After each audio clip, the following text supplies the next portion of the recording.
Welcome back to another episode of Collector's Quest. I'm Tyler here with Johnny.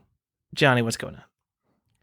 Oh, just coming in hot, like 2 hours sleep. We're doing a morning episode. That's fun.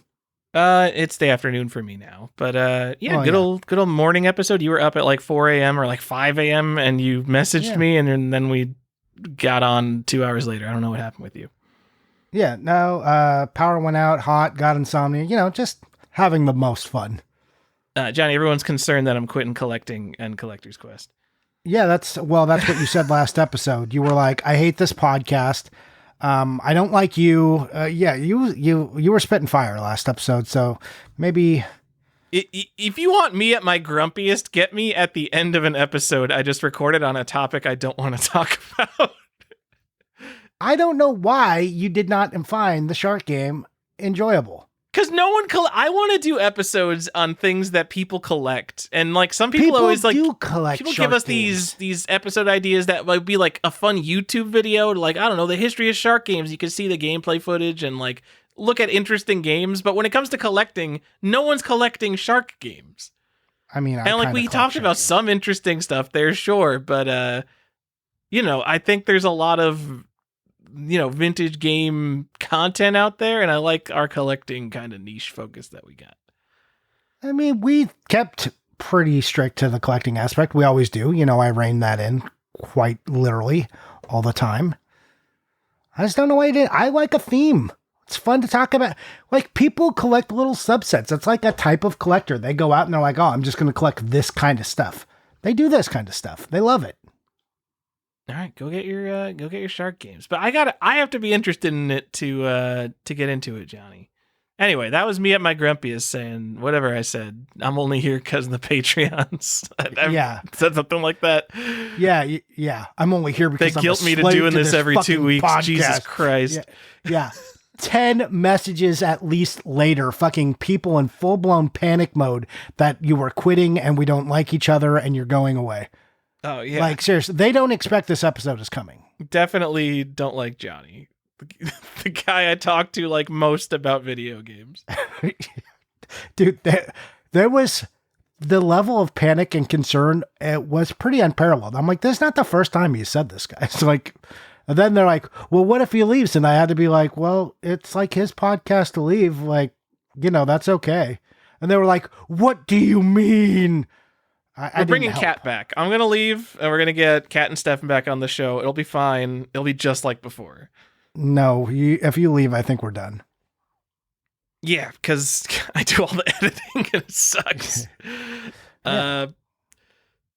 No, I definitely triggered something, because you know what? 4 days ago, something like that, Final Fight CD, prolific listener of Collector's Quest, we love you. He posted on Video Game Stage like, I'm turning 40. What am I doing collecting these video games? Am I just going to be on eBay trolling save searches when I'm 60? Is this all there is to life? And I feel like he listened to me on the show and he's like, oh, maybe I should be done collecting. Stop mind virusing people. I don't know. You guys going to be doing this when you're 60? When are you going to have time enough at last to play all these video games? Oh, we're way past playing video games, Tyler. I've been playing a lot of video games lately because I haven't been collecting as much, which has been giving me time to go and play more stuff. Usually I just I have like a sprint of new games I play at the beginning of the year because I get into that NES kind of competition to beat games on Video Game Stage, and then I kind of roll into some old favorites, but I've been playing more new stuff. I've been playing a lot of indie stuff, and I found like games I like, and I'm so used to just thinking like, modern games suck, I hate video games, they're all the same. But I've been finding like some exciting new stuff. I'm maybe getting excited about video games again. A little bit. Maybe they're not all just fucking Metroidvanias. Tyler's in the middle of a game playing renaissance. I love it. I mean, not really, because I'm really hammering the same games for hundreds of hours, but it's better than RuneScape. Most things are. I think you bought this game, or no, maybe you didn't buy it. I wanted to ask you, and this is going to go into one of the games I bought this week, but transition for you. I want to know if it counts. Quick, does it count for you? The Nintendo World Championship that came out What is that called on the Switch? Nintendo World Championships NES Edition. Terrible, terrible name for a video game. Yeah, World Championship NES Edition comes with some pins, but it also comes with a gold cart. I don't know if there's anything on that cart because I haven't put it into an NES. Do you know? Johnny, you think that this $30 NES Remix 3 game, you think they made a bespoke NES cartridge with actual ROMs that plays on an NES and released it for a Switch to millions of people who don't own an NES? No, I don't think that, but okay.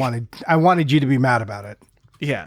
Johnny, I'm gonna say no, it doesn't count. I have a wooden cartridge. I think it's of the it has original Legend of Zelda like art on it. And that also doesn't count just because it's in the shape of an NES cartridge. Oh, but see, on Nintendo's actual page, it calls it a gold-colored NES game pack. That seems like, a lie. I mean, if it was a blank cartridge, they would still call it a cartridge, right? Yeah. I don't know, Johnny. There's definitely. But calling it a game pack implies that there's games on it. The NES, the game is so cheap, they don't even give you the digital versions of the NES games. They're not going to give you an actual NES game to play, Johnny. Well, to be fair, it was either the 13 art cards and 5 pins or the games. Johnny, I haven't played it, but the Nintendo World Championships on Switch, it looks like everything I don't like about the NES Remix games, but the games aren't remixed. So it's these super short, shitty challenges, like collect a mushroom in Super Mario Brothers. It's like, what? That takes 4 seconds. What do you mean? That's not a challenge. And then the big challenge at the end of the game. So I'll have 15 challenges per game. And the big challenge will be like, how fast can you beat the first level, the entire first level? It's but Tyler, you got to get them S tiers. You're not interested in getting the S tier on this? Weren't you just telling me how you like speedrunning and getting good? Stomp on a Goomba. What? They're such boring challenges. Tyler, this ranks you against your peers. You could get good. Yeah, you could get good at the most boring challenges in the world. So a game we're going to talk about today, Super Mario 64, it has such in-depth movement that getting good at it is a really impressive and interesting thing to work on. I know you hate speedrunning, but collecting all the coins on the first pipe of Super Mario Brothers in 4 seconds, that's not an interesting challenge. I don't want to get good at that challenge. Why not? How is it different? It feels because it's so short and has no skill and no interest. If Super Mario Brothers would not be an amazing speedrun game if it was just the first level, because everybody can eventually get good at Super Mario Brothers to beat the first level as quickly as possible. The interesting thing about it is that even at just 5 minutes long, it's impossible to be so consistent that you get every input correct. I'm just confused because it's about speedrunning, but then you're like, this isn't long enough. Yeah. The most interesting speedruns are the longest speed. There's probably a sweet spot, actually. It can't be so long that it's just I fucked up and now I have to replay 5 hours of Kingdom Hearts or whatever. Well, I mean, you see that in Diablo and all these games, right? They put up their hardcore characters and then try to how quick can I hit 100 before, and then trying not to die, and then you see them get pasted, and you're like, oh. Hardcore people love that though. I love the hardcore ARPG guys. Hardcore meaning you die, your character's gone. Because usually that if they're playing hardcore, that means that's the only game they play. So when they die, they're just okay, just time to roll a new character, just grind another 30 hours, get back to where it was. It's just no problem for them. Yeah, and me, I would just feel such agony. It would be deleting your save file, and I would just cry. Yeah. I don't think I could do hardcore. I'm not made for that kind of stuff, Tyler. I'm not made for it. Especially action RPGs, because I always make glass cannons because I always just want to do the most damage, and they never have any death penalty. This is a problem with game design. So every Diablo game, there's never a death penalty. You just run back to your body, you get all your stuff back. Oh, maybe you lose a little experience. Like, you should permanently just, like, randomly delete one of your equipped items when you die. And then I wouldn't play Diablo like an idiot. But because there's never a death penalty, I just always go for the fragilest, most powerful characters.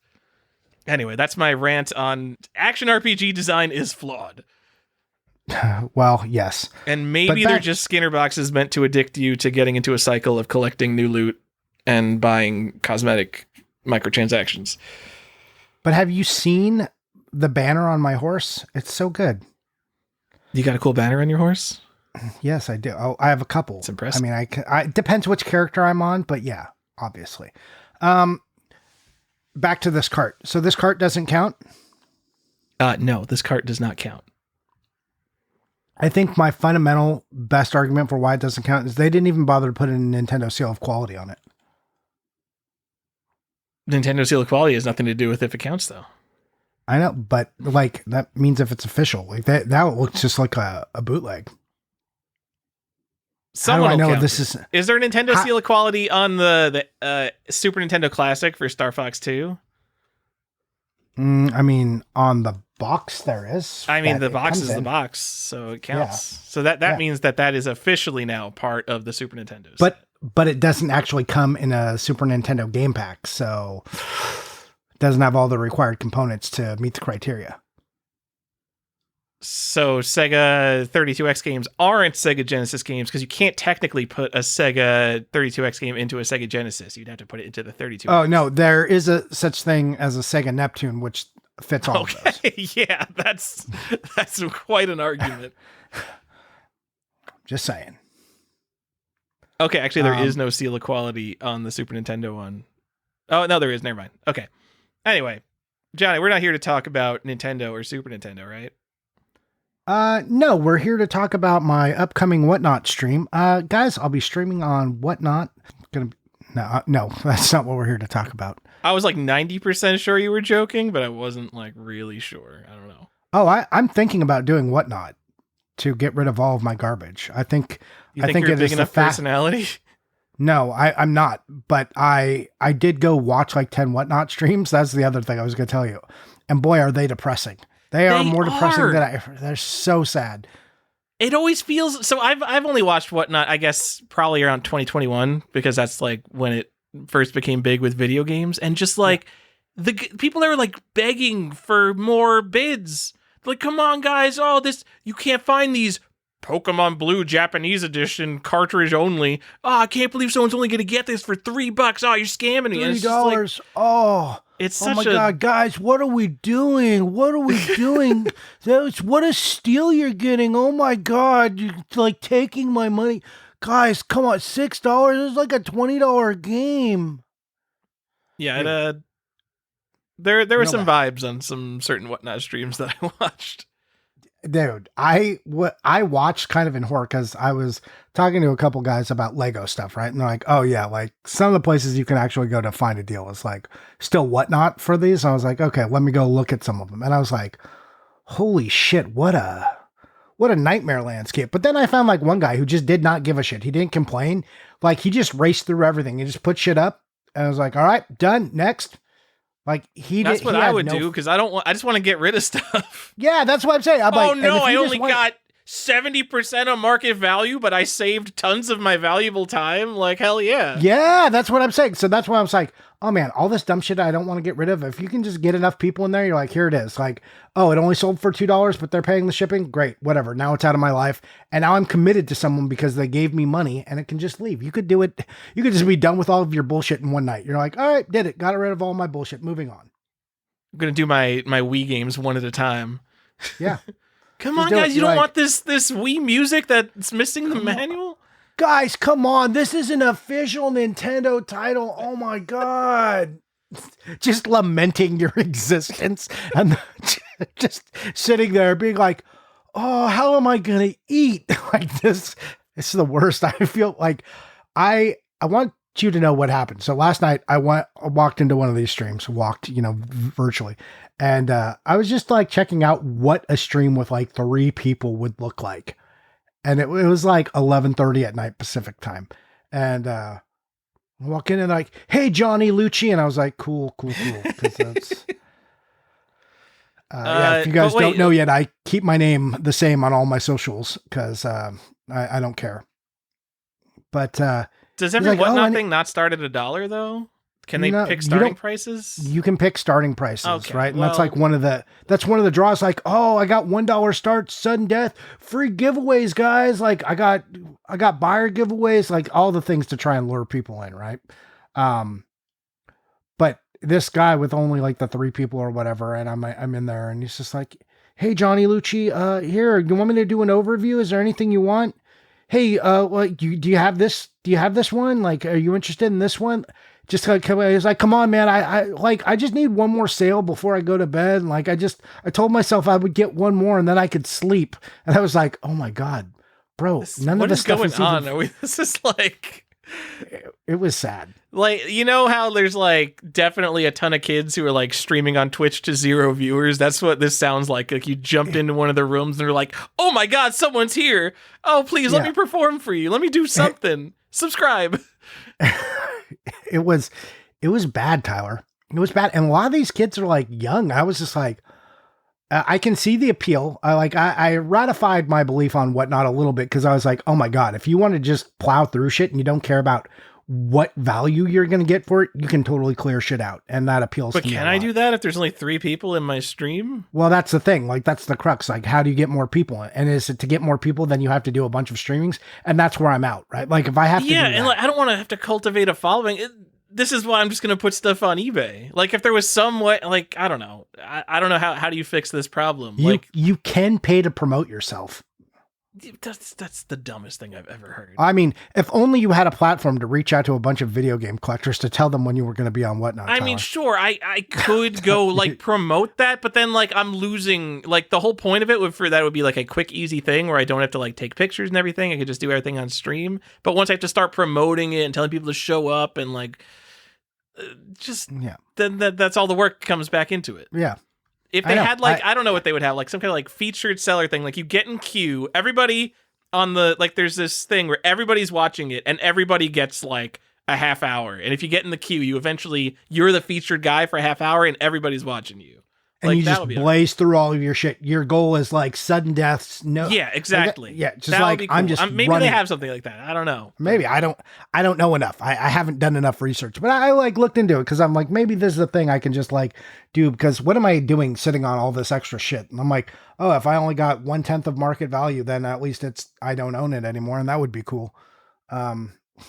Anyways. Let me know when you do your Whatnot stream. I'll be there to not buy anything from you. Oh, cool. You want to moderate for me? I think that's a thing people ask other people to do. Have 4 people in the stream, and I'll be one of the people just moderating. You guys better stay in line. I think, I don't know what they do exactly. I think they just welcome people and then like keep track of who wins. I don't know anything about this. Anyways.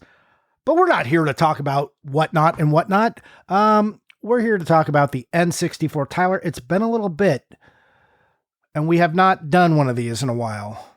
So it's time to do a So You Want to Collect. Johnny. Yeah, So You Want to Collect, the Nintendo 64. You know, the thing I get shouted at me the most, I think, and one of the things I am known for, weirdly, in game collecting, and I like it'll still get posted on my Instagram to me, is I have a thing that I said about the N64. Do you know what it is, Tyler? It is a garbage system for garbage people. Yes, that is a thing I've said, and I stick to that. At least as far as the playing. There are some interesting nuances to the collecting, and it's like people are like, oh, I thought you hate everything about N64. I hate playing it. I think everything you can do on the N64, you can do better somewhere else. But as far as a collector thing, I think it's a unique system that has appeal for collecting. And obviously, I think it's the console of the millennial generation, and they love it. So it is worthy of talking about, especially as a thing to collect. So that's what we're going to do today. You in? I'm in. Sentimental in the Discord recommended this not a couple days ago. And my reaction was like, we haven't done that yet, and we've been needing to do one of these episodes. So it seemed like a good fit to just do it right now. Yeah, I mean, it was in the thing. Remember, we even talked about it. I was going to let people vote, and then he said that. I was like, yeah, I guess we haven't done the N64. It's probably the next most logical system to do. Definitely an easy thing for us because we both obviously know a lot about collecting N64, even if my pathetic set is loose. Although I do have all the good games complete in box, so. But you also went kind of deep in like what you know about you have a really good. I know a lot about N64, and I think you probably know a little bit more than me, at least like globally on it. So that's the benefit of being 35 years old. You just know things about N64. So yeah. Let me start out, Johnny. I was on YouTube. This might have been a YouTube short that they showed me, but it was one of these big YouTubers like the Pixel Game Squad or someone going around a convention asking people what their favorite video game console is, like the most nothing stupid content. But you know what? Sometimes you get doom scrolling, and I watched it. And I think so everyone's like Super Nintendo, and some people are like GameCube, and it's like, all right, whatever. Like, all right, Super Nintendo's a good answer, GameCube, like fine, that's an okay answer. No one said PlayStation 1, which I think is an excellent answer. People don't pick it for some reason. Someone said PlayStation 2. Someone said Switch, which I guess it's a fine answer. And then two people in that video, and this is like a YouTube short, so what is it, like less than a minute long? Two people said Nintendo 64 is the best console ever made. And if ever there was an objectively wrong choice for the best home video game console ever made, the top of the set, great games in N64, but whether in historical context or not, Nintendo 64 is not the best console ever made. There are genres that don't exist on it. How can it be the best console ever made? There's no RPGs whatsoever. That's a huge genre that just isn't here. What are you talking about? You can't even experience what video games are on this single console. Quest 64 isn't RPG enough for you? Oh my god.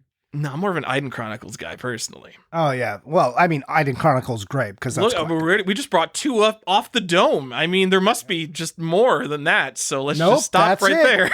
I mean, you could try really hard and squint and try and be like, Shadowgate, Harvest Moon. I'm not even going to call it. No, Harvest Moon it's a life simulation. This is a question here for Kanakis, who's collecting all the RPGs ever. Is Harvest Moon an RPG? Because I think you technically have levels and you power up. Do you have a wood cutting level, or does just your axe power up? I feel like Harvest Moon traditionally has been counted within RPGs, right? But these days you would primarily call it a life simulation or a farming simulation, more along the lines of an Animal Crossing, right? Yeah, I think so. Or maybe it's just straight up both. I don't know.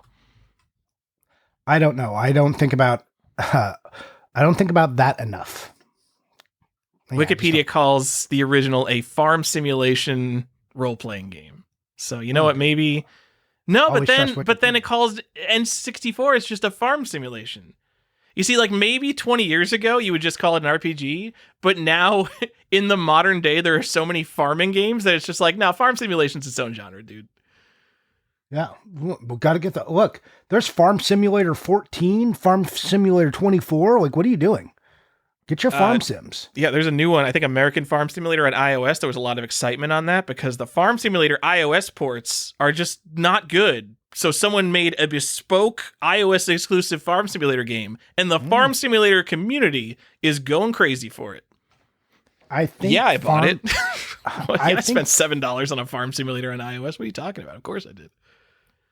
I thought one was an exclusive to GameStop on the Switch. I think maybe it was 22. I can't remember.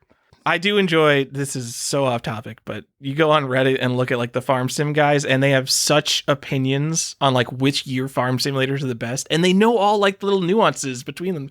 They're like, oh yeah, it's the 24 has the most modern content, but 15, that was really when they had the deepest wheat crops, and I was really into the wheat crops in Farm Simulator 15. They just really ruined that in 17. I think these are all the same type of people, and they don't understand it. They picked farming sim, but they could just be playing Madden. They're all the same brand of people. Just their focus is on a different aspect, but they all want to do the same thing. They just want to simulate an experience. And I guess you could try to say that about games, but I'm not there for simulating, the zombie apocalypse. Though some games, there are. You're not good there for zombie simulating the apocalypse. zombie apocalypse? Like I like Last of Us, right? I'm not playing that as a sim though. Like some people are like, all games are sims. I'm like, that's not true. Some are just narratives, and some are just like, skill testers. I got into an argument with someone that said all games are simulators, and I was like, okay, well, it's like, what are we doing here? What? You know the difference. What is Space Invaders simulating? Is it simulating, I guess, you're being under attack by aliens? Yeah. What about like abstract rhythm games? Like what's Beatmania a simulation of? Are you really going to call it a simulation of being a DJ? Yeah. Dude, I don't know. Look, this is the kind of stuff. It's like, I guess you could wedge a definition there to push your glasses up your nose and be like, actually, I'm technically correct because, and I don't care for that kind of shit. It's nonsense. It's like, we're just trying to have a conversation, like not score points. Anyways, I know there's some of you out there like that who out there. Remember, sometimes it's just a conversation. You don't need to score points. I mean, I can't end the conversation until I feel like I've won or I walk away without letting you respond. A competitive talker? Yeah. Well, you want to talk politics? We can Nope. compete, and then whoever Nope. gets angry and leaves first is the loser. that's a good thing. Let's do it. I lose. I'm walking away right now.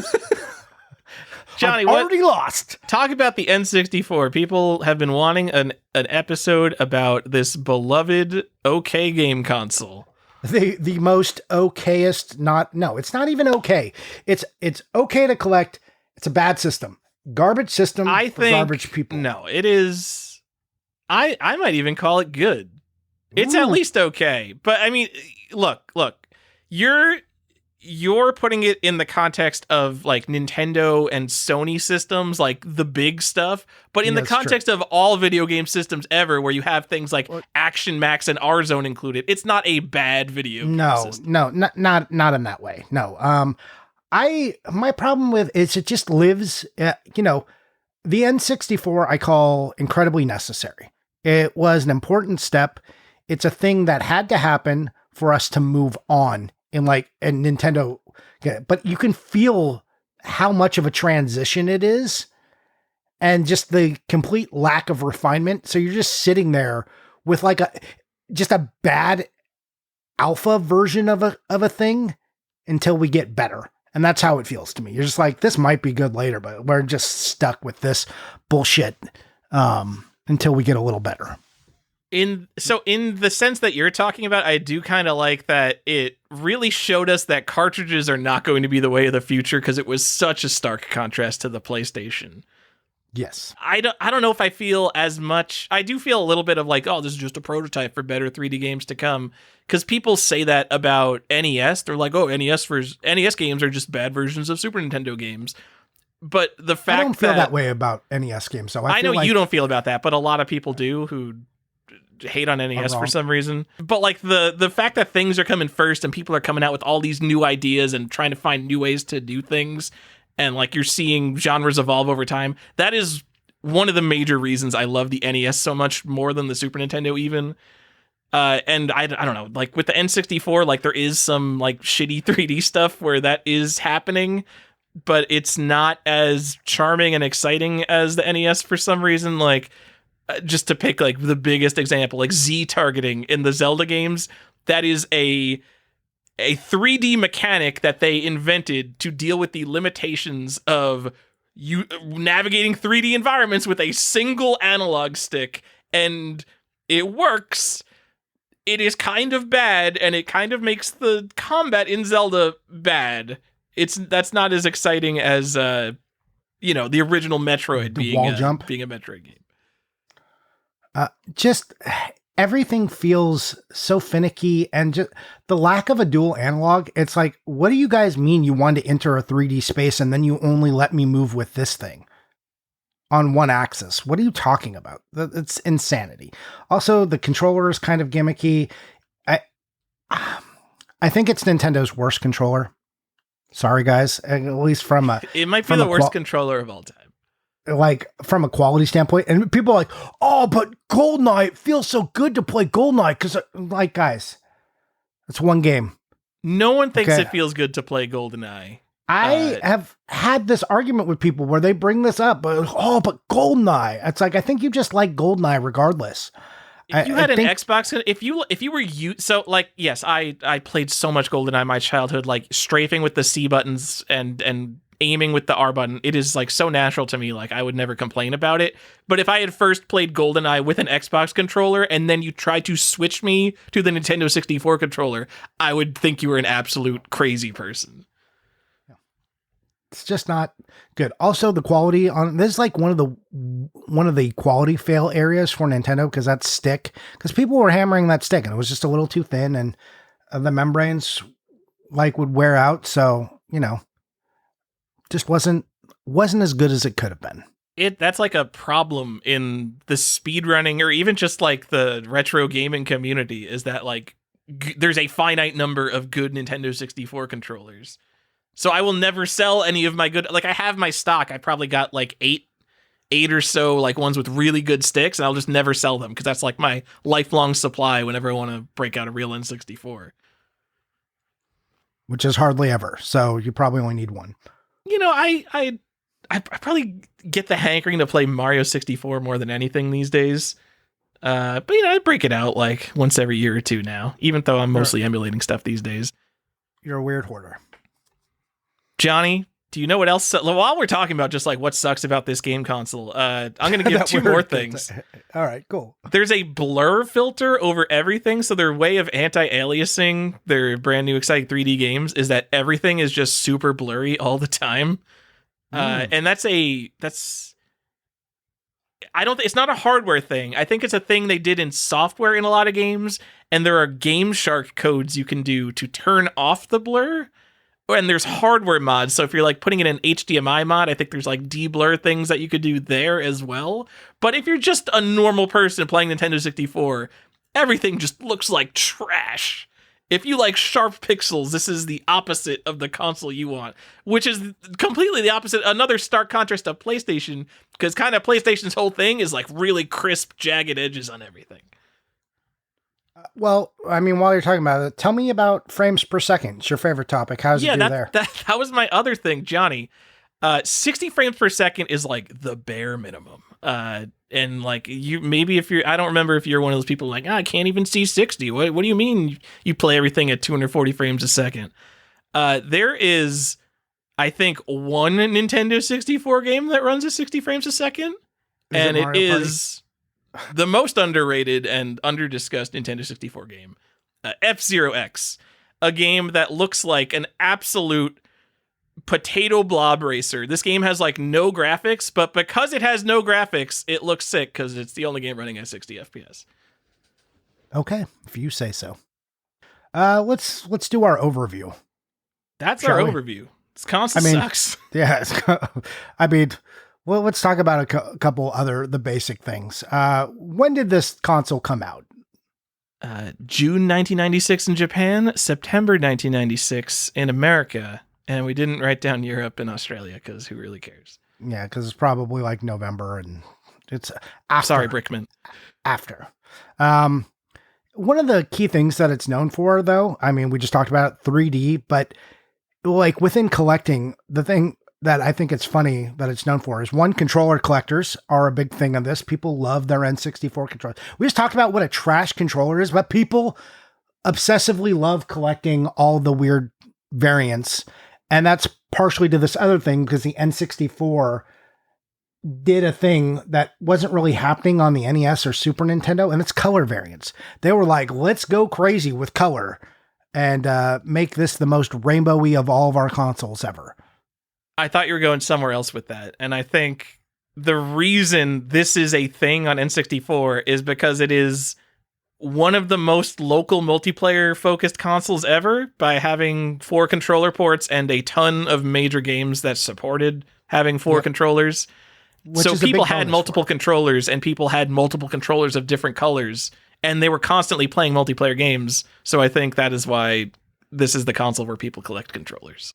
Yeah, well, and I think it's important in collecting history, because they did that. This is such an important thing that they did, putting 4 ports on it. One, it became the family's console, right?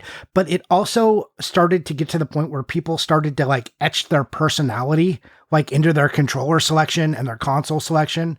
They're like, oh, I'm the orange controller. I'm always the orange controller. You're like, oh, okay. Like, oh, I'm not playing. Like me, again, I'm always the orange controller. Like on the GameCube, I went out and bought a Spice orange controller because of course I did. Like you start to see this happening, and because all those things you just said, and you know, having 4 ports that really allowed for it to happen. And it just becomes the advent kind of controller collecting. There wasn't really a thing before that. You're like, oh, okay, I got the Dogbone controller. I got the NES Action Max, and I got the Turbo controller. Cool. I guess I did it. NES Advantage. I'm collecting the Nintendo controllers. They're all very boring. Here they're like, we've got lime green and gold and like all the fantastic colors. And, you know, we've got weird Japanese ones that never came out in America. And then you start to get into the Xbox and PlayStation 3 where that explodes and goes even beyond that. But the thing that the N64 did is bring that into collecting, I think. Disagree or agree? Yeah, sure, Johnny. I'm the grape controller, the fantastic grape controller, because that one has the best stick. So I'm obviously going to be using that one. I think that was a big thing when you're talking about people tying their identity to controllers. Because yeah, this is also like, I mean, well, okay, this is like not the advent of Mad Catz controllers, but I had a third-party Genesis controller and a real one. And I actually preferred my third-party Genesis controller to my official one. Kind of a bad example because the official Genesis controller is like the most dog shit controller. But when you started having the Mad Catz, I don't know about PlayStation that. and TurboGrafx says hi. Okay. But when you start talking about like Mad Catz and 64 controllers, like those were truly dog shit. So you had to get the first party one, and you might have an exciting color. Yeah, it's true. It did introduce that too. You're like, oh, Mad Catz is a brand that I should never pay for ever again. Thanks for letting me know how bad third-party controllers can be. All right, Johnny, what else we got? Well, I want to know, in your opinion, is this collection, is this system hard to collect for? No, not at all. No. Nope. Pretty available. In fact, reasonable. We recently had an episode like, how would you spend $1,000 in each console? I forgot what the episode was called. And I think I said, bang for buck, it's the best system next to NES. Where I still think, like, even at higher prices, I think NES games are a better deal in terms of historical relevance.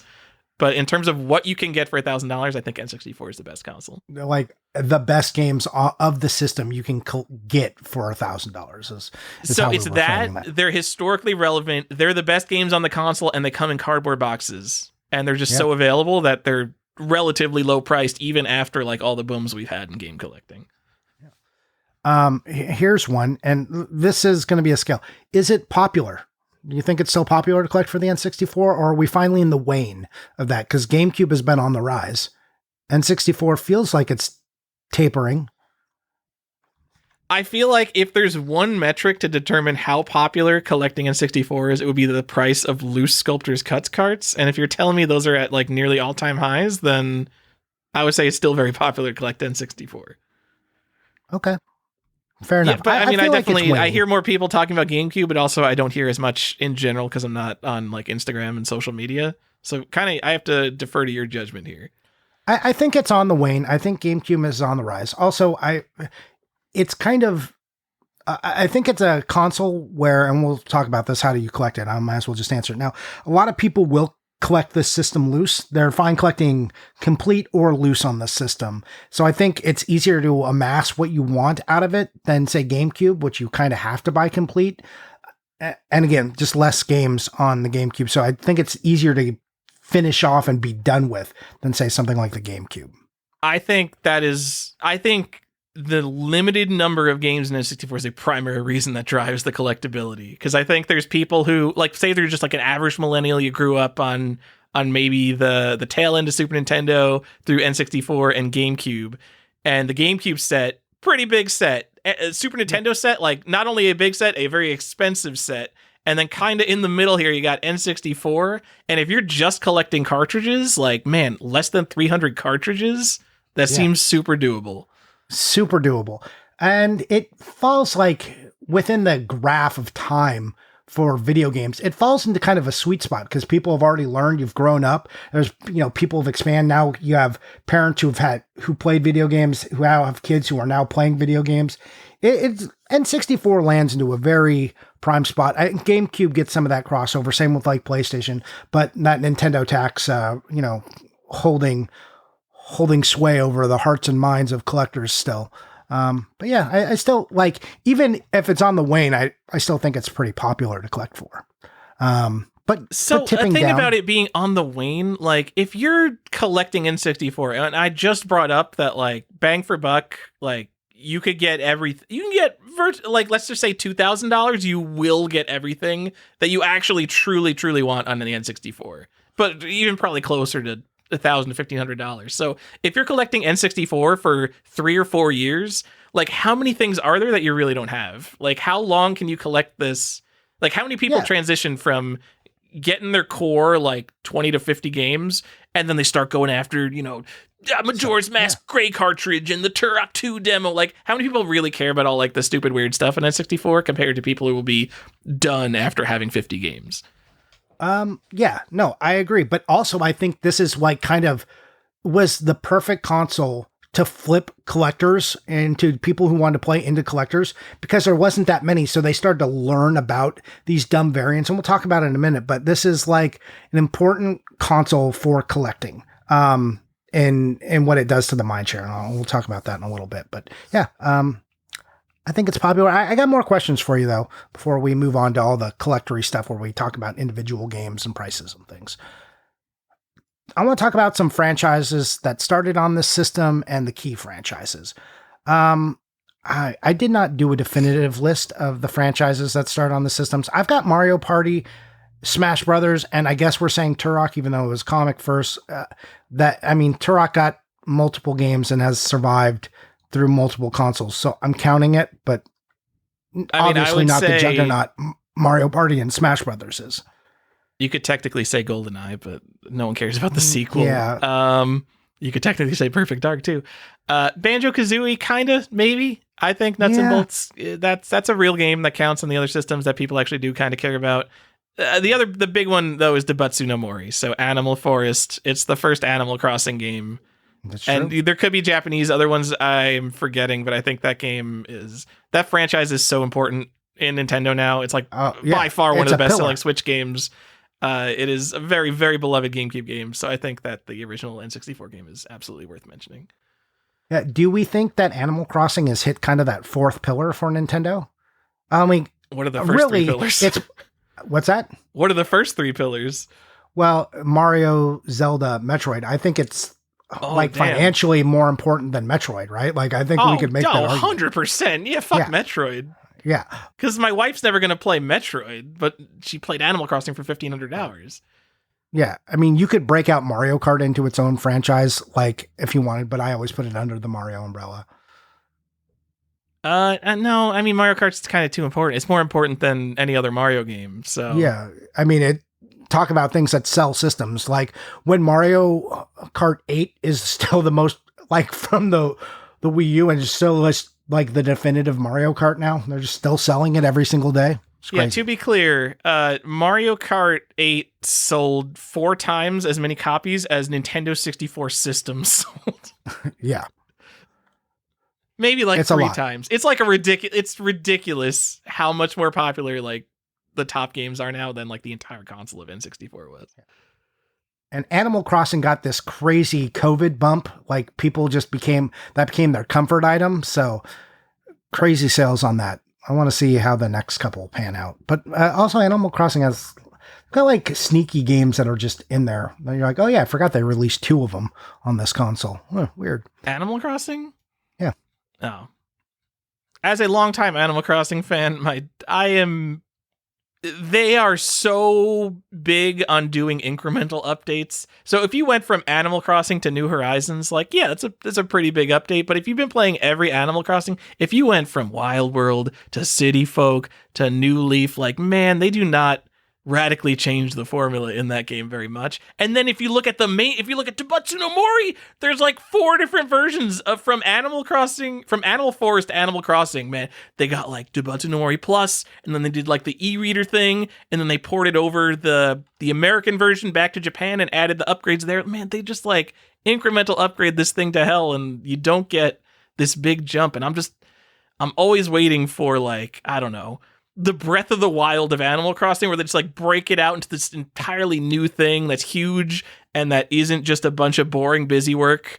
Like whenever you go to the island, whenever you fly the plane in Animal Crossing New Horizons, it's like a 2-minute long process of like text and loading screens. Like, I just want the streamlined, perfect Animal Crossing. When they can come out with it, I'm not counting on the next game. Maybe 2 games from now we'll have something. Maybe. Also, all their spin-offs are garbage. God, the Amiibo Festival and Happy Home Designer, the mobile game, their Pokemon Go type thing, the Pocket Camp, just all trash. When are we going to have a good Animal Crossing game? Probably never. I know.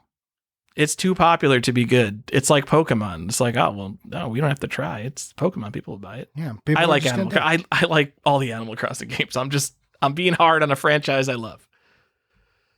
All right. So those are kind of the started franchises, but there's other key franchises, and let's you broke it into 2 categories, which I agree with.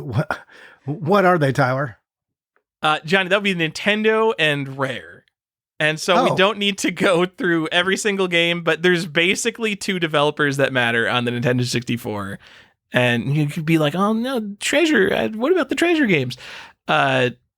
And, you know, what about the Acclaim wrestling games? I remember Warzone, but it's Nintendo and Rare. And we don't need to go through all of them. It's all the Mario and Zelda games, obviously. And then on the Rare side, this is every Rare game, I think, on N64. It's Banjo-Kazooie and Tooie, Blast Corps, Conker's Bad Fur Day, Diddy Kong Racing, Donkey Kong 64, GoldenEye, Jet Force Gemini, Killer Instinct Gold, Mickey Speedway, and Perfect Dark.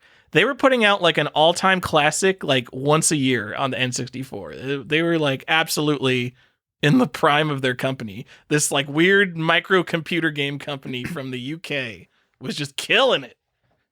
They were literally keeping N64 alive. Can you imagine if Rare wasn't making N64 games and Nintendo just had to survive on their own? Like, it would have been the Wii U.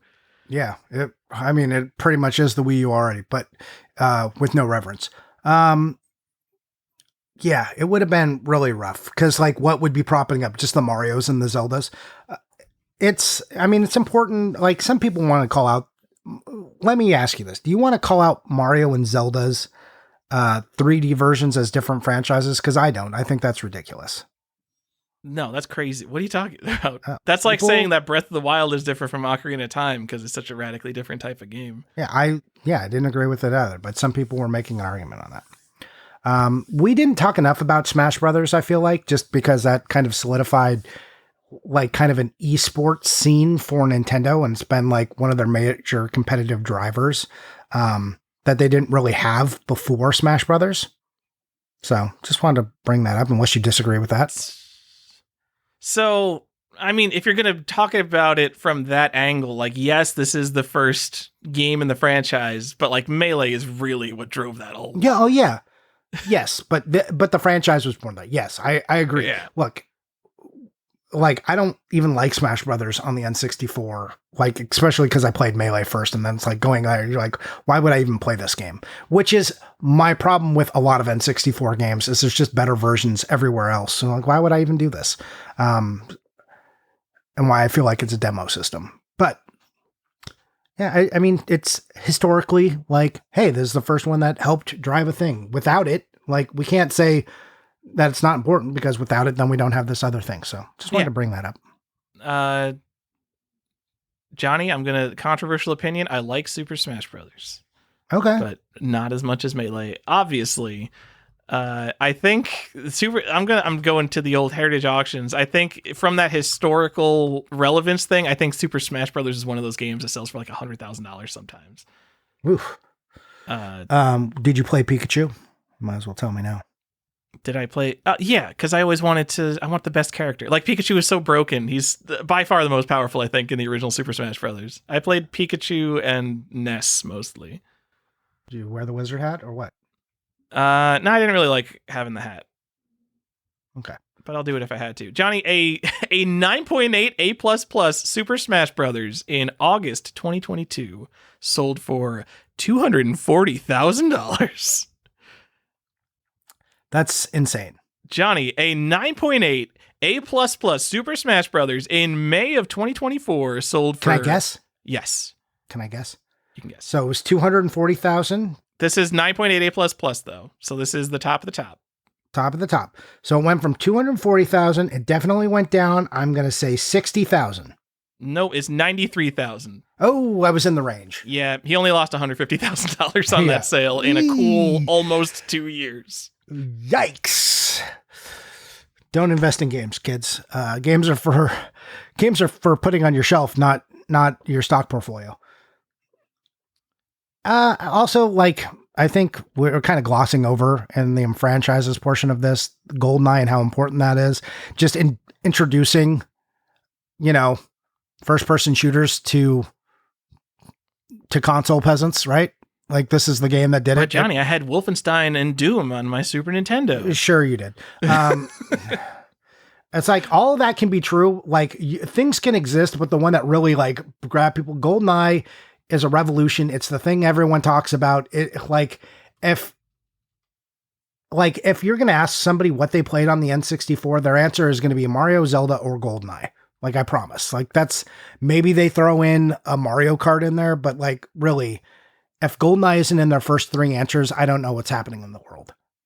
Really? In their first three? I mean, it's going to be in their top 10 because there's only so many N64 first three, man. Like, everyone, like, the people, it's like, oh, GoldenEye was the thing. It was like a dorm room revelation too, especially because, like, yeah, you could play on computers, but like having a LAN and like setting that up, like being able just to like plop that down in the middle of a dorm room and then plug 4 controllers in was crazy. And that's like, it just did so much for the genre. And, like, without it, I don't think Call of Duty is as big as it would be. No, Johnny, you don't understand. So we had this console called the PlayStation, and there was this game that was just as revolutionary called Medal of Honor. And everyone remembers the original Medal of Honor games and talks about them just as much as GoldenEye. Just like with reverence, and like we didn't have to hear about for like the last 20 years about the licensing. Like, why do I know so much about the licensing issues on fucking GoldenEye? Because it's been such a bone of contention. People are like, oh man, I just need to put GoldenEye out. I just want to, like, on Xbox Live, when Xbox Live came out, everyone was on the 360 was just like, they need to put GoldenEye on this. We need GoldenEye. They just had GoldenEye, we could be doing it. And they didn't do it. And just fucking, because they put out that amazing version of Perfect Dark, and I remember just being so mad that I couldn't play GoldenEye 2. But that was like the biggest tease of them all. They're like, they did Perfect Dark, and Rare's with Xbox now. How are we gonna get it?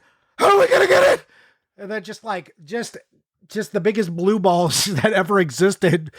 And just people like losing their shit over this. I always thought that was so funny. Like, people were just dying for this thing. And Johnny, I hate digital games now, but Xbox Live Arcade was pretty killer when it came out. It was killer tech, man. It made the 360 the thing. All right. Anyway, Johnny, GoldenEye or Halo? Ooh, Halo. Okay. Well, you're wrong. It's GoldenEye. I didn't like GoldenEye because I came to it after, like, everyone had already gotten good at it. So I played and everyone knew the spawn point. So I just spawned. I'm like, I don't know what's happening. They're like, you're dead. I'm like, okay, this is so much fun.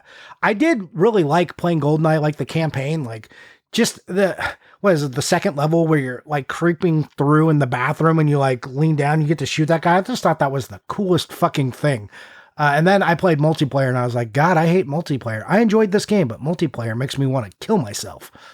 Yeah, I think it's one of the best first person shooter campaigns I played, even to this day. Just the objective based, like spy based stuff, I think is done better than so many games. And people forget to talk about just the actual game, the non multiplayer version of the game. But I'm always talking about the single player. I think my single player is awesome, dude. The campaign, and so is Carl Jobst, Jelly. Yeah. Your favorite. Oh, anyways, the campaign on it was sweet though. I did really enjoy that.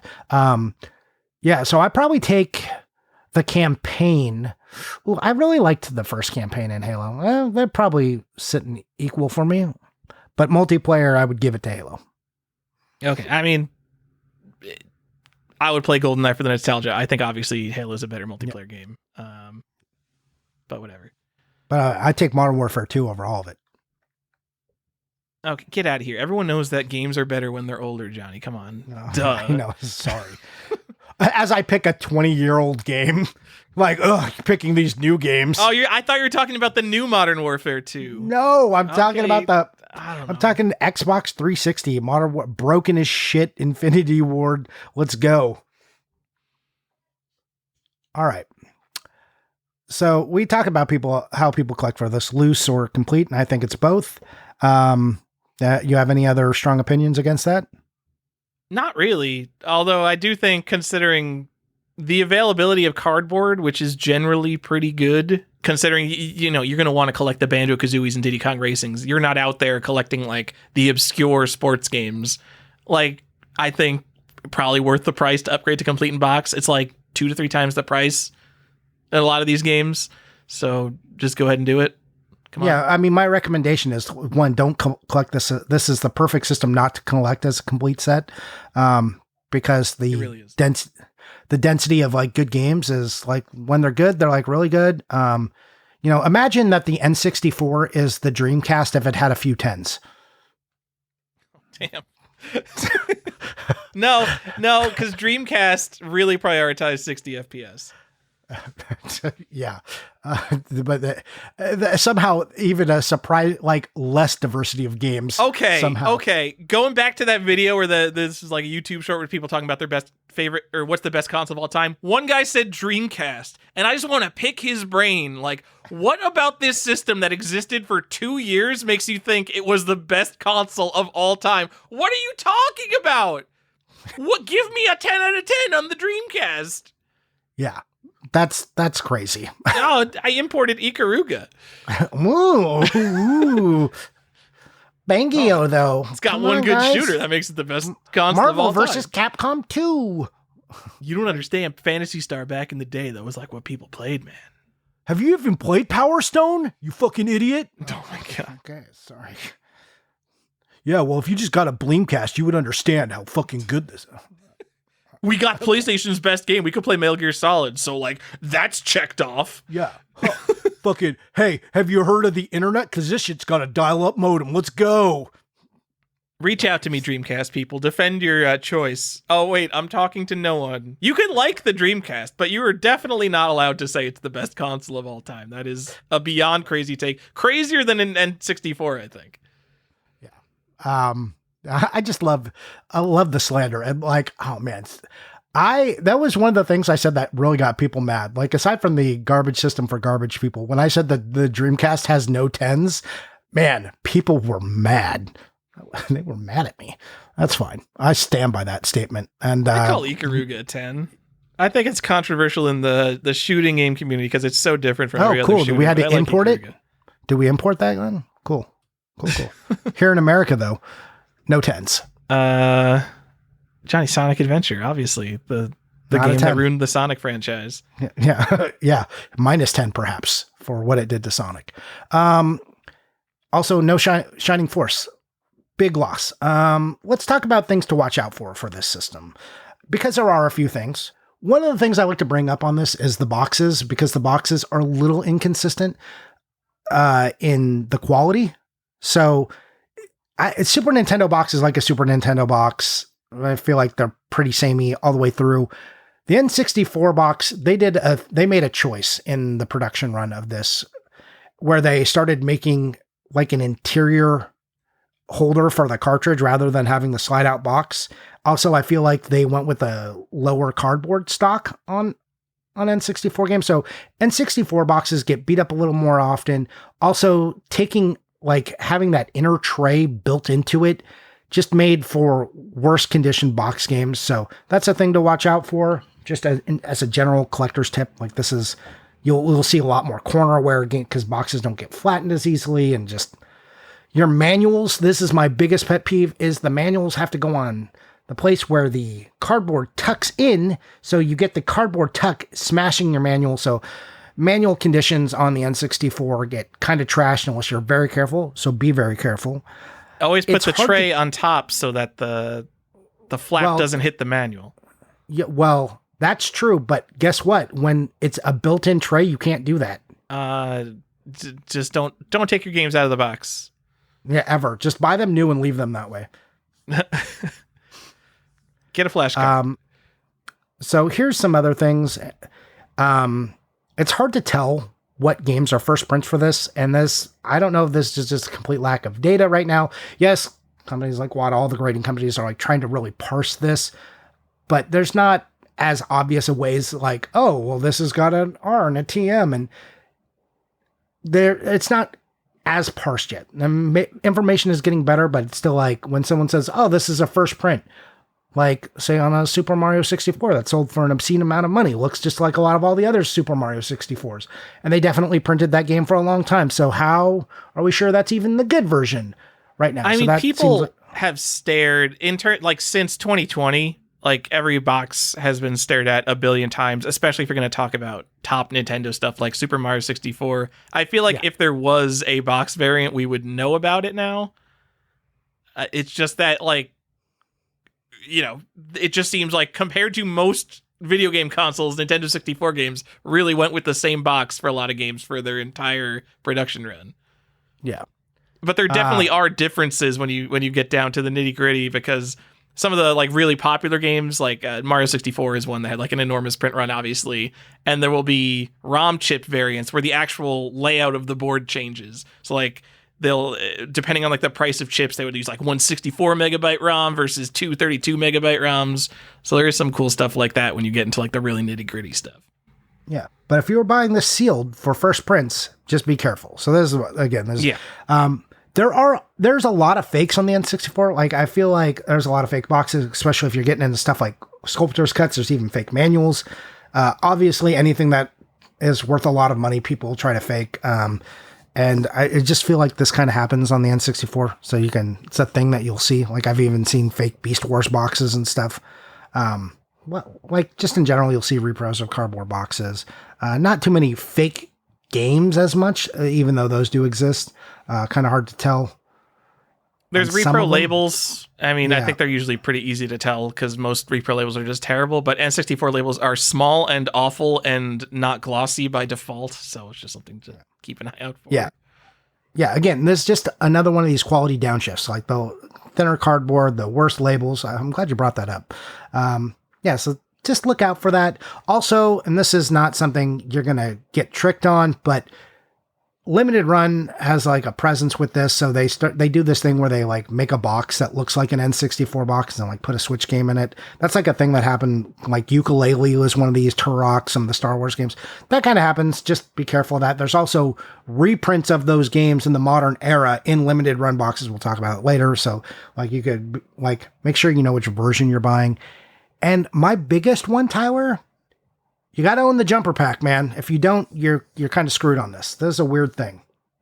That's totally fine because, Johnny, one of those top 20 games that you're going to collect is Donkey Kong 64. Or Majora's Mask also came with the jumper pack. Not the jumper pack, it's the expansion pack. The jumper pack is the non-expansion pack. Yeah. But yeah. So it's essentially a memory upgrade, right? It is. I think it doubles the RAM, and the only reason it existed was, no, it wasn't the reason it existed, but the reason I think Perfect Dark required it. One of the games required it because there was like a memory leak and they couldn't fix it in time. So they were just like, just require the expansion pack or something like that. That's the story. Didn't it first come out with Donkey Kong 64? Yes. Okay, maybe that was it. Maybe it was Donkey Kong 64. Like, it doesn't actually need the expansion pack except for this one memory leak that they had that they couldn't fix. So, anyways, just know that you have to have it, and you'll know it's got a red top. So, and it's right on the very front of your console. Pop that baby open. Make sure you got the red expansion pack sitting in there, and not the black one. I'm pretty sure that that's like a prime garage sale thing to do, is take that cover off the N64, and if you have the expansion pack, you're like, oh, it's worth another $30 now. I'm scamming grandma. Yeah. The other annoying thing is because people do that, they like, I don't know what they're fucking doing, but they like pop that top off and throw it into the gutter and let it gets washed into a storm drain or something, because like a lot of these tops are missing because people are messing around with it. Yeah, so. Kids are stupid. They probably replaced the expansion pack and then threw out that. I don't know. How that's dumb what I'm do you have saying. to be Like, as a kid? it's like, where did it go? Just put it back on top of it. Monsters. So that's a thing to look out for.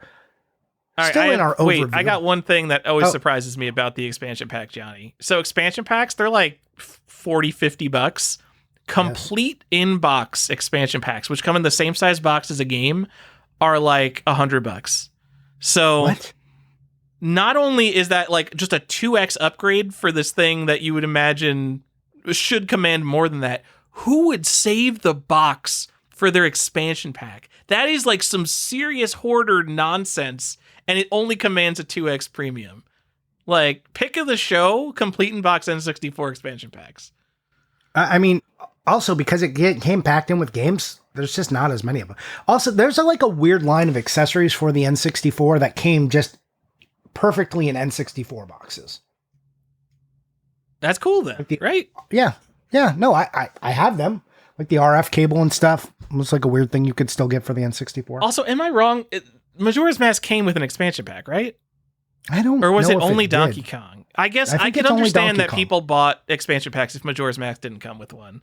But like, man, I feel like everyone that I knew on planet Earth had Donkey Kong 64, whether because it was a huge release or just because it came with the expansion pack. Yeah, I don't think it was Majora's Mask. Maybe it was just required on Majora's Mask. Okay. Yeah, it was required. Okay, that's probably why the complete in box ones existed, because I guess some people out there actually bought Majora's Mask without buying Donkey Kong first. Yeah, can't Jerks. imagine you wouldn't go buy Donkey Kong. Let's go spend $40 on that thing before we. It's like just buy Donkey Kong. What was the MSRP of the expansion pack? Yeah, you might as well go to the store and be like, oh, I guess I should buy Donkey Kong with this, huh? Yeah, but I mean, moms probably didn't know, right? Yeah. That's the problem. Moms. I mean, if ever there was a reason for a GameStop employee to intervene, it would be to say, don't buy the loose expansion pack for $20. Spend $50 on Donkey Kong. Your kid will love it. And they're like, no, I'm going to just buy the expansion pack. He only needs one game today. There's definitely moms that sounded just like that. You hit something at me that like triggered something. I was like, oh my God, that was too real, Tyler. I did not appreciate that. But at if all. you thought I was he like, only needs one game today, why are you going to buy like the $60 game that also needs like the $20 accessory? Just go buy him San Francisco Rush at that point. Yeah. No, yeah, it's not Zelda. It's just the tone too you put out there. I did not like that. Ugh. It gave me major icks all over it now. Ugh. Anyways, let's talk about a thing that I do like about the N64. Tyler, were there special editions? Is this a thing on the N64? Kind of. I think they are somewhat special because there are relatively few of them, and a lot of people don't have them. Maybe most people don't have them. Yeah, I mean, this is like, they weren't really calling them special editions, but there was this like series of games that like got like extra stuff put in. But like Zelda famously has like, you know, we have 2 editions of both the Zeldas and stuff. Like this happened, and it was more pronounced on the N64, but it wasn't the standard for every major release got like some special edition with a bunch of bullshit pack-ins. Yeah, there definitely wasn't a lot of bullshit pack-ins. There are a couple bullshit pack-ins. Well, they were trying things, so they're learning here. Yeah. Johnny, you know what one of those special bundles are that doesn't come with bullshit? It's The Legend of Zelda Majora's Mask in Japan. There's a big box variant that comes with an expansion pack, and that's probably why I was confused on whether the game normally comes with one. Because you probably have the Japanese one. I sure do. I know. That's I'm a good giving you game. the out here to be right. I'm such a good friend. Um, I mean, you like, again, special editions, things, boxes that came with things like that expansion pack. Nice little segue that we set up there. See what we did. But there's other games that just like came with stuff. Micro Machines comes with a car. They don't really call it a special edition or collector's edition. One game that really comes with nothing extra, which they explicitly call a collector's edition and make no other version of, is Superman. That's a weird one. Superman? You mean S? I'm pretty sure that game's not called Superman. S. Well, you mean Hope, because on his world it means hope, Tyler. Oh, okay. We're gonna talk about it in the original language. You're right. It is an S. It's called Hope. Yeah. This is deep now. Should we call that Hope, or is that just a translated title? Yeah. Well, I mean, what are we not gonna like commit to what their language is? They showed us what they want. If you don't call it Hope and you call it, first of all, you call it Superman 64, you're wrong. The game is called Superman, but the actual original title in the original language is Hope, and you're racist if you call it anything else. Yeah. I can't believe, I mean, are you racist in this case, or are you speciest? Is there a difference between race and species? In D&D, we changed the word race to the word species. Did we? Yeah. You're not up to date on the latest D&D rules. He's an alien. There's no races anymore in D&D. It's species, which... I feel like it's correct, but it also feels dumb. Yeah, it feels like unnecessary. Like, who was upset about this?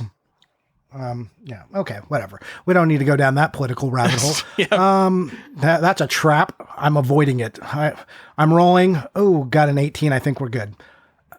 Good call. Are we going over special editions later then, Johnny? Yeah, we're going to go over the special. I just want to know if they exist here, so we just talk about it a little before we get to it. And I think we talked about the outlook for the system, whether it's popular or not. Yeah, I think it's like kind of on the wane, but still popular. And it's on the plateau. I think we're still in, since 2021, we're in like a plateau. Like maybe there's been like some peaks and valleys. Last year, I think, is when like there was a little bit of a change, but yeah, everything's still been kind of flat. We went up and we haven't crashed yet, but we are slowly coming down. And then almost lastly, how do we play this system currently? If we want to play the N64, what are we doing here? Or is there clone systems? What are we doing? Just ROMs? Or do we have good emulation? I mean, we have good emulation for PS3 at this point, so yes. Actually, I don't know. I think there's been like there's some weird N64 emulator bugs. I think like the billboard in Mario Kart 64 on one of the tracks does something a little weird. Doesn't advertise cigarettes. It's a throwback. Good callback. But yeah, obviously emulating. The problem with emulating is N64 is such a stupid controller. You wouldn't want to play it on an Xbox controller, which is like my go-to emulation controller. Obviously, you could plug in with a USB converter. I say when I play N64, I reach for an N64, Johnny. They're super easy to RGB mod. I think you don't even have to run wires. It's just like one of those boards you could solder directly on top of the existing board for certain console revisions. But what do you tell me? Open up. I mean, I would just play it on the Switch library but I don't even have that upgrade for the Switch. So, yeah, I'm just avoiding all of this because I think every game that I would want to play on the N64 has been done better otherwise, or they've made a version, like an upgraded version of it for a different console and improve the controls. Well, you know what? So. Let me stop you right there because Star Fox 64 is the best Star Fox game. The best traditional Star Fox game. Oh, I'm sorry. You said best in the word Star Fox in a sentence, and I'm confused. Well, that's also an opinion you can have. That's fine. I do. You might just not like these rail shooters like Johnny. Star Fox. I need get out of here. A famous descent.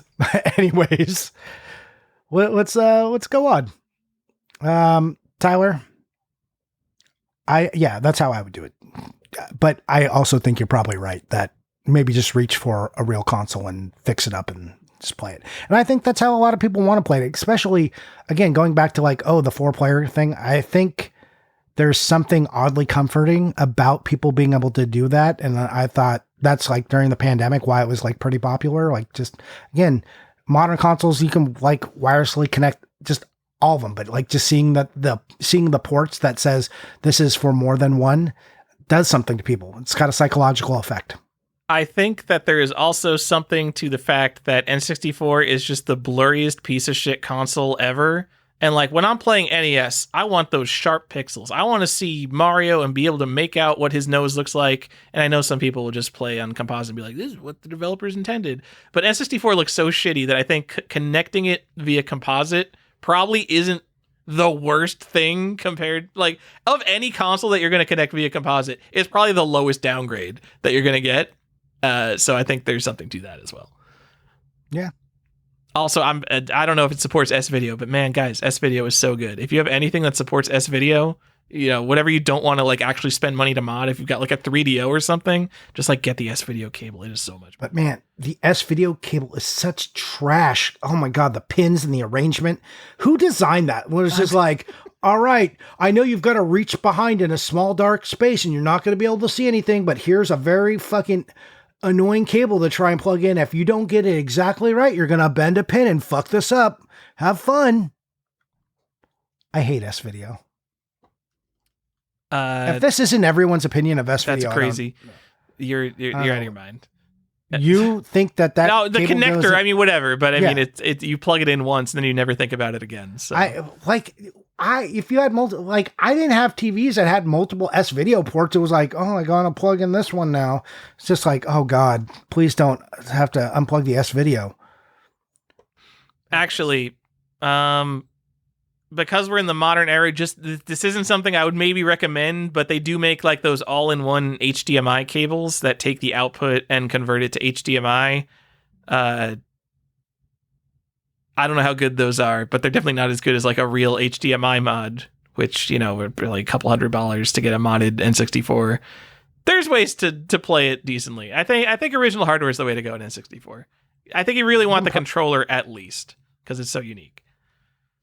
Yeah, I mean, it is kind of. I mean, the games were designed around that. Like, what's that site? Like, you can go to like Castlemania games and like get all their like weird equipment that like will fix things up for you. Nope. So No. Yeah, every N64 replacement joystick is bad. Unless something has changed in like the past year, all those quote unquote GameCube style joysticks are just not as good. And it's because that despite how like cheaply built and shitty the N64 controller is, like whatever potentiometer or thing they're using to get the readings out there is like so sensitive that when you're doing like precise movements in like Mario 64, like it's actually helping you to have the original joystick in there.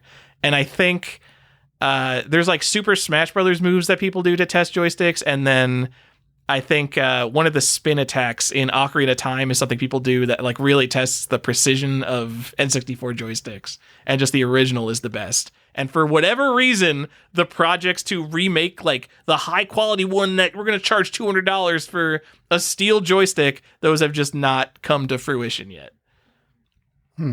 I think Steel Stick 64 is one. They've come out with like parts for N64 joysticks, but they've never come out with the full replacement. Stick dev in progress. It may take a while. Yeah, I'm pretty sure that's been on the website for like 15 years. Yeah. Man, stupid. I hate that controller, but probably still correct. Anyways. Maybe this you're project's telling me- dead. I think the blog hasn't been updated in 8 years at this point. Okay. Do you know why? Do you know why, Tyler? Why? Because it's a blog. No blog has been updated in the last 8 years. Have you been in my blog? No, why would I? Okay, yeah. I like blogs, Johnny. Free yourself from Facebook and Reddit and post a real blog. Are you writing blogs now? I'm not, but I don't read any specific blogs, but I go on like Hacker News, which has a lot of links to independent blogs, and I like the real internet. There's nothing that makes me feel good like visiting a website on the real internet that's not just controlled by the same 5 corporations. I mean, why don't you just read my Substack? It's just stop it. Stop it. Get a real website. Write your posts in Markdown, publish it to a web server, and have a real blog. That's right. Remember, you can find all this information and more at Game Over Johnny at blogspot.com. Let's go. You know, whatever. I'll take it. I'll take their Blogspot. I mean, that was pre-podcast. That's what I did. I wrote blogs. That was a thing. What a nerd. It was game over Johnny at blogspot.com. Oh, way to Still put works. a dash in your URL. That's a really good choice. Yeah. Well, Game rave, game dash rave. Look, I think it's bad too. I deserve the criticism for that. But hey, if you wanted to know about collector archetypes, I was the one writing about it. Okay. Your third to last blog post was NES value charts. Yeah. And you've got Donkey Kong Junior Math at a cool $1,400 complete in box. Oh, wait, no, $1,100 complete in box. Nice. So I'll buy that if you got one. You've also got Little Samson complete in box 1,800 if you want to send me that. I'll take it's it. probably, this. Oh, it's a blog. It hasn't been updated in how long? That's Johnny, update this spreadsheet. What are you doing? Oh, God. Sorry. It's not evergreen. Also, these prices were like the apocalypse prices. Oh, this is like the very, very most expensive games in the set besides stadium events. And these are like the apocalypse prices. And like everything under that, like Scoon's like $350. And I don't know, Wacky Races is $200. These are the apocalypse prices. And now they're all like 3 times that. The apocalypse came and got worse, apparently. Man, people were mad in 2016 about video game prices, They dude. sure were. And that's like, and then 2017, we hit that plateau because people were so mad. And then, yikes. So, yeah, I still go on YouTube, and YouTube loves recommending me these things like video game resellers are ruining everything. And for the past 3 years, prices have been flat. So, like, what are they ruining at this point? Like, what is it doing for you? Like, show me the impact that this guy's having on the market. The market's going, like, slightly down. What's going on? But Tyler, you don't understand. It was supposed to be so much more. Anyways, last thoughts on the overview of this console before we get in collector stuff. We talk about numbers and things like that. No thoughts. No thoughts, only a hat. All right. Tyler, I think we said a lot about the N64. It's a fine thing if you want to collect it, but let's move on to the collector stuff where we get into a little bit of the nitty gritty on this. Like the number of games on the system. Tyler, how many? Johnny, there are 296 Are you sure? US game. I'm not. I said at some point this was pretty cut and dry, and then I think Joe told me I was wrong. Is there really anything you would consider weird about this? Like maybe No. Is NFL Blitz Special Edition? Is that like a Blitz 2001 kind of almost variant, but not really? I feel like this is one of the more cut and dry system sets out there. I want to take out Blitz Special Edition now. Why? Isn't don't it even Blitz know- 2001? Is it? I'm pretty sure that it doesn't get enough credit for being the same game as Blitz 2001. I'm checking though. I don't remember. Do you want to take? Are we taking out Sculptor's Cut because it was Yes. just Okay. basically- Yes. We're also taking out Sculptor's Cut because it just like adds like 2 characters or something. It's bullshit. Oh yeah, because fighting games, I'm sure they've got a different criteria for that. Every time they release a new DLC thing for Street Fighter 6, it counts as a new video game now, guys. Just so you know. Yep. I mean, that's what they did with Street Fighter. Okay. Let's. How many Street Fighter 2s are there on Super Nintendo? Jesus.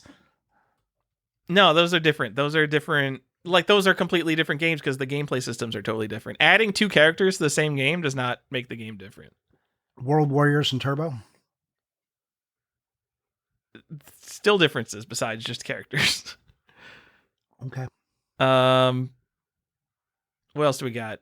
We're lowering it. It's 294 now. We're taking out Sculptor's Cut and whatever the other game I just said was. Are we adding in that F1 or the Brazil F1? No, we'll talk about that stupid F1 game. There is a stupid Oh. Brazilian F1 game. So it's not 297 now. It's 294. No, that one.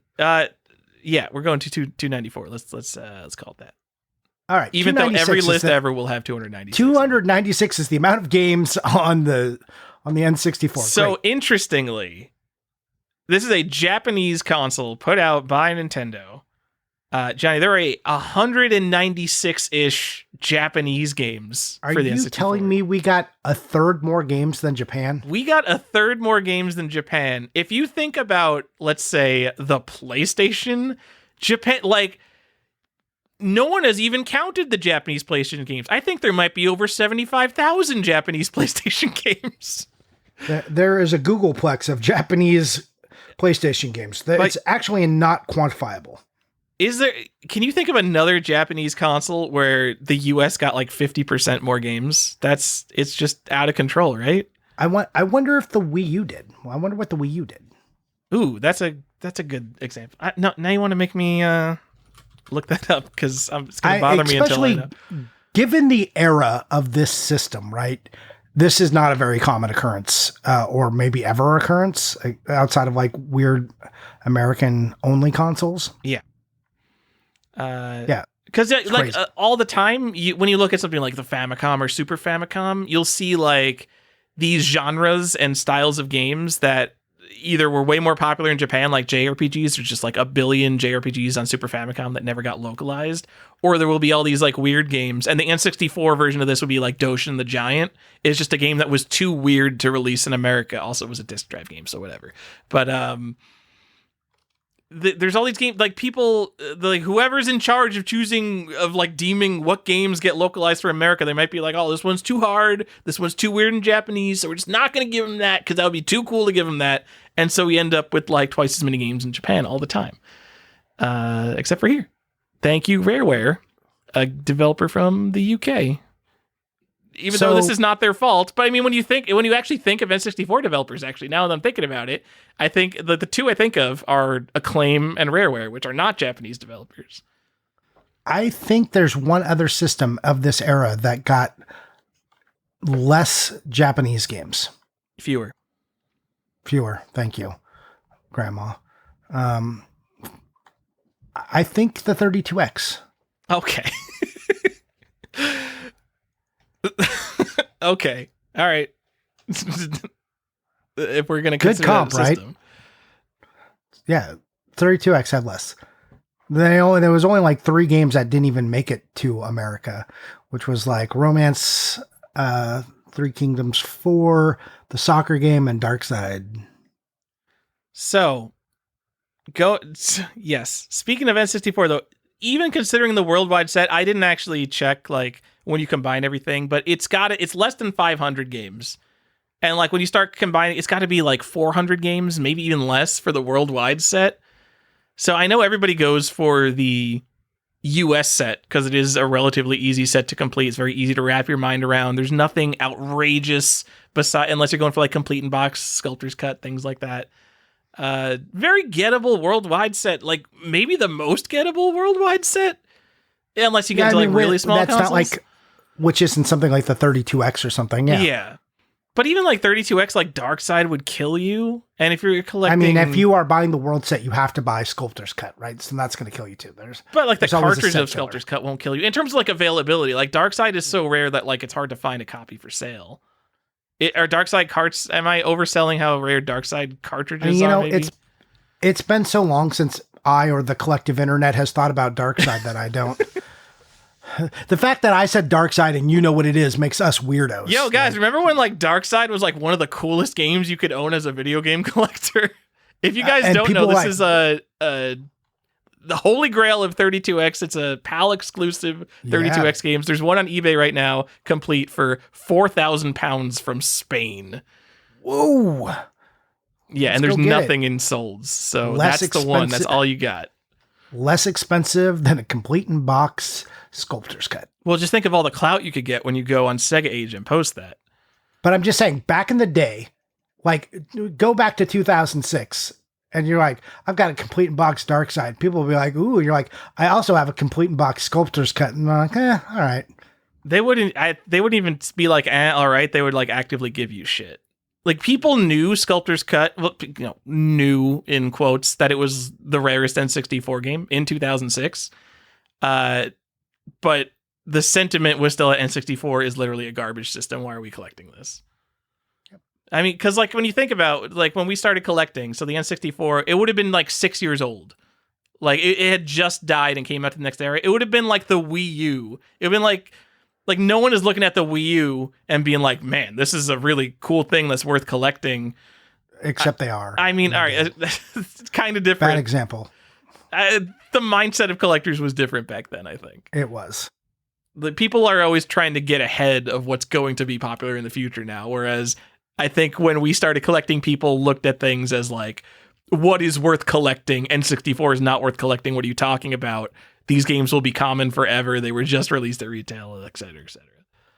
Yeah, there used to be this window where you're like, well, how long has it been dead before I should start collecting it? And now they're like, oh, you should have been buying it at retail because what are you doing? And then there was a slow ramp up of popularity, because I remember 2008 was the beginning of a price spike on like N64 games, let's just say as an example, and then 2012 was another price spike, and then 2021 was a huge price spike, obviously. Yeah. But now everyone's trying to get ahead of everything, so people are just collecting full Switch sets out the gate. Yeah, like, oh, you didn't get that special edition, sold out now. Now you always have to pay triple for it. You're like, what happened? Remember when this wasn't a thing? I remember the days before all of this, Tyler.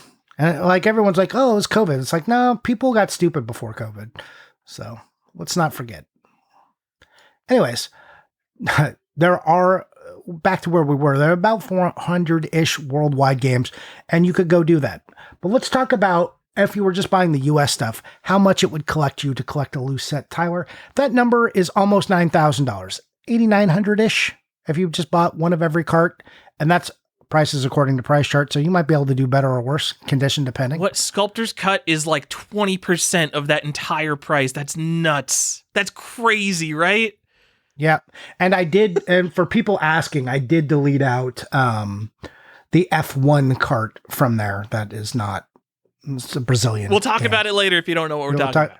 We'll get to it, but that's like in the data from Price Charting, but I took that out. For a complete box set, though, this is a number that had I known back in the day, I would have been like, no way, and or maybe done a better job collecting the system, like for condition. But it's almost $40,000 for a complete box set. Again, take that with a huge grain of salt. This is Price Charting numbers. Yeah, maybe $40K. Maybe curate the best $1,500 out of that $40K. Although, again, Sculptor's Cut is putting in a lot of work, and that yeah, it's like $6,000. So I mean, it's crazy. Like we could tally up the.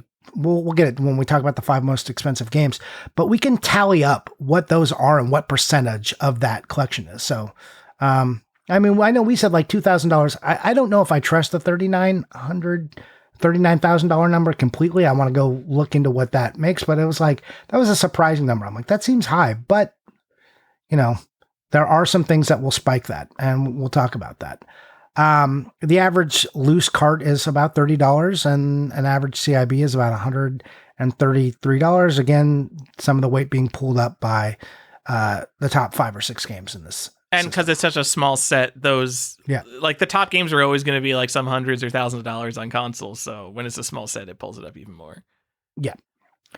Just less weight to pull. So the launch titles for this game, I love this, Tyler. Like we used to do or they started doing launch windows like after this. Back in September in the US, when this thing released in 1996, there was 2 games, Tyler. It's Super Mario 64 and Pilot Wings. That's it. That's it. And you know what the funny part is? You'll look at some people talking about like really mediocre console launches that didn't have a lot, and I feel like you could say that numerically about N64, but no one's going to complain about the N64 launch. Because Super Mario 64 was such a phenomenon that, like, that's what you wanted to do. You wanted to get the N64 and play Mario 64. Yep. They solved the problem of having too few games. They did. Like, what's that? Like, the Wii had, like, such a bullshit. And, all right, it had Twilight Princess, which was also coming out on GameCube, so you didn't really need to get it. But I had, like, Monkey Ball Banana Blitz. And what else was horrible? Like, the DS, I had, like, Feel the Rhythm XXYY. It was... What was it? The trauma game, Trauma Center? Was that a launch game? That game was all right. I didn't have that. But like, yeah. Yeah, there was some weird ones for the Wii. Anyways, 2 games, pretty cool. And then no games come out in October, and then you don't get more titles until November. And they definitely aren't Super Mario 64. That's all I'm saying. It's so funny. I guess I'm really familiar with the game now, but I could get 120 stars in one sitting now of Mario 64. Like, I'm not speedrunning it. Like, I'll just casually play through the entire game just because I'm so familiar with it. And like, people were probably like, that game would last them months. And like, they probably weren't Super Jones, and they were probably still having fun with Mario 64 for the rest of the year. Yeah. I mean, games used to like, you just played games more and for longer periods of times. And now with the advent of Game Pass, everything in our culture is now more immediacy. It's complete ADHD culture. Move to the next thing as fast as possible. I think it's going to I think it's going to affect collecting. I don't know how much, because we are like, as we're getting older, the same people are getting older, but I don't think people spent as long with whatever the most popular Switch game of 2022 was as they did with whatever the most popular N64 game of 1997 was, which will probably be like GoldenEye, which like obviously people played that forever. No, that's 100%. So like the nostalgia and their feelings built into it, less time invested. Like time invested into a thing builds nostalgia and like how much you want to go back to it. So we'll see. We'll see how that affects it. Also, I agree. Entertainment is cheaper, like just TikTok. Like if you need to not be bored for an hour, you can scroll through TikTok. Whereas in the 90s, your options were a lot more limited, so you might pick up GoldenEye. Yeah, back in the day, you had to watch all of the summons in Final Fantasy VII. Yeah. I thought you were going to say you have to watch the same VHS tape over and over. And I'm like, yeah, I've probably seen Toy Story like 20 times because that was one of the only VHS tapes I had, Johnny. How many times am I watching a movie 20 times? Or how many times is anyone watching a movie 20 times anymore? You have literally infinite free movies you could watch at any time. So, I mean, why do you think people love Star Wars that are my age? Why do you think they love Star Wars so much? You had it on VHS and you just watched it repeatedly. Same with Batman 89, like war tapes out. It's just not a thing that's happening anymore. You're like, Netflix next. Get out of here. You kids don't even know. It's entertainment so much worse than it used to be.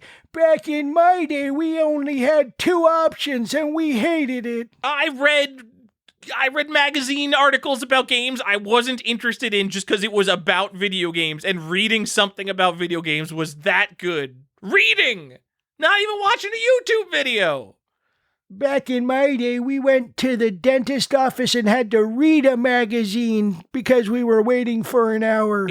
Oh my God, people don't have to do that anymore. Read like, it was like women's fashion magazines. And it was like, well, I'm going to be here for 15 minutes. I got to read something.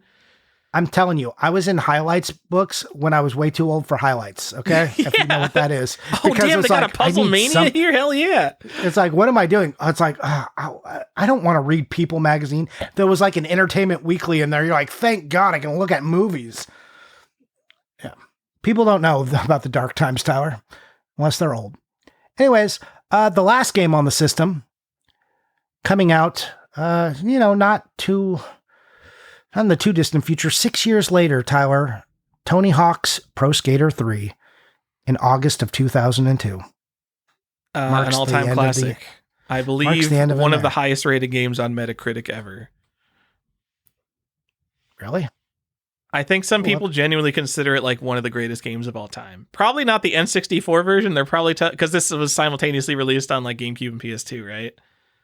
I don't know.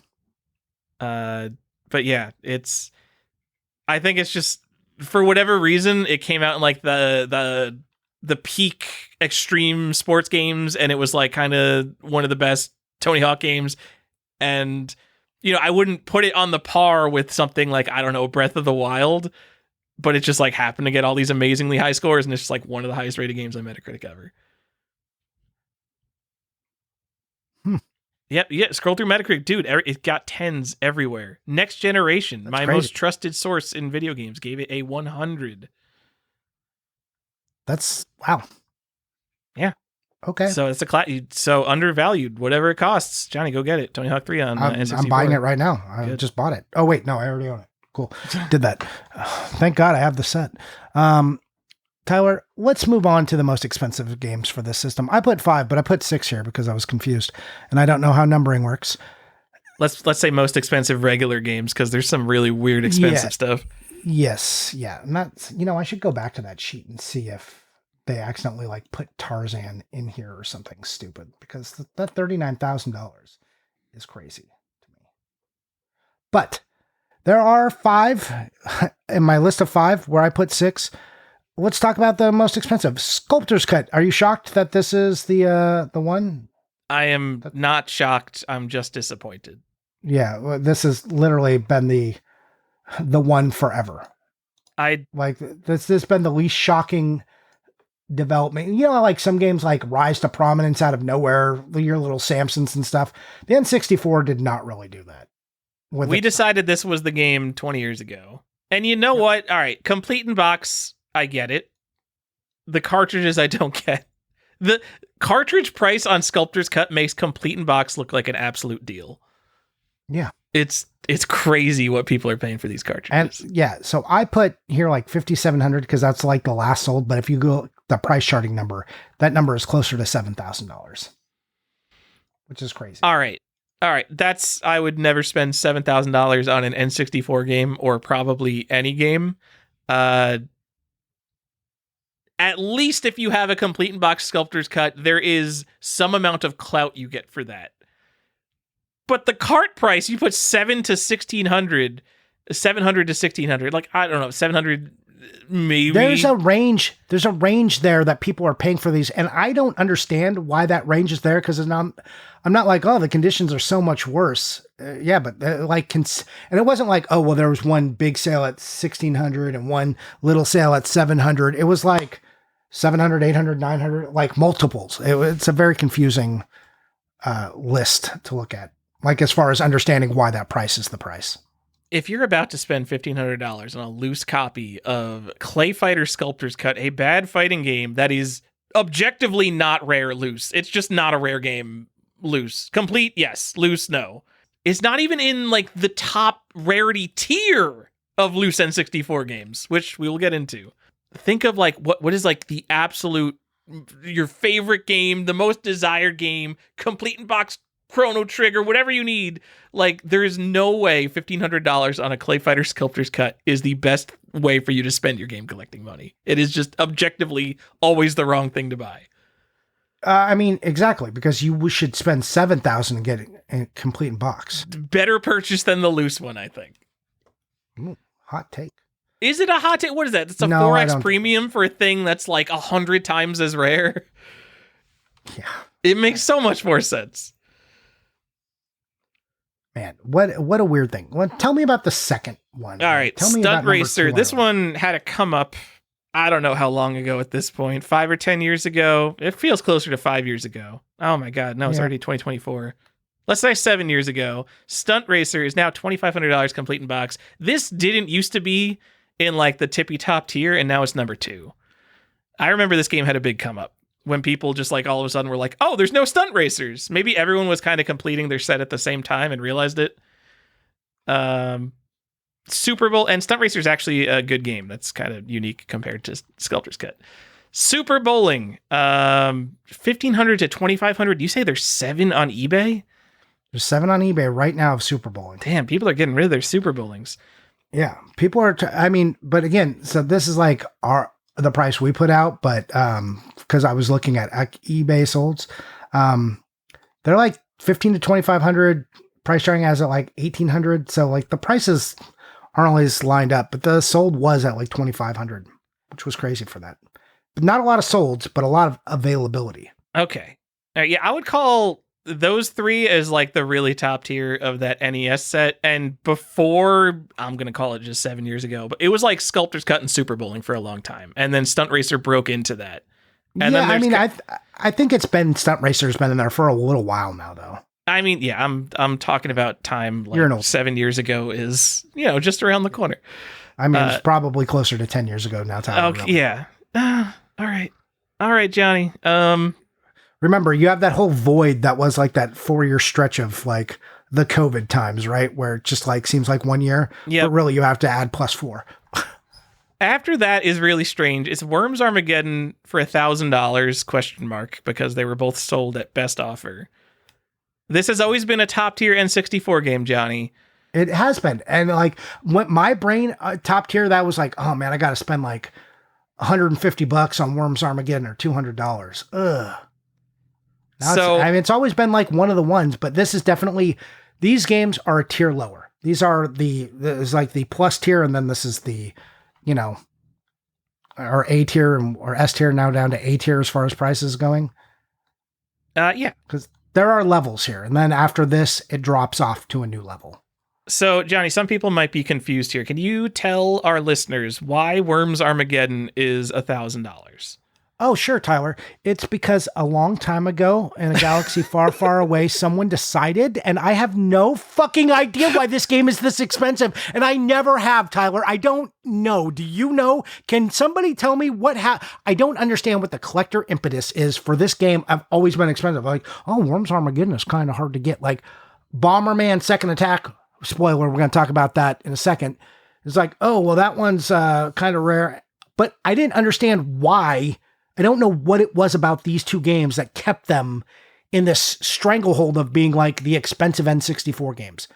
Like, people are like, oh, print runs. What do you guys know about print runs? Especially in 2003 and 4. Like, you don't. Get out of here. Do you have an answer? It you is don't know either. By far the most beloved Worms game. I've never played it on N64, Hey. But Worms Armageddon is a very good game. I don't know why that would make it into like the absolute top tier of what it is.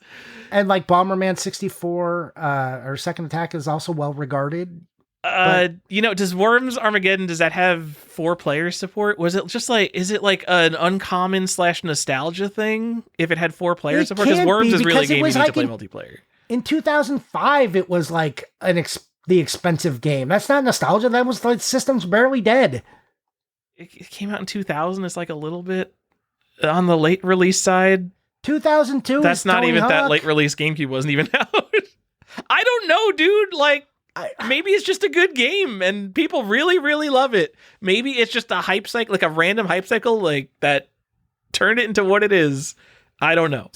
Yeah. So you guys might know and reach out and tell me, because that, and then the next one I want to talk about, Bomberman 64 Second Attack, same kind of thing. It's like $850 to $1,000, depending on like where you're looking. There was some that was sold for like $1,500. This price fluctuates on its availability, but all these games, Worms, Bomberman, I just added Rat Attack in here because it is a clear delineation in tiers, and Transformer, Beast Wars, spoiler. These are all like the same kind of price grouping. Stunt Racers, Super Bowling are kind of similar, and Clay Fighter is clearly above everything else.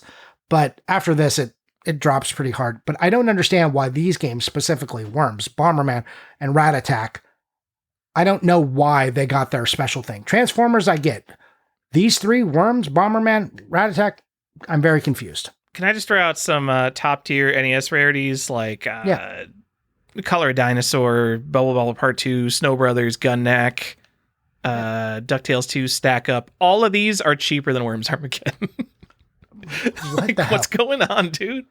What's going on with Worms? Anyways, Bomberman, again, Second Attack, it's like, oh, there are less of them and everyone likes Bomberman. It's like, okay, kind of see it, but like close to $1,000? What happened? And it was always a top tier game. Everyone always knew Bomberman Second Attack was like one of the harder ones to get. It was rare. I know everyone loves that word. Rat Attack was a game that kind of came on strong towards the end of one of the spikes for N64. If you don't know about that, like people are like, oh man, Rat Attack. It's kind of hard to find. It started like people were completing their N64 since I want to say 2008, 2010, and maybe 2012. I can't remember exactly. But people are like, last game you need. Oh yeah, Rat Attack is in my last games that I still need. Rat Attack. Yeah. So there became this conversation about it, and it came in, and there's a poster and a reg card for it that are unique. So adding a little bit to like why copies can get to that $1,000 range, which is like where this sits, $700 to $1,000 depending on completeness and condition. There's always those games that are like the uncommon ones that are like in the medium, like even like the lower medium price range. But then everyone who collects it still kind of knows that it's pretty rare. And Rat Attack is one of those games that like broke out in price and actually made it. Yep. It didn't do all the Hagan things, but it's of that ilk. But not like, but Worms and Bomberman were always known. Rat Attack just kind of came in later. And it supplanted a game that I always thought was like kind of third on the system before like Stunt Racers really had its jump. And that's Transformers Beast Wars, Tyler. Do you remember when this was like in the top 3? I have never once in my life cared about this game, and I still don't. And you're a Beast Wars fan, which is crazy. Nothing about this game does it for me. Man, this is the conversations where people were like, oh, Johnny likes Transformers. And then like, oh, he hates Beast Wars. He's a monster. No, you're a monster for liking No, the worst Optimus CG. Primal is a monster because he's a gorilla monster. That was so stupid. The point of the Transformers is they are vehicles that blend in on Earth, okay? Becoming a giant mech gorilla, you don't blend. I hate it. Anyways, I'm done. I hate it so much. The Maximals, Shut the Johnny. fuck up. Look, like Dinobots, I was like, I don't understand why Dinobots, like this doesn't make sense in normal Transformers. Constructicons make sense. Dinobots, they don't make a lot of sense. I don't really get it, but dinosaurs are sweet, so cool. Look, this turns into a silverback gorilla, and this one's a praying mantis. What? Shut the fuck up. Get out of here. Anyways. Transformers Beast Wars used to be tippy top, one of the games, and it was always expensive and hard to find. And I think it was always in the top 3, and then it fell, and it's fallen some more. It hasn't fallen out of the top 7 now that I added Rat Attack, but it's towards the lower end at like $700 to $900, which is weird because I always thought of it as being the premier one, and I thought it would sit above Worms because it's a rental exclusive, kind of. We'll talk about it. It's basically is a game that was originally a Blockbuster exclusive, has the little badge on it, and then was re-released. But yeah, I always thought that like gave it more clout. It doesn't give you the Instagram likes, and that's what determines these prices, Johnny. Come on. Rat Attack does not get you the Instagram lights. I think you get some like in the know Instagram lights on Rat Attack. People are like, oh yeah, that is a rare one. All right, Johnny, one of my things I like to talk about on these shows is the actual rare games compared to the highest priced games. Well, why, Tyler? The highest price games are the most expensive. Those 7 games, Tyler, that's like $16,000-ish of like the whole set. It's literally almost never the case that the rarest games are the most expensive. Like probably like maybe like the top 1 and 2, like they obviously, you know, like a Stadium Events has something going for it. But so much of these like prices, like look at like Worms Armageddon, a game like for 20 years that has been like, it just decided it's one of the rarest and most exciting N64 games and is still at the top. And I don't know if that's true. I don't think it is. But like these like collectors from these olden times, like just made these lists and made these things, and their opinions have just like traveled up through the ages. Yeah. Now we do have some data here, Johnny, and I know you don't like it. But I don't. It's not that I don't like it. I just want to make sure we contextualize it correctly. Good friend of the show, Joe, somewhat recently made an N64 rarity guide by manually counting loose cartridges. So either cartridge or complete counted. The number. So it's availability of the game in any condition. Yes, the number of copies on eBay in the past 90 days. So that would be copies for sale and copies that have sold in the past 90 days. A true population count in that window. And this is not automated. He did this by hand because he wants to make everything as hard as possible. But he also wanted to make sure that, because like when you do the automation, you get all this BS. So he made sure that everything actually existed. It's not a reason not to trust automation. Please stop saying things like that. There's one R10. Again, we'll go over it later. It's the F1 game from Brazil. But the R8 N64 games are All-Star Tennis 99, Deadly Hold on, what's Arts, an R8? Tell me what an R8 is. People Rarity don't know 8. So he divided them into 10 rarity tiers. There was one R10. It was a rarity of 1 to 10. Go ahead.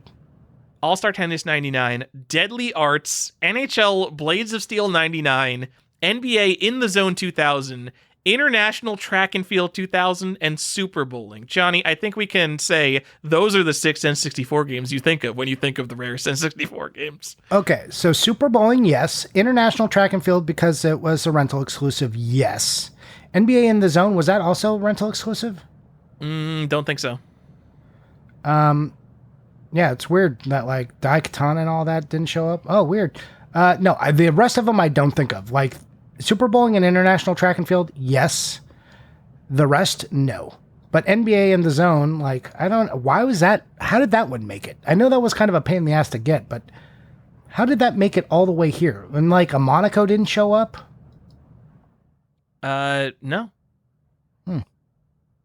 It's just, I think, so this is kind of one of those systems where, like, if we're just talking about the N64 set, basically nothing is rare, especially when you're talking about cartridges. But like you get into the things where like, oh yeah, this Sculptor's Cut manual is so rare. But like in the grand scheme of things you can collect in video games, like a retail Nintendo 64 game is really, there's going to be something available when you search for it. Yeah. So, and this All-Star Tennis 99 is a $25 cart and a $70 complete game. I think after Joe published his data, I bought Blades of Steel 99.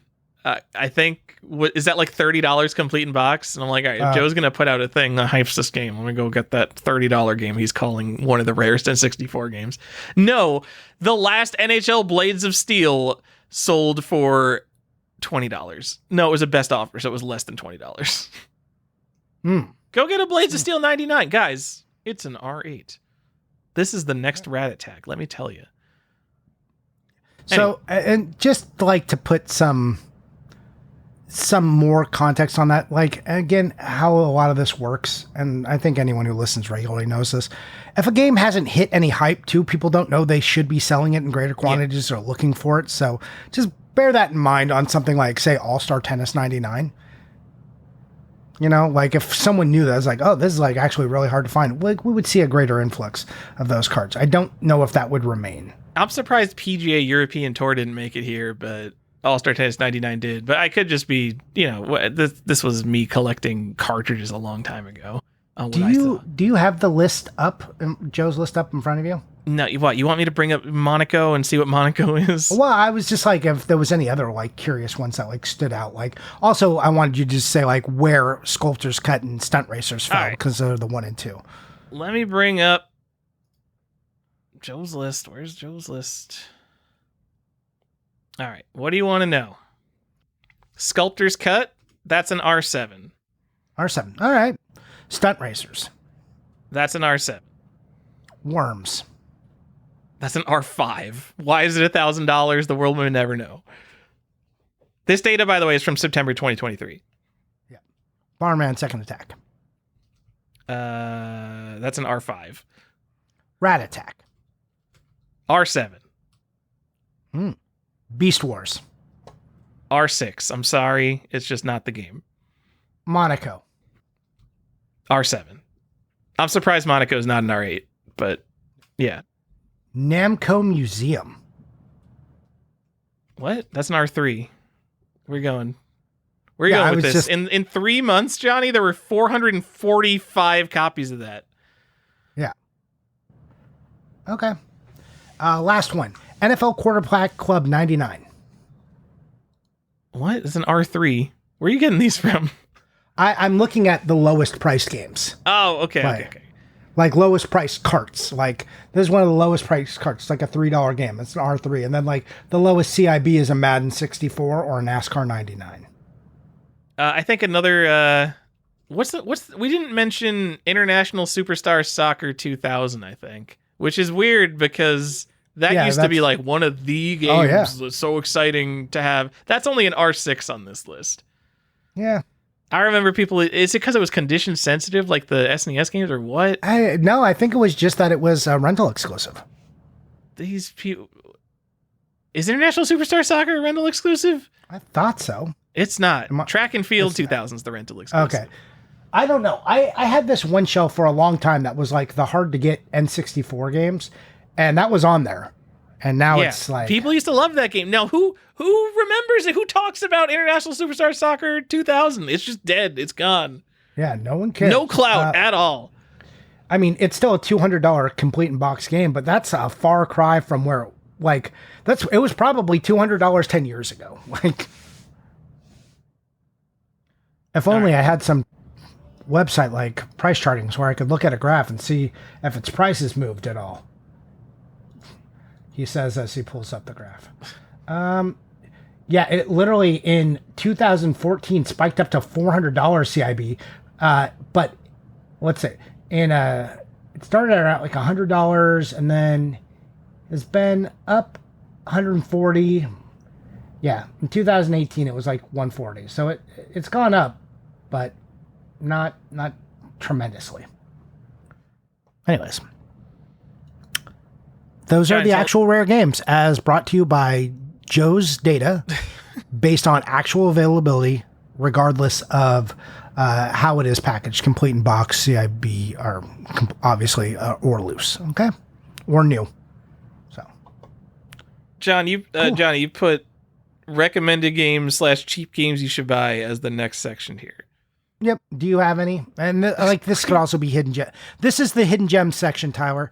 So, you got any hidden gems or recommendations for me here? I just want to tell the listeners what we have written down in our show notes here. We put Wave Race and Superman. Those are the two games you should buy.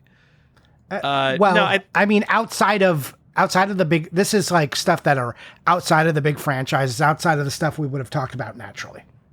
I think there are no hidden gems on Nintendo 64. I think, at most, I think Castlevania 64 is maybe a little bit underrated. It's terrible. But you also don't need to go out of your way to play it. Yeah. I mean, it is also a Castlevania game on a system that is not known for its Castlevanias, and people play. I also like to put Shadowgate 64 into this. Yep. Okay. I mean, those games are kind of cool. Yep. So, and that's like a weird one that like people will go back for. I don't think you need to buy either of those, though. I mean, those are cool if you like that genre. My pick is actually Superman. I think its notoriety as one of the worst games ever has lasted through the ages, similar to like an E.T. It's pretty affordable. What is it, in like the $75 to $100 range, complete in box? Did you say Superman? I think you mean Hope. I meant Hope. Yes, Hope. I think it's worth buying. I think it's an iconically bad game, genuinely bad. I know there's the defenders who will go back and go, it's not bad, it's mediocre. No, it's bad. And at the time we knew it was bad because I remember renting this with my friends when I was a kid from Blockbuster, specifically because we knew how bad it was and we were making fun of it at like a sleepover. So, always known as a terrible game, is a terrible game, worth owning because of that. Okay. Yeah, I mean, the N64 has like some other big franchises on it too that you can get. I mean, you can pretty much go wherever you want. We did a top 10 list out of this at one point. Like, if you want to go buy a really bad version of Doom, you can do that. There's also a Duke Nukem. Doom 64 is its own game. Oh, it's not a port. All right, well, maybe you should have brought that up then. Okay, yeah, go buy Doom 64. Yeah. There's also the Goemon games, which is the first time I think it hits a US console, which is like, something. No, Mystical Ninjas. Super Nintendo. Mystical Ninja. I forgot. Never mind. I was just correcting myself. Oh. Gauntlet Legends is fun. There's like some stuff here, but that stuff that no one really knows about. Nothing. There's just nothing hidden here. Only games that are cheap. I think. For as much as people love Mega Man, if you just wanted the cart, like even that went up now, but that used to be like a really cheap game. Do you remember when Mega Man was cheap? Is it not? Isn't it like the bullshit version of Mega Man Legends? Shouldn't you just go get Mega Man Legends on PlayStation though? Yeah, I mean, but if you're an N64 person. But you're not. Come on. Yeah, I mean. Get out. That, and I remember like back in the day, people used to say Xena was going to be a rare game and like hard to find one day. It never panned out because it's still just like a $40 CIB. It's funny that it's not. You would think it would be, right? Like, who's buying the Xena game? Yeah, well, we should have checked Joe's list to see how many were available. Damn. Anyways. Yeah, that's it for the hiddenish gems. There are none. But I like your recommendation for Superman, also just because it's got that ridiculous collector's edition badge on it, and there's just no other version. I love that. Big fan. We've recommended it multiple times on this show. Yep. Okay. Are there, in the N64 set, any on-the-edge case games? And think of like a Max Cart where like, we're not really counting it towards the set. Some people are. Or it's like, oh, we know it and we try to own it if we can because it's cool. Like what is out there? I don't know, John. I think Sculptor's Cut's the most bullshit. And yes, Blitz Special Edition has almost no changes from Blitz 2001 except for an updated roster. Although I think it's debatable on whether it would be a different game. Okay. So all the players changed? All right. All right. It's a different game. Super Mario 64 and Wave Race both got updated versions in Japan, and this sometimes makes those Japanese lists weird. It's usually translated to something like Rumble Ver Dot. But it basically Japan, like the most popular game on N64, that is probably Mario Kart actually, but Super Mario 64 got an update with Rumble Pack support, and we didn't get it in America. This country that got way less games than we did got a cooler version of Mario 64 as one of their games. Also, Wave Race. I didn't know that about either of those games. Yeah. Yeah, probably something to keep an eye out if you're buying like unopened Japanese games, because I bet the Rumble version would be worth less because it's a later release and not the original release. So if you're buying that $1.56 million Japanese Mario 64, make sure you're not getting the Rumble version. Yeah. But if you just wanted to play it, like, that's probably the coolest version of Mario 64. I don't know. I've never played it. I think also on the Edge stuff, I would put, and I think this is a fine place to talk about it, but F1, the F1 game from Brazil. Oh, okay. Yeah, here. All right. This is the time to talk about it. The rarest N64 game, quote unquote, not really, doesn't even count. No one knows. It's F1 Racing Championship, which is an almost PAL exclusive. So this game came out in Europe, but then someone, I don't know, people pointed out like, no, idiots, this is available in Brazil. So this is a game that was like on PAL exclusive lists, but there's a Brazilian version of it. So you just go and like, I don't know, when did this get popular? Was this always $1,000 game, or did no? I think this like came out of nowhere like 7 years ago or something, 6 years ago. And now the people in Brazil know to look for this, and they're like, I could sell this for $1,000. Okay. Well, yeah, and it's like Brazil notoriously hard to get stuff out of South America, right? Yeah. But also, kind of who cares on this game? But what do people say? Why does it end up in all the dumb US lists? So, because people say they collect. All right, so there's two different things people say. People say they collect the NTSC set, which is dumb because Japan uses the NTSC video standards. So, like, what are we doing, guys? Why are we defining our collection by video standards? But then they'll clarify and they'll say they collect the NTSC-U set. But the U in that does not stand for USA because Brazil also uses the NTSC-U standard. So F1 Racing Championship, the Brazilian release, if you're saying you have a complete NTSC-U N64 set, you need the $1,000 Brazil and European exclusive F1 Racing Championship. The rarest N64 game. Man, Tyler, you know what I love about collecting? Do you want to know? Is it stupid nuance? I mean, I do love nuance, but I love just like television video signal standards as being the delineator for all the things I collect. We don't even use these standards anymore. It's like, and people don't know, but it's like, oh, PAL's European. No, also just a video. Just, guys, stop it. Look it up. I'm collecting the 1080p set of PlayStation 3 games, by the way. Anything that rendered natively in 1080p, I want. Okay. I like that better than television standards. Yeah. Okay. So that's our edge cases, I guess, for kind of. That we were going to have some edge cases on Player's Choice games, I think, too. So is this a fine place to bring up edge case on Player's Choice games? I don't even know what you're talking about, so sure. What do you mean? Sure. So on the Player's Choice games, there is a clear set of Player's Choice games for the N64. And weirdly, I think I like, out of all the Player's Choices Nintendo's done as far as aesthetic, this is my favorite one. Hands down. It's like not even close. I like the way these look. I like the little badge on Super Nintendo just fine, but this, like, the gold end of the box gives it, like, you're like, oh yeah, I like this gold end. But there's a bunch of Player's Choices that are sticker-only versions of Player's Choices, which confuses the list of Player's Choices. So, like, I think it can appear sometimes on the cart, but mostly it's just on the box. Like, definitely Kobe Bryant and Diddy Kong Racing have just sticker versions. You're like, oh, it's a Player's Choice.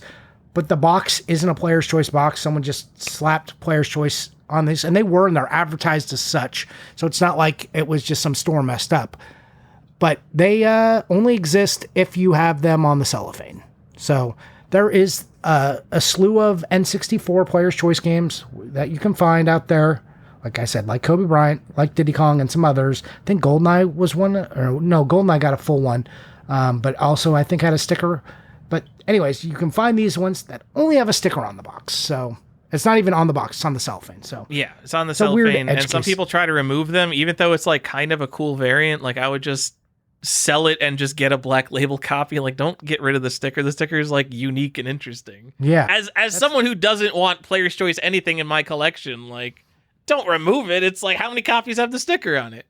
Yeah, that's like the fun part about that thing. Don't mess it up. I definitely. You said that you like the N64 Player's Choice the best out of anything. I think it's the least bad. Yeah. I also it could be nostalgia though, because I remember this is maybe a reason that like everyone had the same games, because all the Player's Choice games are all like the Nintendo games, and they were $20. And I remember like getting excited for Player's Choice games because I could afford them. As someone who mostly bought used games, like all of a sudden you're telling me like, you know, I could buy, you know, Shadows of the Empire brand new for $20. That's incredible. So I was always buying Player's Choice stuff. I mean, well, it's like that gold edge kind of blends in, and like there is the badge and then the yellow corner, but Nintendo did a lot of yellow corners on Super Nintendo, so it's like, it's not great, but it feels more seamless, and it's not like disrupting the art so much. It's because the yellow corner blends in with the yellow right side of an N64 box, whereas on like the Super Nintendo, they're like, hey guys, I got an idea. How about a lime green to yellow gradient in the corner? Yeah. I mean, it makes it visible on the shelf. You know, it probably was a good idea for retail, but as a collector, it's the worst thing ever. Yeah, like giant yellow band at the top. Gross. That's like, yeah, I just kind of... Like, all right, so SNES, you're getting like the... like you're make it eye-catching at retail, but like now it's like they make it intentionally obnoxious, and everyone hates it. Even people who aren't collectors are like, why? I don't want this like greatest hits garbage. Why is this one all red and looks shitty? Oh, it's terrible. Terrible. Oh yeah, one of this, there's like, so a lot of the sticker variants I was talking about, like some of them even have regular boxes, but there's a sticker variant of Super Mario 64 is one of the ones that you could find that had a sticker variant too. It's just happens. So anyways, if you find those and the cello is still on it or sealed, don't remove them. Keep them like that. It's a fun variant. Yeah. All right. That's, I think, my all completed for edge case stuff. Not as deep a well as some other systems. So Johnny, there's these not for resale cartridges. Uh-oh. And people is this more edge case stuff? Oh my god! It's not an edge case stuff, but similar to Super Nintendo, there's a big set of very clearly marked not for resale cartridges, and people like to collect them. I think we talk about like how people. I think like the N64 introduced habits into collectors like this, like the NFRs, like because the set wasn't big enough and they got all the stuff they wanted early. So like, what else can I do? Because I love the N64, and this I think is a natural link to that. I never thought of that. Did like early N64 collectors do that? And that's why Yoshi's Story International version rose to prominence so early. Because I remember way back in the day, like everything on N64 was trash. And then like Yoshi's Story International version was immediately like this breakout, very, very expensive game. Like it was on like most expensive game of all time lists. Yep. But so that's in this section, Johnny. There's like 30 to 40 NFRs. I didn't count them. The main thing to know is that there's two kinds. There's one where there's this little red box printed on the front of the label. It's on like basically the Nintendo and Rare games you would expect to have it. So every time you're looking at like an Ocarina of Time or Majora's Mask or Banjo-Kazooie cartridge, and like Mario Golf games like that, look for a little not for resale badge, because these are relatively common in terms of like kiosk demos, and I have found multiple of these out in the wild, and they will always be mispriced because even game stores always miss this. They're just like, it's just like some employee been like, oh, it's a copy of Mario Golf, $15. So you could find these. They're also not egregiously expensive. Considering N64 is as popular as it is, these are like $75 to $200 now, which like, yes, it's expensive, but we're talking about post 2021. And we're talking like good stuff. Like you can get a Mario 64 not for resale. Like the kiosk demo Mario 64, the best game ever made, for $200. Yeah. And there are a couple, like a lot of them. Like I'm talking like Mario Party 3, Star Wars Episode 1 Racer, the Pokemon Stadium games, at least Pokemon Stadium 2. These are in the $100-$150 range. And then the ones that are really expensive, there's like Mario Kart 64, Mario Kart 64 and Ocarina of Time, I think are numerous hundreds of dollars because those are the games where millennials were crazy. We all think Ocarina of Time and Mario Kart 64 are the best things ever. And then besides that label variant, there's another smaller set. I think it's some third-party games, just like some wrestling games, Acclaim games. They just have the sticker on the back. It's a big white sticker with black text that says not for resale, but doesn't have any differences on the label. And I think there was a bunch of Super Nintendo games that had like that same thing where it's the same sticker. You know the sticker I'm talking about? Yes. Yeah, it's very obvious. Like you can't miss it. No, very hard to miss. Does not display very well, but you in your heart will know you have a kiosk demo then. Yeah, and I always feel like that sticker is grubby and like just doesn't look good. Yeah. I still like them. I think I bought a Super Metroid not that long ago that had that sticker. I felt pretty good about it because it wasn't that expensive. But so after those, the ones I'm calling not that expensive to somewhat expensive when you get into the Ocarina of Time tier, you get to just straight up some of the most expensive games ever made. Oh, wait, what? So going back, Yoshi's Story International version, a game that has been on the radar as long as I've been collecting. This is like $3,000 now. That makes sense. This is the kiosk demo version of Yoshi's Story. Yoshi's Story. And so the interesting thing about this is that it's US encoded like cartridge, like the region encoding is for US, but it's actually the Japanese version of the game. Literally, it's the same game as Japanese Yoshi Story. $3,000? That's crazy for a demo cartridge. That's like, what are we... And I think part of the reason is it's called Yoshi Story International version, so if you're really making a stickler checkbox list, this isn't just Yoshi Story and you know it's the kiosk cart. It's got that :/international version, so it feels like something different, and that's pulling a lot of weight. You don't have every game in the US set. Exactly. I mean, it's encoded. It's Japanese text, but it's encoded for the US. So yes, this has always been a super killer game. I'm putting that in my Edge case. To complete the set, you need this one. Okay, sure. Edgelords, get it. And then the big one, the Gray Majora's Mask demo cartridge, which is just an out-of-control nonsense game now. The last one I saw was Heritage Auctions 2 years ago. It sold for $7,200. This is not just like a cartridge shell variant. It's actually a completely different software on the cartridge. It has like a level select at the beginning, and you get to jump around to different areas of the game, which, yes, cool. But there's a lot of like preview, like review copies of games that do that, and prototypes. For $7,200, you could get a lot of cool stuff. But, you know, I guess this is maybe one of those cool things. It's not as like one of a kind as something like a prototype, which also isn't one of a kind. But like this is getting into that tier where you can get like a real one of a kind item for this kind of money.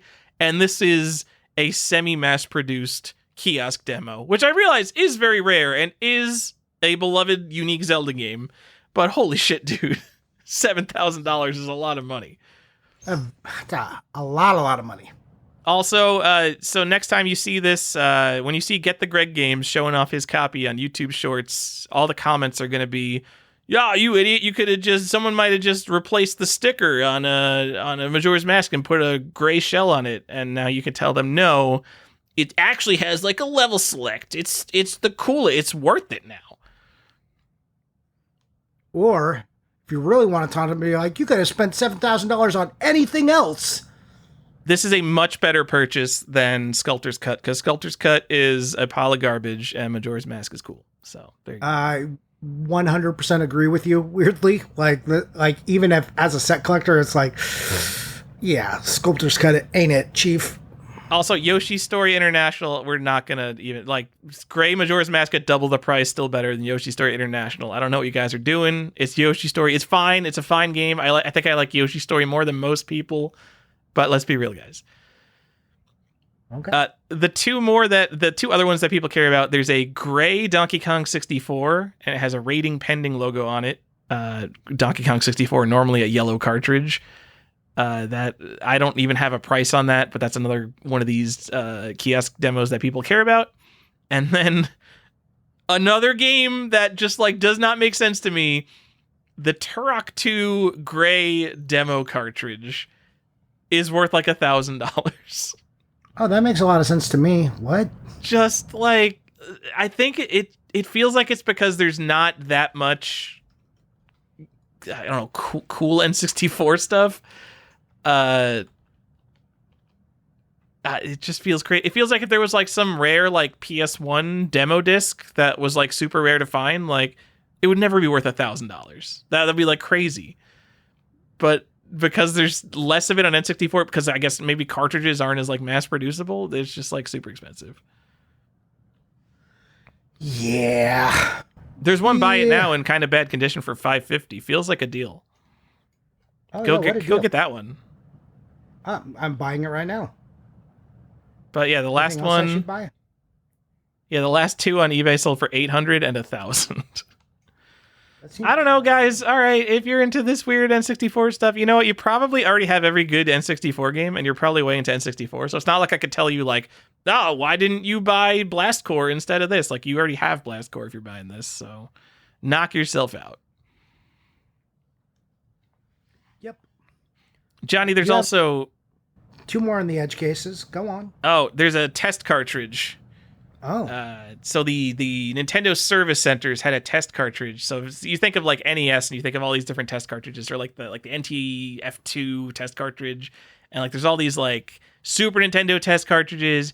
You can go get, you know, a Super Scope test cartridge, and then NES can get like the controller test cartridge and the Power Pad test cartridge, and they're kind of out there. Like, all right, you might not get like the one you want right away, but if you just want a test cartridge, you can pretty much go and get a test cartridge. For whatever reason, the N64 test cartridge, way rarer than those. I don't know why. I didn't know this existed for the longest time. I probably found out about it 5 or 10 years ago. NES World calls it an R9. If you want to put it in the rarity scale. I think it's so funny if you look for this. One of the first sites that pops up is NES World. NES World, by the way, just like a super old website. It's been around for like 20 years. So they still have like the R notation. Like people were calling things R9. Anyway, it's worth like $2,000, which is a lot of money. And that price date is from 2022.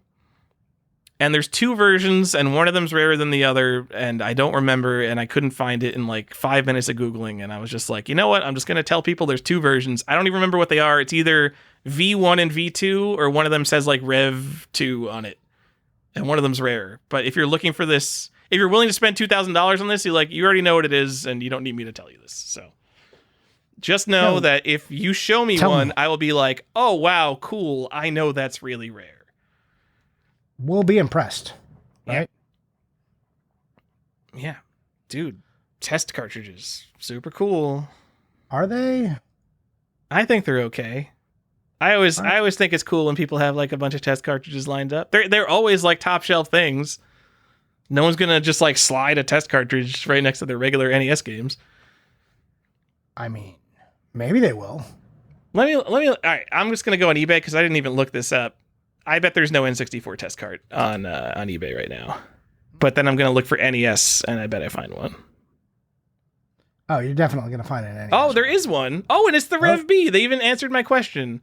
There is an N64 test cart, Rev B. It's $8,500 for best offer. So go grab that one while you can, guys.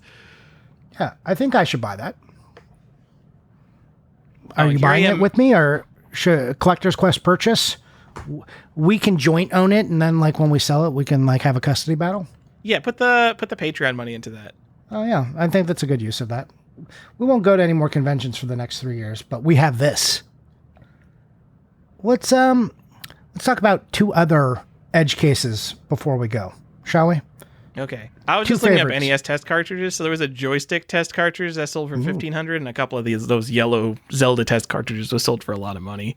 Man, people I thought love that yellow Zelda test $1,500 for a joystick test cartridge? I thought the NES test cartridges were cheaper than that. Maybe not anymore. Huh. All right. Weird. But I guess you guys with the NES test cartridges are cooler than I thought. yeah, they're done now. Last 2 edge cases. Recall carts. 2 of our favorites. Oh, yeah. I forgot about those. Yep, WWF No Mercy has got a -1, and Turok Rage Wars also has a -1. So Turok Rage Wars also gets the distinction of getting a different colored cart that becomes a gray cart, while WWF No Mercy stayed in a black shell.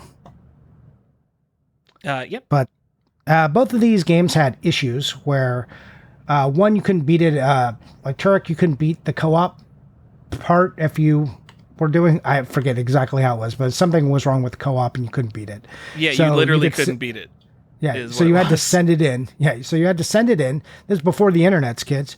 Well, the internet existed, but before you could just download patches. You had to send this back, and you'd send your bad version, and they'd send you a new version of the -1 with the fix. WWF No Mercy, I think it was a save bug on that one, right? It would delete your save file randomly. So this is such a good bug, because when you called in to report this, so first of all, if that happened to you, what would you think? You would think like, oh shit, something's wrong with my system or something, or like I shut it off incorrectly or something, because it would probably be a one-time thing, because it wouldn't happen like all the time. So if it happened once to you, you wouldn't even think about the cartridge. Maybe you would get frustrated and give up or something. Then you called in and they would tell you to like go through like the factory reset of the game pack, and then you would have to have it happen again to you, and then you call back, and then they would ship you out the replacement. And I'm sure at some point if you called in, they would just ship you out because they knew what the issue was. But these are rare, because like how many people went through all the freaking effort to do all that to get the fixed copy of No Mercy? yeah, you like the hurdles is what makes it cool. Yeah. And this at some point, this is a long time ago, like I don't know, 15 years at this point, someone did have a case pack of the fixed No Mercies. I don't remember what happened to that. I think he was selling them one at a time on eBay, but technically there are sealed copies of this out there, and I don't think you can identify them from the outside of the box. Actually, you can't, because I remember people opened them and said that the box was exactly the same. Yeah, and again, these aren't this didn't get box revisions or anything else. This is just like they did this one fix and that was it. I think the Turok one is cool because it got a different color shell, so that was like you get some distinguishing characteristics there. But these games go for a pretty penny, between $500 and like $600 typically for these carts. So if you definitely really not No Mercy. Yeah, No Mercy I think was at $500. Really? $500? I see a couple on eBay in like the $350 range. Okay. All right. It's definitely, I wouldn't buy this. I do think it's one of the better N64 games. I would not buy the USA 1 variant. It looks like maybe for like $300. This is just something, every time you see N64 cartridges, it's the easiest thing in the world to look for because it's a black cartridge, so it always sticks out. So you just pick up all the black cartridges and you look at the product code at the bottom of No Mercy for a -1. And if you find it, it's like, oh, well, it's a free $200 profit, basically. Because no one is ever going to mark this price correctly in a store. We didn't mention it in key franchises, but the wrestling games ubiquitously are very beloved on the N64. So, there's a whole slew of people who are just about the wrestling games on N64. It's also a pretty beloved era of wrestling. And it features, on the box, prominently featured is future president of the United States, Rock Johnson. Okay. His legal name. So anyways, we, thank you. We forgot to mention that in franchises. I wanted to just make sure that people are rolling around screaming at us about it. Like, but the wrestling games. And if you know anything about this podcast, is that we do a good job with wrestling. So Yeah, just keeping our track record in place. That's it for my edge cases. Anything else you want to throw out there? Or should we get to some of the cool Johnny. variants? Tell me about all the colors of the Nintendo 64. So one of the things we talked about is the variants of this system. And there are a lot of color variants, not just for the games, but for the consoles and the controllers, and people love them. I'm not going to go through every version of this, but for the consoles, because people do, this is like a system. I mean, they're like N64 collectors are like console people. They'll collect all the fantastic ones. They want to display that shit.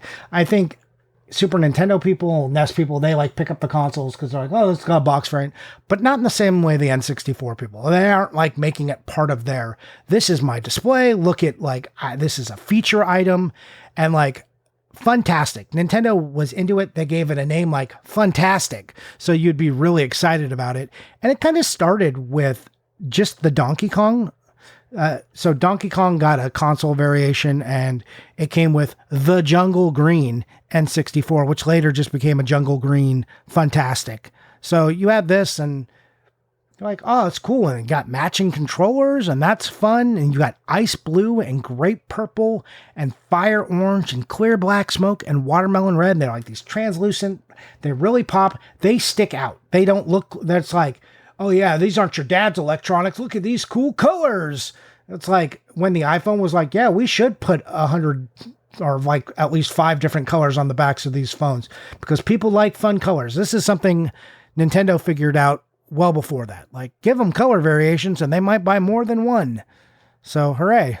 That's a thing people did. And in Japan and Europe, they did even more. Japan, like the Daihawks version, which is like an orange and black one, which looks really cool, which is for the Dai store. I'm butchering that word. You guys can all forgive me. There's like an ocean water blue one. There's like another red clear one.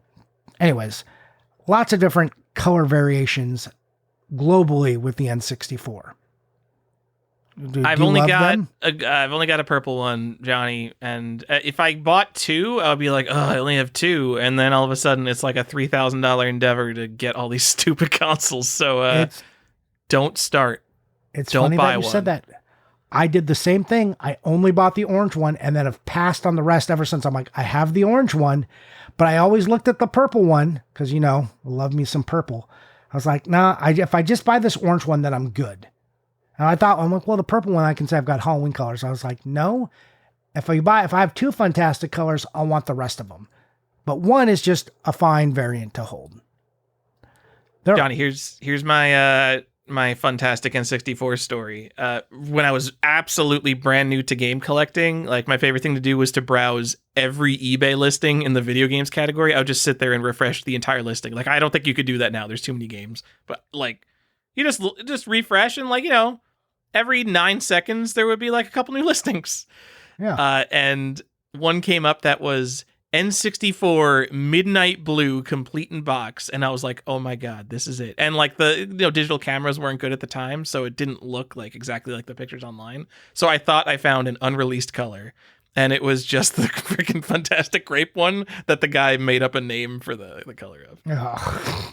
But like, whatever, I'm sure like I probably overpaid for it, but like I'm sure I spent like a quarter of what it's worth now.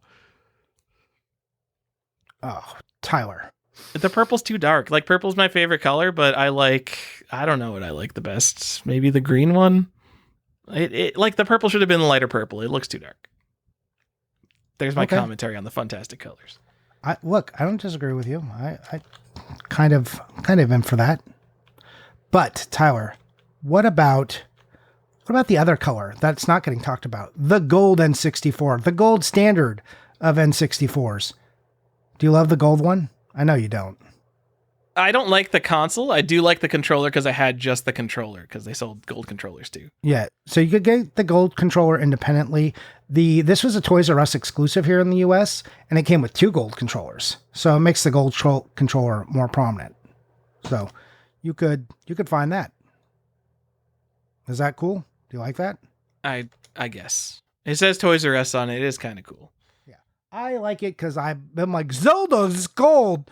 I don't like gold in my everyday life, but I'm like, if you make it look like Zelda, then maybe I like it because I'm stupid. got my collector brain on. You tricked me. You got it. Like, just so dumb. Can you imagine? So the gold N64 controllers were just put out as like a random color. Like, can you imagine Nintendo selling gold anything and not branding it with Zelda at this point? I cannot. Crazy.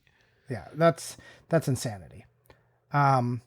Anyways, so there's the gold one. And then I think the one everyone's like really asking me about is like, hey, Johnny, where's that Pikachu one? Because everyone loves Pikachu in Pokemon. This is like the most kid looking, put it in a McDonald's N64 that ever existed, right? Like this is the one you'd see in a dental office. Like it's got Pikachu on it. His cheeks light up. His foot's like the reset button, the power buttons, a Pokeball. It's so ugly. But yeah, people I don't like it at all. I'm sorry. Also, just Nintendo 64, not a console I associate with the Pokemon franchise. Like, what do you got? You got Pokemon Stadium and Pokemon Puzzle League? Like, what the what the hell? So there's actually variants to this console, not in the US, but internationally. Like Japan got a lighter blue one. So they got, I think our blue is better, but they got like a lighter blue. Their controller's a little better on design because their Pokemon has lightning bolts on it. Again, these all have unique controllers with them that match. PAL got like, I want to say like salmon. I think they call it orange, but it's like more of like a salmon to me. Didn't that orange one come out in Japan too?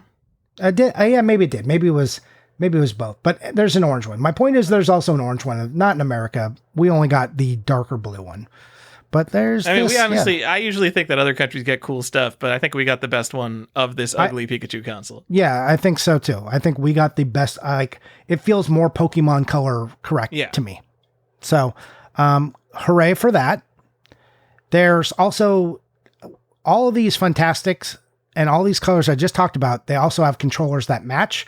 So people collect these controllers hard. This is, again, starting the controller collecting. But there's also like an extreme green controller that wasn't made available.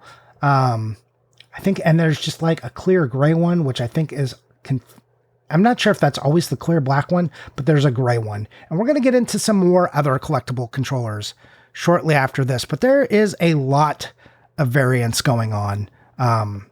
You know, people love their N64 controllers, especially because they came packaged in these like blister packs, and you could like see some were in boxes, but some came in like blister packs, and you could see it, and like, I don't know. I like the ones in the box, but yeah. That's the thing with the collectors of the Fantastic controllers. So people want the Fantastic console sets, and then after they want the Fantastic console set, they want the Fantastic individual controller sets, which were so in Japan, they sold the N64 controllers boxed, and they're really nice sized boxes, and they fit on a shelf easily, and it's Japanese stuff, so it's not super expensive. But in America, they are sealed in blister packs, and we have a shortage of good N64 controllers. So the concept of a new N64 controller is already more valuable than almost any other controller new. So like these blister packs of Fantastic controllers are both rare, desirable, and very expensive. Like we're talking like $1,000 controllers sealed. Yep. And like I don't know the marketplace for this, because like the Fantastic people will be tracking this stuff, but people will be like, oh damn, like the sealed watermelon controller is so rare, that's the one I'm missing. And like people be missing one of these controllers in this set for like years. Yep. And and it's just the Fantastic ones. It's like, even though Atomic Green seems like it should be in that Fantastic range, it's not. That one comes in a box. So, oh, really? Yeah. That. Okay. And also, I didn't mention it, but Atomic Purple, which is, I guess we had too many purple consoles, but the Atomic Purple, which is my favorite N64 controller, aside from my orange one, like that one also came in a box. And you could get the standard colors, the greens, the red, the blue, and black, all and gray, obviously, just in a box. And then there's like other controllers just like off, like we talk about the bad third-party stuff, but also people really enjoy like this one aspect of the N64 is the Hori mini controller, the HoriPad Mini, I think it's called, which just like kind of creates a more reasonable version of the N64 controller for you. And people really like that, and it's usually always kind of expensive. So that's like not Nintendo brand, but Hori is a respected company that makes controllers. So you can do all right there. It's fine. It's like if a human designed the N64 controller. I got one because people talk so highly of them, but like if I'm just playing an N64 for the nostalgia, I'm going to use the three-handed controller, like whatever. Yeah. I mean, yeah, I don't know. Like I said, the Hori one, that doesn't like really come in a box. That comes in like a little like cardboard with like cellophane over the front. It's kind of dog shit looking. But it also comes from Japan, and they're a little more utilitarian than the US in this kind of stuff, at least. Anyways, Tyler, you got some more controllers you want to talk about, and I added one to your list for you. Okay, so besides the fantastic stuff, so like, I don't know, N64 people have the weirdest rabbit holes, and just controllers, like if you're a hardcore N64 collector, like one of the things in your collection is like an expensive controller. It's like you have a controller on display, and like, all right, if you collect Xbox 360, maybe you have some like faceplates and like some weird like themed controllers, but it's not like the centerpiece of your collection. And on N64, your top controller is like one of the centerpieces of your entire video game collection. So, the Holy Grail at the very top of the N64 controller hierarchy, we have the Star Fox E3 competition controller. This is sometimes called the Golden N controller. This is a gold N64 controller with a black embossed N logo on it that was used in one E3 1997 competition. And I don't know how it was given away. It was either given to winners or participants in this E3 competition. And there's very few of them out there. It is worth thousands of dollars. You probably don't have one if you go look at your gold controller. I'm sorry to say you weren't actually at E3 1997. Oh. That's the one. So if I open my box, I'm not going to be a winner? You're not going to be a winner. I'm so sorry. Oh. Just under that is the Millennium 2000 controller, something I've always thought was overhyped, overpriced, and not that interesting. But people love this thing. Cool. It was a Nintendo Power giveaway, limited to 1,000 controllers. I don't remember how you entered the giveaway. Did you just mail in a postcard or something? And they gave away 1,000 controllers. They're silver controllers that say Millennium 2000 on the top of it. It's the most boring giveaway in the world. We have like Nintendo World Championships. Also a Nintendo Power giveaway, limited to 26. It's an entire NES game. Okay, I get that. That's cool. This is a controller that has a logo on it. It's $1,000. And like limited to 1,000 is not like that rare. Okay. Also, aren't these just stickers? Because I know there was some. No, that's the other one. Oh, so I think that the Millennium Okay. 2000 actually has it on the controller. Okay. The Nintendo Power 100 was something celebrating Nintendo Power's 100th anniversary or 100th issue, 100th anniversary. That's just a shitty sticker that's on top of the controller. That's the one right under this. That one's $300, Johnny. Oh. Okay. Because, yeah, there was some fakes of this for a while, and people, like, were measuring the sticker placement and telling you where it was, and then people were like, these were just, like, slapped on. Like, there was some controversy about this sticker. Here's an uncontroversial take. The Nintendo Power 100 controller also sucks. Like, all right, at least the Millennium 2000 controller is like a contest giveaway. You could verify there's only 1,000 because they printed that. Yeah. This was just like a thing you bought from Nintendo Power. It's just a sticker on it. Ugh. Okay. I don't want to call someone out for their post 8 years ago, but if you search for the Nintendo Power 100 controller, a Reddit post comes up called the rarest piece of gaming history that I own, and it's a picture of the Nintendo Power 100 controller. Ugh. And you know what? I could buy if it's the rarest gaming item you own, but it is not a piece of gaming history. I'm sorry to tell you. No, it's a rare piece of gaming history. And John, again with the controller, the Donkey Kong 64 controller. People love these. So this was just another Nintendo Power, a controller you could order through Nintendo Power. It's a yellow controller, but the middle prong has like brown nonsense on it that makes it look a little bit like a banana. Or is it all three prongs? I don't even remember. And I then thought that was only on the cover. No, the actual controller has like banana coloring on it. Oh, you know how much I hate Donkey Kong, right? You think I would pick one of these? Oh, yeah, it does have like little brown ends. And then there's a fabric cover for the controller, just like one of the worst ideas ever. That's like putting carpet in your kitchen. Like, I want something that's easy to like carpet in your bathroom, buddy. Yeah, I want something I could use the mean green on and clean up my controller, not the sweat rag. Ugh, disgusting. Yep. Each of those is worth $200 to $300. I think actually the controller covers maybe closer to $150. But yeah, this is like a $400 set to get a complete Donkey Kong 64 controller. Not that rare. Just something N64 people really, really like.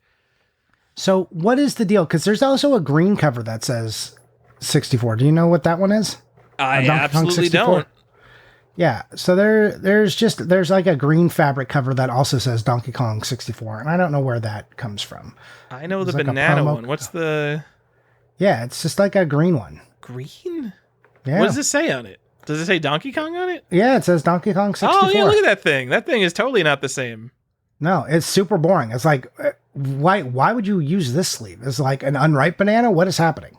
Yeah, it's the same Donkey Kong 64 logo. I wonder... Like, no one could have wanted that.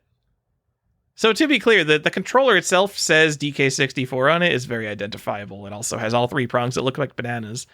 And then the cover also looks like bananas. So I guess the idea was that you could buy the cover for a different controller.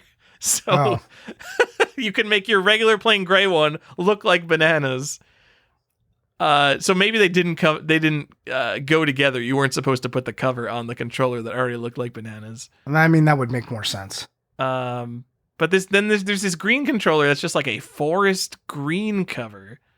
And it looks like, so literally it looks like they ran out of the cool banana pattern at the factory and they were like, well, we have this green one that's kind of like the jungle, you know? And they just like started making those instead. Yeah. You're like, okay, go, we did it.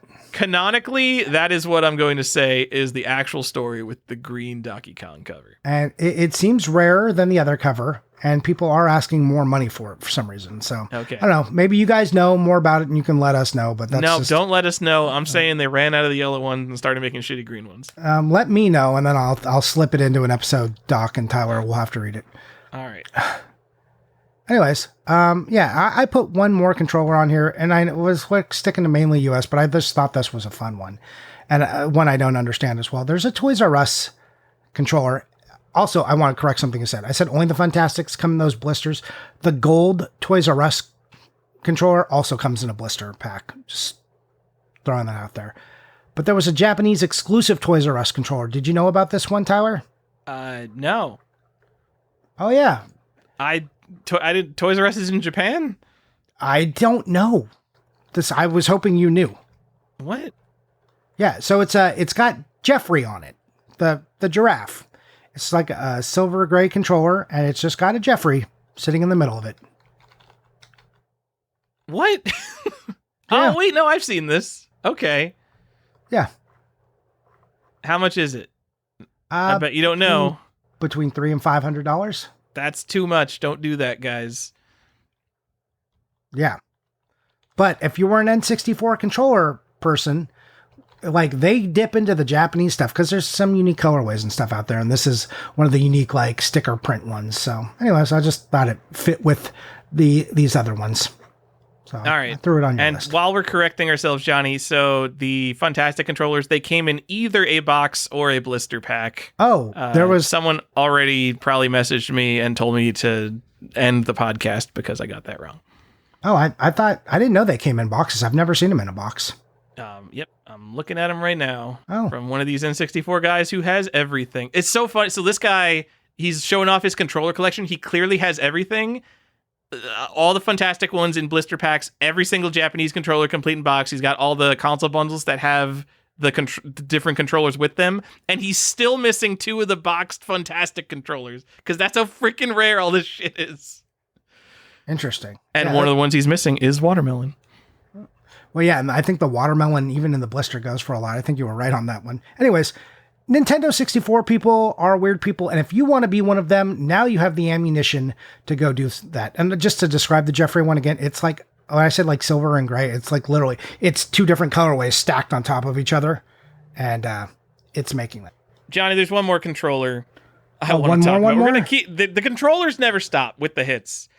There was this service that everybody remembers, unless you're maybe under the age of, 24, LodgeNet in hotel rooms across America, where you would stay at a fancy hotel and they would have an N64 controller plugged into the TV, or it could have been SNES or GameCube, but from my experience, it was the most popular, or at least I saw the most of the N64 games. And so this was a unique N64 controller that wasn't hooked up to an N64 console. It was hooked up to a set-top box via like a phone jack.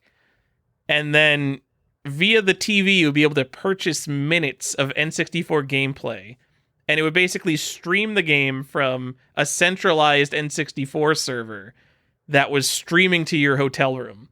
And you'd be able to buy like an hour for 6 minutes or an hour for $6 at a time, which is a terrible deal. And my parents would obviously never let me buy that because I had an N64 at home. But I do remember these controllers, and because there were so many of them installed across the US, they are still kicking around. You can get them for like $50 to $100. That's interesting. It's kind of a fun variant.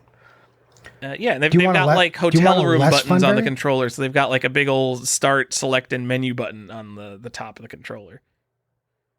I have, since you like sticker variants so much, how do you feel about a Japanese-only console that really just got two stickers slapped on it, one on the battery cover or the memory expansion cover, and one on the controller? Ooh, I hate it. Oh, yeah. It's associated with Lawson's convenience stores. Oh, I love it now. Okay, never mind. I love those Japanese retailer variants. That's great. It's got like a soccer ball on it, and it's like literally just a sticker, and it's never actually officially confirmed. But there you go. It's got a little J and a soccer ball on it, and just looks like a regular N64, except for these dumb stickers. And you won it through like a lottery, I think it said. Anyways, there's another dumb one. There, we covered a lot of dumb things. We didn't talk about the Q at all. Do you want to talk about the Q? I don't. Bye. The Q? Yeah. The 3D Q controller. What? No, we got to talk about this because I don't know what you're talking about. The N64 IQ console, the controller, looks like a Dreamcast controller. Oh, that stupid thing. Oh, that thing's the worst. Mm-hmm.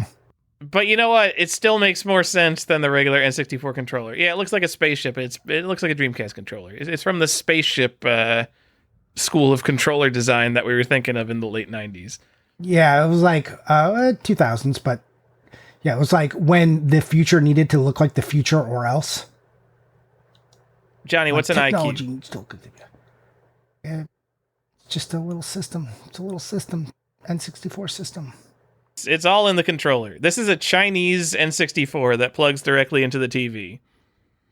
I thought there was a box for this thing. No, it's just the controller. Really? I didn't know that that's the whole console? That's the console. Well, now I'm always like, where's the console for that controller? Now I guess I know. But also, it's so ugly, and N64 I never did. It is so ugly. All right. Also, was I on Wikipedia? No, it was somewhere else, but it said it was discontinued in 2016. That's a lifespan of 2003 to 2016 for an N64 product that had like 15 games on it.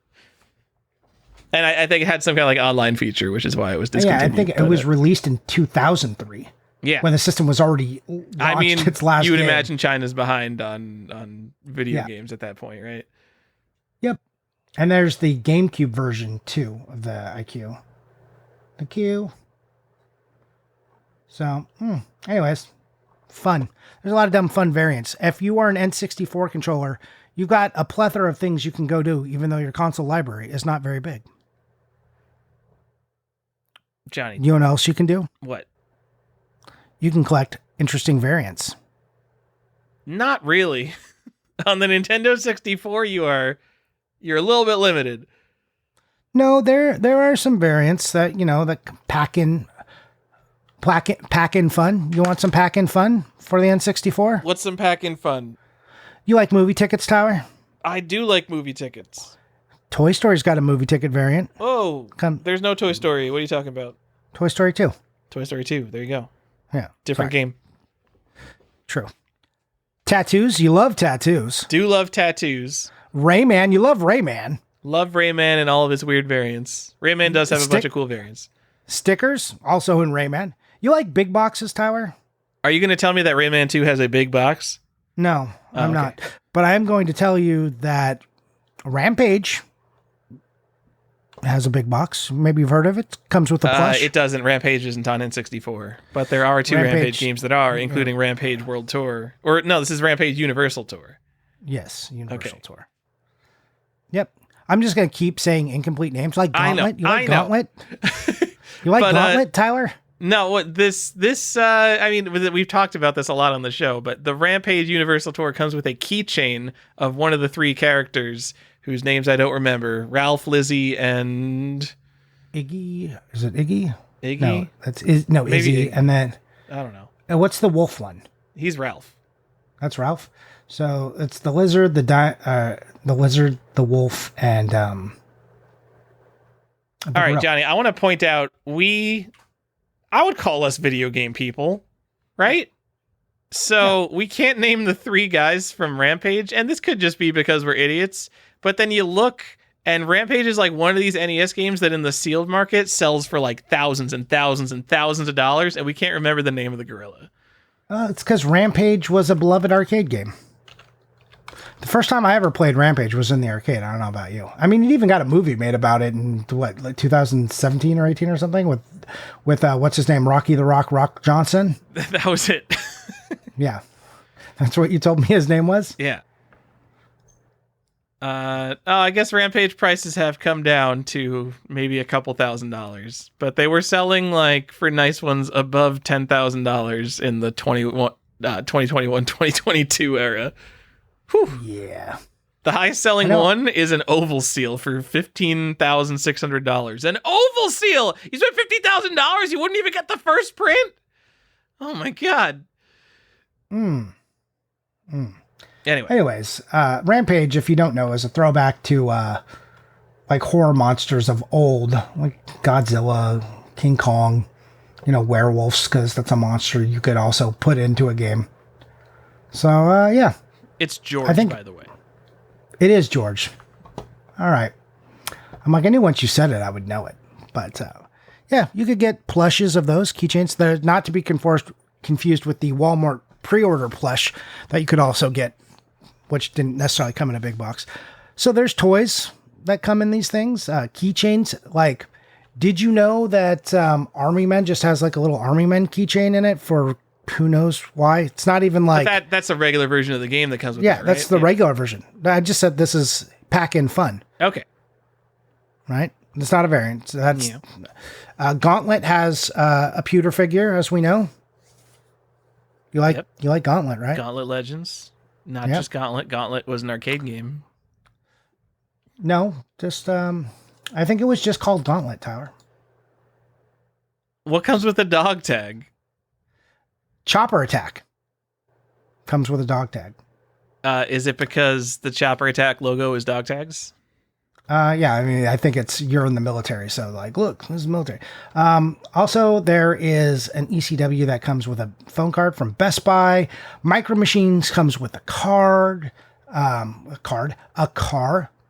Shadow Man, if you're really lucky, had sunglasses. You could get the Shadow Man sunglasses. Oh, that is kind of cool. Tarzan with the figures, one of the rarest N64 items. Come on. That's a big box, right? Yep, super big box. It's a big box that the regular box fits into. World Driver has a shirt. NFL Blitz has a mini guide. There's other variants too. There's beyond just pack and fun, but that's like most of the pack and fun stuff. All these are very desired. There's a Canadian variant of something that comes with a phone card. Is that ECW? No, is that Tonic? I don't think so. Oh, I've got one up on you, and I don't even know what game I'm talking about. I just know I don't have to care about it because it was a Canadian exclusive. But there is a variant of another game that comes with a phone card. I'm gonna let you know when I find it. I'll just be looking for it in the background here. Okay, you look for it in the background. So anyways, these are the pack and fun, and there's gonna be more, right? But the Micro Machines, I just want to clarify. So it's not just like one car you can get. I think it's like at least 8 different cars we saw that can be packed in with Micro Machines. The annoying things about Micro Machines and Gauntlet, and what make them kind of hard, is it comes with a special insert for the box. There's regular versions of the box that are just normal, and then this one comes with a special insert for the toy to sit in or the pewter figure. So you got to watch it. And then the Micro Machine one has like a Micro Machine stand, so the car doesn't like really fall away. So keep your eye out for those. I won't. I have all the N64 games I will ever want. You say that now, but who knows what the future holds, Tyler? Don't be so quick to close the door on what could be. Anyways, that's your pack and fun. Again, there's other stuff. My favorite, I think, of all that, just because I love pewter figures so much, is the Gauntlet, just because it's like such a ridiculous, like 1980s back into a shop that sold like crystals and pewter wizards and stuff, and you're like, oh my god, look at this. Like, why did they think to put that in there? So funny. And then there's like a pack of individual pewter figures you could buy as well. You could mail away for those on the Dreamcast version. Good times. Aside from that, I really enjoy the movie tickets because, I love movie ticket variant. You do like those. Johnny, did you say that there are 8 different Micro Machines that you can get in the... I said at least 8. Yeah. Yeah, at least 8. I mean, your set's not complete until you get them. Yep. And like, who knows? Someone could have just taken a random Micro Machine and put it in there. I don't know. I'm not trying to figure it all out. But that's what I know about that happened in the US. But you've got a few that you want to talk about that were outside of the US. It was Monaco Grand Prix, by the way. Canadian version came with a phone card. Okay. No, so I just wanted to talk about generic variants because there really aren't that many that I think are exciting. And maybe not generic variants, but some of the bigger ones. Like, all right, obviously you've got Ocarina of Time came. The original version came was the collector's edition was the gold cartridge, and then later prints were the regular one that were silver cartridge. The gray cartridge is more expensive sealed, I think, because they are technically rarer. But the collector's edition complete in box is more expensive because normal human beings want the gold cartridge because that's what they remember having as a kid. Same thing on Majora's Mask, which the original prints had a holographic label, and the later prints still had a gold cartridge, but no longer had a holographic label. They were really saving the 5 cents there. Whatever, bean counters. GoldenEye, there is I think a non-player's choice release that has a sticker on it that says it was Game of the Year 1997 to 1998 or 1998 to 1999, something like that. That's, a game that's common enough that you'll see that variant. So on the Rumble Pack, when a game supports the Rumble Pack, this is the weirdest variant. There are variants where the Rumble Pack will be facing to the left versus facing to the right. Like the same wireframe 3D image got vertically flipped, like horizontally flipped.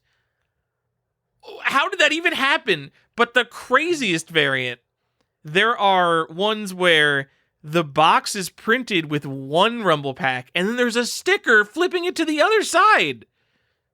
Why does this variant exist? This is for Jet Force Gemini and Banjo-Kazooie have this variant. Maybe this only happens with rare games. How does this variant? What does it mean? Why would I know? How did it mess up to begin with? Yeah, I don't know which one's the desirable one or the first one. Let's get our N64 collector in chief. I don't know, Andrew Brim, maybe right into the show. Tell us about this Rumble Pack icon flipping variant. Very strange thing. Who cares? If you want to buy those games twice, though, you can get 2 of them if you really want to. Maybe even 3. I think Jet Force Gemini is one of the ones that has the sticker on it sometimes. You can get 3 different variants of that. It's funny because this is a way to tell, like, one of the few ways and only on some games that you can tell earlier prints of a game versus not on the N64.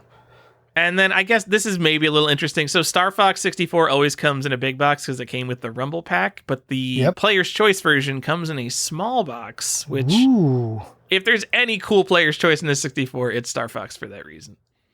Yeah, I'll take that. Any other good variants? Like I think there's an Earthworm Jim that comes with like a pager advertisement. I don't know if we've ever seen the pager. It didn't come with the pager. So there was a bunch of Rockstar games that had that free pager offer, and Earthworm Jim 3 was one of them. Yeah. So I think, did we find the pager on that? Yeah, because it's on like GTA 2 on even the Game Boy Color. Yeah, I think we just said at some point, like, someone should comb eBay and find that pager, because that would be a really cool +1 to add on to a game that has that sticker. You talked about some other collector bundles, though, that were out in Japan. A Mario Kart. I brought up, like, the Koro Q. There's one that comes with a toy car. That's Penny Racers in the US. I guess the one that you might actually want is Mario Kart 64, which comes with a controller. I remember getting that really cheap. Like, I probably paid $30 for it, complete in box, big box with a controller. That controller works in US. Yeah, it's just an N64 controller. So if you just need a new N64 controller because they're garbage, just think about it. I mean, my controller wasn't new. It was probably in decent shape because Japan keeps good shape of their stuff. Yeah, that's it. I mean, there's some other minor big box stuff, but you don't really care.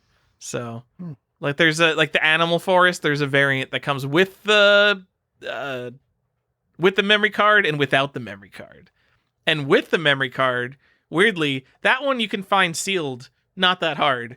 The one without the memory card, though, for the rich people who already had a memory card on N64, where you would think that basically every game has built-in save memory because they're cartridges.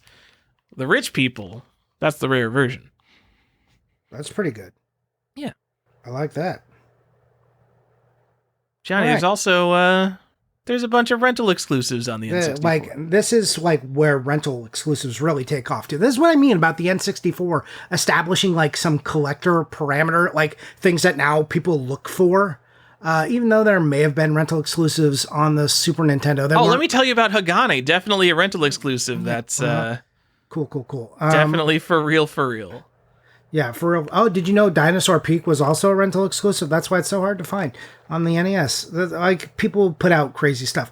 But on the N64, this is something we do know, and like those rental stores even advertised it. And again, this is the N64 setting up collectors for collector behavior. So tell me about the rental exclusives. I think Final Fight Guy on Super Nintendo is a rental exclusive. Yeah, except in Canada.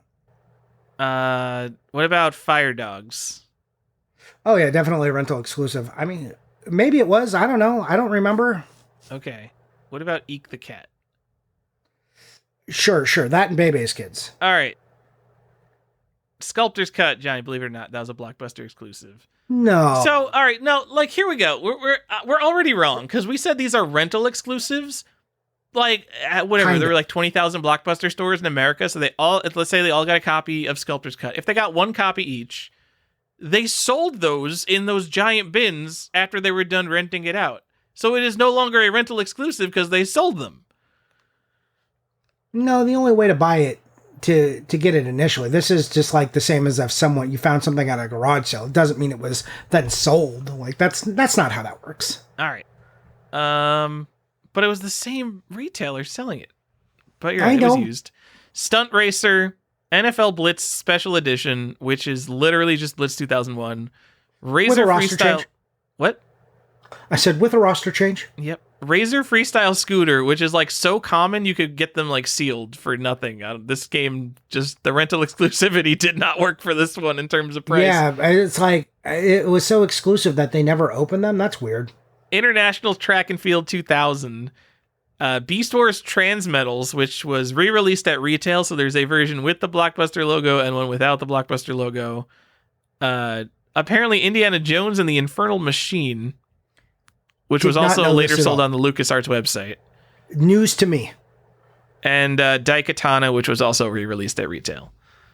Man, the hype around Daikatana. Like, Daikatana, a game famous for its negative reception, apparently started as a rental exclusive, and then they were like, no, we really need to push this as a full retail release. Maybe they were like, oh my god, we lost so much money, please, we need to make some of our money back. Probably that one. Also, we didn't mention it, Daikatana, I feel like that game was hard for me to find in decent condition for a price I wanted to pay. Yeah, I mean, it was one of the games of legend at the time. Wasn't it based off of a movie or something? That was like part of the appeal. Was it John Romero? Yeah, no, it was John Romero's own stupid thing. I guess they're like in the $300 range, so they wouldn't have made our cut for. Yeah. maybe $400 for a nice one. All right. Just make sure Oh, get it you know complete. what? There's all these copies with the manual missing. I wonder if those were X rentals. Probably. Actually, there's 3 of them in eBay solds, and all of them are missing the manual. One has all the inserts except the manual. It's so funny. There you go. There's evidence that it's rental exclusive, I guess. We did it. Until it was re-released. All right, Johnny. I would like to talk about imports. And for once, I want to talk about both Japan and Europe and Australia, because there are so few games people are interested in, and there are so few games released for N64. We could really cover it all here. You said the E word and the A word? Oh I my said God. both of those. All right, tell me about them. All right. So Japan, there's a bunch of games people import on N64. They basically will get anything that didn't come out here because they're like, oh, more games. Some of the ones that matter: Daibutsu no Mori, Animal Forest, the first Animal Crossing game. Man, just get this. This game's like $40. You can get the memory card variant. Like, it doesn't cost anything extra. You get a little piece of hardware. It's so cool. Not a great box art. I usually like the plain box arts. This is just like a plain yellow box. I think it's got KK slider in the side. Sin and Punishment. The original Sin and Punishment. This used to be like such a oh, you got to import Sin and Punishment, like one of the top N64 games to import, right? I have Sin and Punishment, so yes. Oh my goodness, yeah. This one's like $80. So this is a rail shooter in the vein of Star Fox. People love it. Is it a treasure game, I think? Or am I misremembering it? Is it like Atlas? It's one of the exciting companies made it. Yeah, it's This treasure. is a game that was so popular, they like, when they could release it on the Wii, and like they're like, look at this, we're making a new one, and people were hyped. Oh yeah, and they put this on. Did they put this on the Virtual Console? And they charged like an extra $1 for it, if I'm remembering correctly. Yeah, I think it maybe established the precedent that imports had to cost more, which makes no sense. So stupid. What? I'm pretty sure I paid for it, but at the time I was like, man, they're scamming me out of like 100 or 200 Wii points. Well, don't you remember that whole thing too? They would like put things at like 199 Wii points, and Xbox would do the same thing, where you couldn't ever like price out exactly, so they would always maintain some amount of money from you, and there was a lawsuit about that. And then the Wii shop shut down, and I remember like I still had like 200 points left over, and then I was like, you finally did it, Nintendo, you got me. I couldn't spend my last 200 Wii points. Yep. They're like, finally we get to cash this big check. Fuckers. The original Pokemon Stadium. So the Pokemon Stadium we got in America is Pokemon Stadium 2, essentially. And the original one, believe it or not, is way worse. Already, Pokemon Stadium is like this stripped down version of Pokemon that takes out the entire RPG and makes it just the worst part of the game, the boring turn-based battles. So imagine that, but without the mini games and with even fewer Pokemon. That's the original Pocket Monster Stadium. It comes in a big box with the transfer pack, and it is absolutely worthless. Like $20, you might as well go get it because it's an exclusive and it's Pokemon. Neon Genesis Evangelion, a garbage Evangelion game, but people buy it because they like the anime. Baku Bomberman, this is one that screws up lists a lot because it's Bomberman 64, but it's a different Bomberman game. It's more of a traditional 2D Bomberman game with like mini games and stuff like that. So Japan got 4 Bomberman games and we only got 3. Which is pretty typical. Same thing happened on the Super Nintendo. We got 2 and they got 4. Yep, Doshin the Giant. This is a disc drive exclusive that was also re-released on GameCube. It's a weird god sim. People love Doshin the Giant, man. Dude, I don't know why people love it. I was looking at reviews of it, like, did people actually like this game? And the answer seems like no, people don't actually like the game. But the real thing with Doshin the Giant, that I guess is the reason we have to mention it, the expansion pack to Doshin the Giant is very expensive. So Doshin the Giant is like $100 plus, but it's a disc drive game, so it kind of makes sense. Doshin the Giant, Rescue from the Front by Toddlers Tinkling at Great Conversation Room, it just sold for like $1,000 on eBay. Oh. That guy was missing the Doshin the Giant expansion pack, dude. He needed it. He did. Well, that's weird. And then there's another treasure shooter, a 2D treasure shooter this time, Bangai-O. It's like $250 plus. It's just like you've seen it. It was ported to Dreamcast. It's a big chaotic game. It's like a strategic shooter with like a billion things. There's like a billion lines that you're shooting and stuff exploding all over the screen. It's a cool game. It's very cool for N64 because it's the type of game you would see on PlayStation, because PlayStation had both 2D and 3D games, where N64 really did not have a lot of great 2D games. All right. I mean, that's not every cool Japanese game. I thought so. You know what? What did I miss? Base Rush Eco Gear is a fishing game that is definitely among the rarest N64 games. And then, what's that dating sim board game? Getter Love.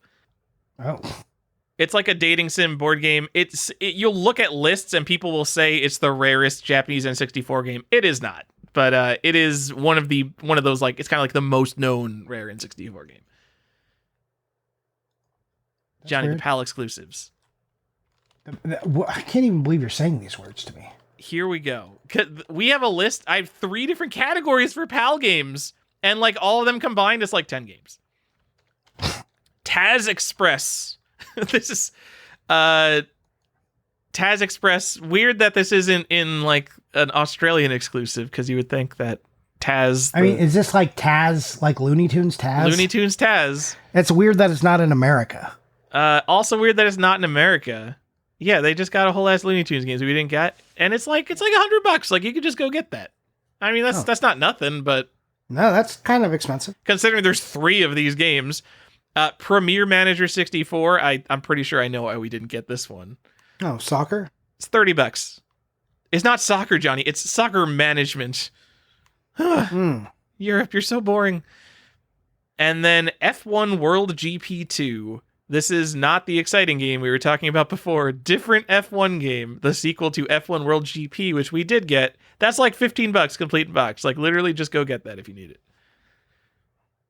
All right. Johnny, we have the almost PAL exclusives. These are games that only came out in Japan and Europe for some reason. F1 Racing Championship, that came out in, Europe and Brazil. Rakuga Kids. This is one of those kind of, like, people like this game because it looks cool. This is a Konami fighting game. It has sort of a hand-drawn style. Never heard anyone actually talk about the gameplay. It just kind of looks cool, like almost like a Alien Hominid, but hand-drawn. I don't know, Scribblenauts. What does this game look like? Yeah, Alien Hominid's a good comp, I think. It's like $100 to $150 complete. Kind of expensive. Yeah. Airborder 64. These are more expensive than the actual exclusives, which is kind of weird. But I mean, I guess some of them just aren't common. Airborder 64, it's a hoverboard racing game. It looks pretty bad, but I haven't played it, so what do I know? It's like $100 to $200. And then Center Court Tennis, with center spelled wrong with the RE at the end. That's $100. Spelled European? Yes, spelled all European. Johnny, got one last category. How do you have 3 PAL categories? Because I think these are the most this is actually the most exciting things. The almost PAL exclusives, or these are PAL games that were only released in Australia. Okay. So that's Snowboard Kids 2, Beetle Adventure Racing, Ken Griffey Baseball. So these aren't exclusives. These PAL format, but not released in Europe. So these are actually probably among the rarest of what we're talking about right now. So if you're a PAL collector, you need these games to complete your set, and you're mad. Yeah, so this is like, if you live in Europe, this is like the bullshit that you have to go to get the Australian people to send you, because like, oh my god, we never got Ken Griffey Baseball here. What's going on? We gotta rely on those convicts. God damn it! So the grail of the Australian PAL exclusives is StarCraft 64, which is like over $300 just for the cartridge. Oh my god! I don't know. What a weird world they're living in over there. That's the one, apparently. Yeah, the toilets are flushing backwards. These games are expensive. Things are weird. Yeah, there it is. That's all the PAL games I wanted to talk about. Okay. That's the last time we're going to talk about PAL games for the next probably 18 months. So enjoy that. We'll probably talk about some during Halloween. Okay. You're like, yeah, just mentally prepare yourself for Halloween, all right? Hardware variants we already discussed. People love their hardware variants on the N64. But let's talk about something else, Tyler. And this is more you stuff. These are your favorite categories. Are accessories, magazines, and other crap. Because you love magazines, accessories. Oh yeah. Ephemera. This is your category. Yeah. Like I know how much you love like signs and stuff. Like, are there any good N64 like light up signs? There's like a white square that it's like a 2x2 foot white square with the N64 logo. It is not very exciting. I've even seen one at my local flea market that wasn't that expensive, and I passed on it. There's also the black one that just has the N64, like one of the Fiber Bright ones, I think. Oh yeah, there is a cool one. I guess I forgot about that one. Anyways, they're not as cool as the old like big red Nintendo logo ones, though. No, these all suck compared to the old ones. Yeah. Johnny, the magazine is Nintendo Power. It's kind of in the middle of Nintendo Power's lifespan. Who cares? They were doing a format change, like right here. Was this when they went from staples to glue, or back, or like when they went to like the rounded? Remember, like when you didn't have the square? No, because this was when I was subscribed to Nintendo Power, and they still had the glue binding because they all lined up and they formed like Mario on the cover. And then okay, so this was like the good era. This was like the portrait era. But then, like at some point, they become like rounded. And it's like so much worse. No one wants a rounded magazine. I want the square binding. Come on. Yeah. Yeah, I'm not going through N64 accessories. Just, okay. Whatever. Rumble packs and all that. You got a Game Shark. Game Sharks are cool. They made all different versions of Game Sharks because the thing with Game Shark is you had to plug in, even for the Game Shark to boot, it was like piggybacking off the security chip, which is like traditionally what these devices do. And Nintendo updated their games over time, like just the Nintendo published games. But those are the games that people would use when they used a Game Shark. So something like, Mario Kart 64 would get updated, and then the older versions of Game Shark wouldn't work. So they updated Game Shark, and you'd have like Game Shark 3.0, 3.1, 3.2, because it was a cat and mouse game trying to get around the lockout that Nintendo had. And there's only like 10 or so games that wouldn't work with the Game Sharks, with the older versions of Game Shark. But there's Game Shark variants for that reason. And I'm sure they updated the codes that were built into the cartridge as well. Did you ever use a Game Shark on anything? I didn't have one. My friends who had them used them all the time. Just like Infinite Ammo and GoldenEye, just like all sorts of weird stuff they were doing in that. So I never used one on N64, but my friend had one, and we used it on a couple of games on the Genesis, I want to say. And man, I was just like, well, this doesn't make the game very interesting. I'm not, like, I didn't even want to play anymore. I'm like, nope. I would just use it for Infinite Lives and Infinite Continues on Genesis all the time. I think there was one that like enabled like a debug mode in Sonic, or maybe that was built into Sonic. But I think that in the modern era, because Game Shark codes, they're just like hex editing the game or something. They're like changing memory values. They're not hex editing the game. They're changing memory values. But there are like hackers who go in and make the games do actually interesting things. Like maybe they unlock like hidden menus and stuff. But if you were just using Game Genie for like Infinite Ammo, Infinite Lives, I don't think Game Genie is that interesting in most cases. Yeah. All right. Any other big accessories? We talked about the Mad Catz thing. We talked about Hori controllers. Is there anything else? All right, Johnny, this is my only chance I'm ever going to bring this up. The Sharkwire 64. Oh, no. We had a whole Shark episode, Tyler. And we're going to have it again next year, and you're going to hear about this again next year. So I guess, I don't need to bring it up. But it is the N64 episode. Johnny, this is a cartridge that you would, again, piggyback one of your regular cartridges on, plug into your N64, and then plug it into your modem to connect your N64 to the internet to Daytel or Intech, whoever put this thing out, their servers, and you could download game saves and cheat codes. Ooh. And it came with an entire keyboard just for this thing. What? That's kind of crazy. That's crazy. Have you ever seen one of these? No, I hadn't even heard of it until we were doing the Shark episode. I had a save search for years. I might still have a save search for this, and I've never seen one. If you have a Sharkwire 64, let me know. I don't want to buy it. I just want to tell you that you're cool. Because maybe my save search is wrong. Maybe it's because people listed under Sharkwire instead of Sharkwire 64. But Yeah, these things are definitely not common. So they're cool. Yeah. And apparently the online service had a 3-year lifespan. So imagine buying an entire hardware accessory with a controller for your console, and then it only has a 3-year lifespan. Probably because no one bought this thing. Probably. That's it. That's my cool accessory. All right. We did it. We covered accessories, and we're in the home stretch, Tyler. Aftermarket crap. Yep, aftermarket crap. Homebrew, what's going on? What's the scene like? What are we doing here? Pirates, all that kind of stuff. I only have one note here, and it's limited run games. They love the N64, so they reproduced like Shadows of the Empire, Episode 1 Racer. Pico also did some stuff. I'll let you cover those, but yeah, there's like, I don't know of many homebrews, like old ones, or like people aren't making new homebrew games. Like, it's not like the NES, right, where there's like a big community here. It's more stuff that's more established, right?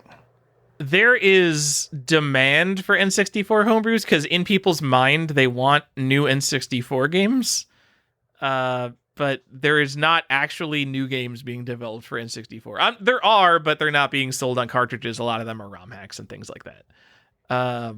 So yeah, Limited Run came out with Star Wars Shadows of the Empire, Episode 1 Racer, Worms Armageddon, the classic N64 game. Everyone agrees is one of the top 5 games in the system. Yeah, no wonder they remade it. It had such a high price tag. And Glover, which is hilarious. Is Glover a Limited Run or a Pico Interactive? Because that is such Pico.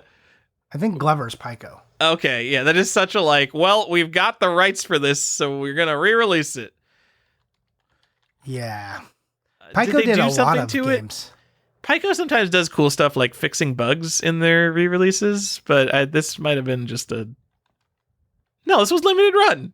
Oh, was it? I thought it was... So you know they didn't do shit to it because it's Limited Run. They just put that ROM on a cartridge and they know no one is even opening that thing. Yeah. Yeah, Pico actually probably puts out the most interesting N64 aftermarket thing, including homebrew, I'm going to say. They put out 40 Winks. So this was... I think it was an unfinished port of the PlayStation game 40 Winks to the N64, and they finished it or fixed it up so that it... What? It started as a Kickstarter. Yeah, they either finished it or fixed it up enough to put it in a playable state, and they re-released it on cartridge. So this is kind of like a new, real N64 game. And Pico is like this company who has rights to a bunch of these old games. Like, I think they own the Wisdom Tree. Yeah, they own the Wisdom Tree stuff and Color Dreams. So, like, this is an official N64 release, if you're gonna be a stickler. This is on the edge of the set, I would say, Johnny. Yeah, that's an edge case. I agree. Yeah, you should probably go pick up a Winx. It's not that expensive. But I think there was like a special controller that it came with if you bought during the Kickstarter. I think that was a thing that Is happened. that true? I might have that controller. I don't know. Did you have to? You probably pay more for it, and I was like, "No, forget that. What are you kidding me?" I think that's true. Then you have like dumb things like Doom 64, which has like a weird shell that they just put in a N64 box. Yeah, I don't think Doom 64 got re-released. That's just they probably released that on Switch and put it in an N64 style box. Yeah, but there's like a cartridge in there. I think it's like a dummy cartridge. Yeah, it definitely is. Same with like Yooka-Laylee, and the Turok 1 and 2 also had that. But that's just limited run stuff. Turok 2, there was like a couple different versions of Turok 2. Anyways, we when these came out, we like railed on them. Oh, I think they did Shadow Man too. Yeah. What? Anyways. Yeah. I think again, just a dummy cart though. Oh, the dummy one. Yeah. That's yeah. So they've got like a bunch of stuff like this. It's just like, okay, if you want some of this stuff, it's available. You can go do it. The Glover one, I think, came with a glove stuffed animal if you bought the special edition. Which, I hate that you're mixing up the actual fucking N64 games with your stupid dummy cartridges that you had to bring up in this section. Glover's a real fucking game. Your Shadow Man bullshit is just a dummy cartridge. Why are we even talking about it? Because if you were an N64 collector, we've already proved what you'll go do. Yeah. And you're like, don't mix these up. By the way, we're going to talk about them interchangeably right now. Yep. Yeah, okay. Did it. I'm happy to mix them up. All right. There's 3 real aftermarket releases on N64 that aren't like stuff that already exists. Also, it's stuff that already exists. So Xenocrisis, the Mega Drive homebrew, got a port to N64. But it's just a Mega Drive game, though. So, like, it's not like a brand new N64 game. That's not that exciting. There's this game called Big to Small. It's a Game Boy Color game that got an N64 release. So it's running a Game Boy Color emulator. And it's like, all right, yeah, it's an N64 homebrew, but really you're just trying to capitalize on the fact that people like N64 a lot more than Game Boy Color. And then there is a music album. It's a 40-minute N64 synth album called Remute, which, you know, it's the most original thing on this entire list. So I guess I'm going to give the guy props for putting that out. But not a game? It's not a game. Oh, so you're mad that I talked about things that aren't games, then you just talked about a thing that's not a game? All right. It's a piece of software you could put in your N64 at least. Not a game. You can put those in your N64. Doesn't mean it won't do anything. Get out of here. Can you still buy Remute? I'm on this guy's Bandcamp page, and he's talking about shipping cartridges out. I have no idea. You can go buy it. 40 euros. Go do it. Go buy Remute. It's the only thing. It's a PAL exclusive. It's by a German DJ. I haven't listened to it. So, Tyler, I forgot to bring these up, but we'll put this in our last thoughts. We talked about all the color variants. There's also colored shell variants. I think we touched on it briefly. You can find black carts, green carts, red carts, yellow carts, gold carts, silver carts. And that's Gold pretty and much the silver cart carts. variant. Yeah. So this is, that's like pretty much, and then the standard gray. That's like the range. And there are 25 different games that can come with these different shells. 8 to 10 of them, which you can still find as gray carts, depending on if you count them. Like, if you count Zelda Majora's Mask and Ocarina of Time, like there's gold ones and then there's the gray ones. It's like, okay, do you count those as coming in gray as well?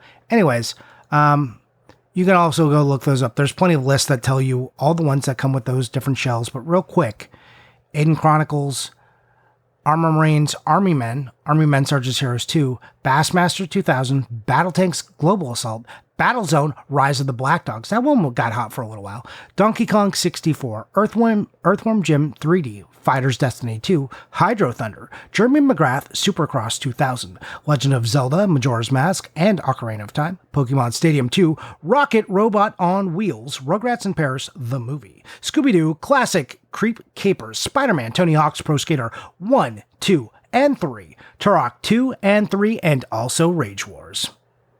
There they are. So, all of the carts with colors. Hydro Thunder, Rugrats, Scooby-Doo have real gray variants. Also, Bassmasters 2000, Army Men Air Combat, and Sarge's Heroes 2. Those all have like gray variants that aren't complete BS. Yeah, Aiden Chronicles too. These are just like second prints. Okay. So the colored cartridge was usually first, and then usually there's some debate on that, but I believe mostly that's how it happened. And then the gray cart would come out. And so usually the gray carts you would think would have a smaller print run. Sure. You got to look for those exciting things. This is just as exciting as rare 5-screw variants on NES. Yep. To some people, maybe. Yeah. There's also only like, 10 max, unless you start counting the super rare kiosk cartridges.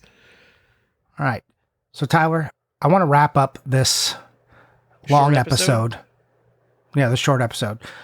We have a section that I put in called Last Thoughts. And we have some important questions that I want to put to you because it's like one of your favorites. But first thing, we need to settle something before we get out of here and get on to the other part of the show. Which side of the box are we putting out here? Oh, this is the most important goodness. thing. What are we doing? You are all wrong. Everyone, if you post your N64 collection on the internet, what are you guys doing out there? So, yellow. Yes, the answer is yellow. So the 4 sides of the N64 box are all different. There's a yellow side, a red side, a green side, and a blue side.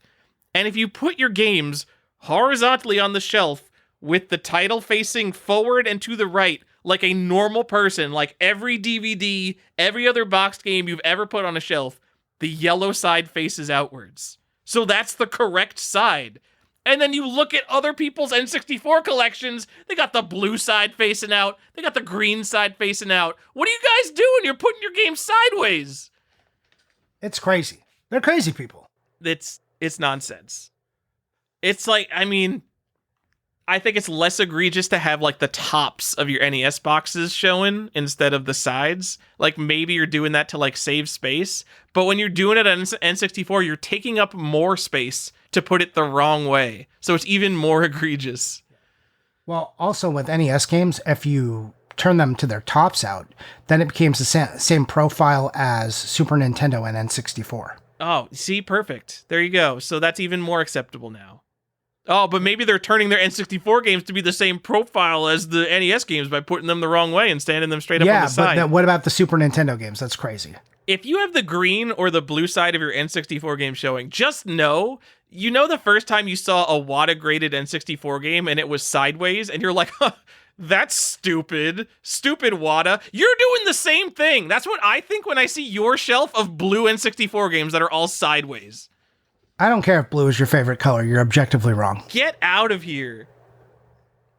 All right. Thanks for that. I'm glad we settled that bullshit. You wackos. There are a few things here on the shelf display that get messed up. Harvest Moon, the text is the wrong way. It's just like everything's going fine and Harvest Moon messes it up. And also some of the Acclaim games don't put the titles on the yellow sides, but mostly the yellow side is also the most consistent for titling. So there's also that. And also just how you would put it on the shelf naturally. I don't understand all of you weirdos. Johnny Collector's questions. Thugbard asks, No, who's your no. waifu? What the fuck? No, you no. still have more to talk about the fucking N64? I have What have one we la- not covered? I have one more thing to ask you. Is that Yeah. okay? Yeah, let's go. Can we do this? We can do it. Because this is a you question. This is specifically for you. In 100 years, Tyler, what will be the N64's place in history, and what, if anything, will people collect for it? All right, 100 years. So we're talking not even Action Comics has reached this level. Yeah. It will be Super Mario 64 and nothing else. Ocarina of Time will be completely forgotten by then. You think so? Yeah, it's first 3D Zelda. No, Compilations? Ocarina of Time will have like maybe like a Batman 1 status. Like it's not going to be Detective Comics, but it'll be like a Batman 1. I think Ocarina of Time will probably stand the test of time more than Link to the Past. I'm sorry to say that, but Link to the Past is just going to be another 2D Zelda, and Ocarina of Time will at least have going for it that's the first 3D Zelda. Okay. So I think it'll just be those two games. There's literally nothing else in N64 that will matter in 100 years, and even Ocarina of Time I think is dubious. I think Super Mario 64 has really long legs. I think like even now it feels just so relevant because it is such a popular speedrun game, and it is so people have broken it down. They've done like native computer ports, not like good emulator versions of Mario 64. They have decompiled Mario 64 and recompiled it for Windows. Just like people have done crazy things, and you've seen these YouTube videos where like is it Panon that does it, but like they talk about like parallel universes and how you build up speed for hours to do these crazy speed running tricks, because people have dissected this game more than almost any other 3D game, at least. Like I know people know every last mechanic of Super Mario Brothers down to like the instruction level on the CPU, but for a 3D game, this game has been dissected more than anything. So I think it matters. Okay. That was it. Was that not a fine question to end on? That's a fine question. Now, what do you think? I'm guessing you agree that Super Mario 64 is the only game that's going to matter. I probably, but I'm going to defer to you because I feel like this is the space for you to operate best. I think this is like your area. Because so I like love your thinking answer. about what video games will matter when I'm long dead. I mean, I also enjoy thinking about that, but I think like also I don't think I provide any additional context that you didn't just provide. So like, why beat on? Okay. Collector's Do you have a question collector's time? questions? Yeah, we did it. Johnny, I thought you were going to enjoy it. That's like I set that up for you, and you were so mad. I'm like, man, this is.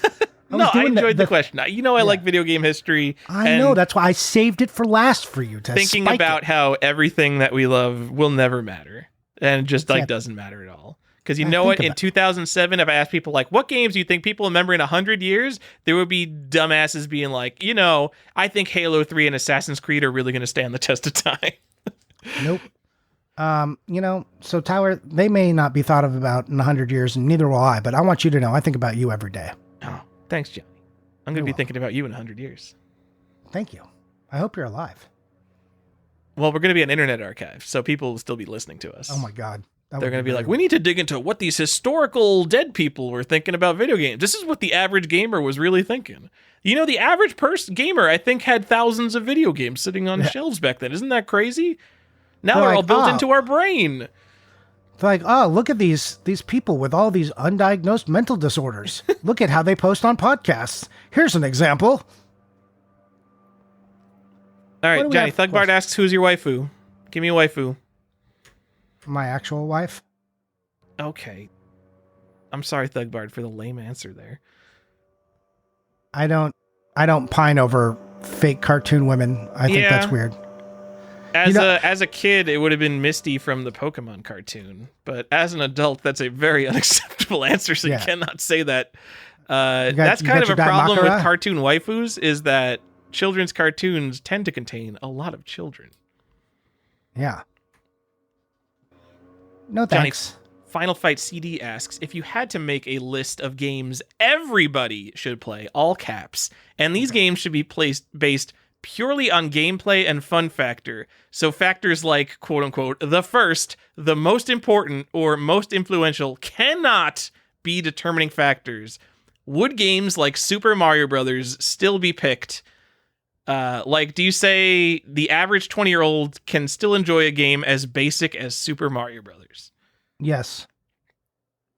I think the more basic it is, the easier it is for multiple generations to enjoy it, because they don't need any of the context. A pick up and play game is more likely to stand the test, that kind of test, than anything else.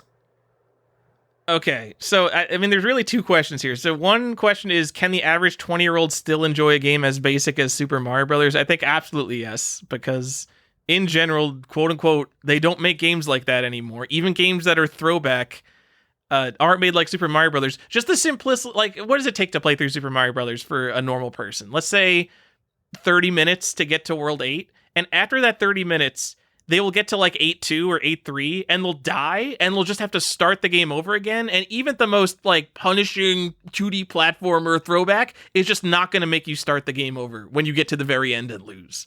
And that's just, they don't make games like that anymore. And it makes you get good at each of the preceding levels so you can start flying through them. And it's an interesting experience, I think. So I do think it's still enjoyable to play Super Mario Brothers. The other thing, if I am completely not allowed to put it in the context of its time, of being the first, the most important, and the most influential, hey, Super Mario Brothers, kind of a good example here, would it still be picked as a list of games everyone should play? I think absolutely not. I think Super Mario Brothers it's an incredible game, and it's also an incredible game within the context of its time. Super Mario Brothers came out the same fucking day as Clu Clu Land. Like, it is so good for being an NES launch title. It came out with Donkey Kong. Like, it is so far ahead of all the other bullshit on the NES, and obviously so far ahead of Atari games. I mean, I think the context of the time is really what makes it great. In the same way that if you put Action Comics 1 out next to Watchmen, I don't think people are going to be like, no, you don't understand. Action Comics 1 is this really amazing story about this guy. See, I think that's weird because, like, I don't know. I always contextualize games when I'm thinking about them, so it would be weird not to think of, like, why would I go pick up any of these things without any kind of context, right? So you're just feeling like someone put me in a room and then, like, random games popped up and I was like, was it fun or wasn't it? Like, that, like, I don't know how I would select a game then. Yeah, no, I think you're right. So it's like, but I do think, like, and then things become graphic dependent. Like, I think the N64 falls apart because it looks too much like a thing, but not enough like a thing. Where something like Pac-Man, you can just go play Pac-Man, and there's no expectation of the graphics or the story or anything. You're just like, oh, I'm this little dot, and I eat these dots, and I'm like, okay, you're just doing a thing. You're not like, oh man, the graphics on this game suck, because it's so inconsequential to what's going on. Right? It operates, the controller operates, the joystick, whatever. And like, it's very easy to understand initially. Oh, these things are chasing me. Like, it's so simple and so succinct that, when I say everyone should play that, like, why am I telling anyone to play something if I have no context? He's basically saying if they released Super Mario Brothers for the first time ever and it came out today, and didn't come out in 1985, would it still be one of the best games of all time from a gameplay sense? And I would say still a good game, but obviously not. Like, you can't put Super Mario Brothers next to Celeste without context and say, like, no, you don't understand. Super Mario Brothers better than Celeste without context. Yeah. I mean, it's also crazy because you're like, none of these other games, like, that's such a weird rabbit hole to like put yourself in, because none of these other games exist without these other games to be piled on top upon, right? Like, you don't have any of this other stuff without these. So, yeah. That's weird. Like I said, Pac-Man to me is like the perfect starter game for anyone. You just put him down, everyone understands Pac-Man. It's challenging enough, but not too challenging. I mean, it gets harder later. Pac-Man sucks. I mean, now, but like when you're a kid and you're just like first experience a game, you're just like, oh, like it's very apparent what you're supposed to do. Like I put my son in front of it and he was just like, oh, I get it. Like he died like twice and then I was like, oh, I see what I'm trying to get away from Ghost. It's just such an easy idea. It's one screen, nothing happens. Like it's very easy. So I think Super Mario Brothers is an interesting example because it is maybe like it's so important and influential. It's like the game that benefits most from being in the context of its time. Yes. But I think there's definitely games that just don't play like games anymore that benefit, like Morrowind. That's like my go-to example for like, why don't they make games like this anymore? It's the best RPG of its kind. And I think that if they're not going to be a little baby who complains that like, oh, this game doesn't hold my hand enough on every single thing that I do and doesn't play itself for me and doesn't have cutscenes and I have to read text boxes, if they don't complain about like all the stuff that games do for you now, I mean, that's an experience you can't get anywhere else. And so there's nothing about the context of Morrowind that makes it great. All right. I agree. Follow up on that. Movies and music are movies and music, regardless of when they are made. I think that could be enjoyed across generations. But with leaps of technology raising the bar, older games seem less appealing as time passes. I don't agree with that because, like, the pacing on movies is so different now from what it was. Like, it is hard for people who are used to the pace of movies now to watch movies from the 70s. Or even the style of music. Yeah, I think so. Like, literally, the problem is when we think of music and movies from the 1950s, we're maybe thinking of, let's say, the top 100 of each that have stood the test of time. We're not thinking of kind of the average game. Like, you know, when you're thinking about the 1980s, what's a game like Galaga or whatever is going to stand the test of time forever as a game that people constantly think of. Pac-Man. Let's go with Pac-Man. And then like all the like lesser games, all the 7 out of 10s become 0 out of 10s and how interested someone from 2030 would be in playing them. Yeah. Hey, that Gilligan's Island port on the NES, that one? Yeah, there you go. Definitely a 7 out of 10 right there. 0 out of 10. All right. Any more after that? No, that was 2. That's fine. Oh, well, okay. One was Who Was Your Wife? We're a long episode. We're like, yeah, all right. You only get that one. That was a long question. That was a good question. Final Fantasy CD. I love you. What are you buying? What are you playing, Johnny? I didn't buy too much this time. I'm not playing anything, Tyler. I'm telling you. See, Johnny's the one who's quitting collecting. Why are you guys talking about me being like? Well, because you're like, I hate this and I'm done. Fuck this. All this is stupid. You guys are bullshit. I'm never doing this again. If I wasn't a slave to this. That was your answer. Remember? That was like you. That was not me. I'm like, I love all of our people and I love to talk about this and hanging out with my friend. Of course I would keep doing this. And you're like, I don't care about you. Man, you guys ever feel that just like nothing matters and you're wasting your weekend every single weekend? Yeah. Cool, Tyler. Thank you for that. I did buy some stuff. I had some stuff come in. So would you like to hear what I got? Yes. Okay. Very exciting games. Stop me if you've heard about this. I'm going to get the title wrong, but Nintendo World Championship NES Edition. Oh my God. You got the Nintendo World Championships Gold. What'd you pay? Like $200,000? The one missing the label? Yeah. I think like $49 or something. Oh, okay. You could have just bought it digitally for $30. Oh, I know, but I wouldn't have the cart to complete my collection. Johnny, Nintendo World Championships NES Edition should have been, I think the correct price for this is free with the overpriced $20 Nintendo Online subscription would be the correct price for this game. Oh. But then they would be missing out on the millions of dollars on people who are going to buy it and not play it. So. Yeah. Also, remember that those people, and I don't want to like slam any of them too hard, but they like made that Nintendo World Championship cart that was being sold, and then they like got shut down. Like when you really think about the context that Nintendo was trying to launch this thing at the same time, man, they just picked some awful timing to like try and do something. They put that Kickstarter up like right before they announced the NWC NES Edition. That's so funny. That Kickstarter, it was up for like 18 hours. And it was doing fine, and then Nintendo was like, oh, incorrect. Oh, yeah. They called it like NWC or something. Like didn't call it Nintendo World Championships because they didn't want Nintendo to like have their. I'm sure Nintendo, like whenever you put Nintendo into Kickstarter, one of their lawyers gets an email like someone put a Kickstarter up that says Nintendo on it. You better check this out. Yeah. And they didn't say that, but they obviously.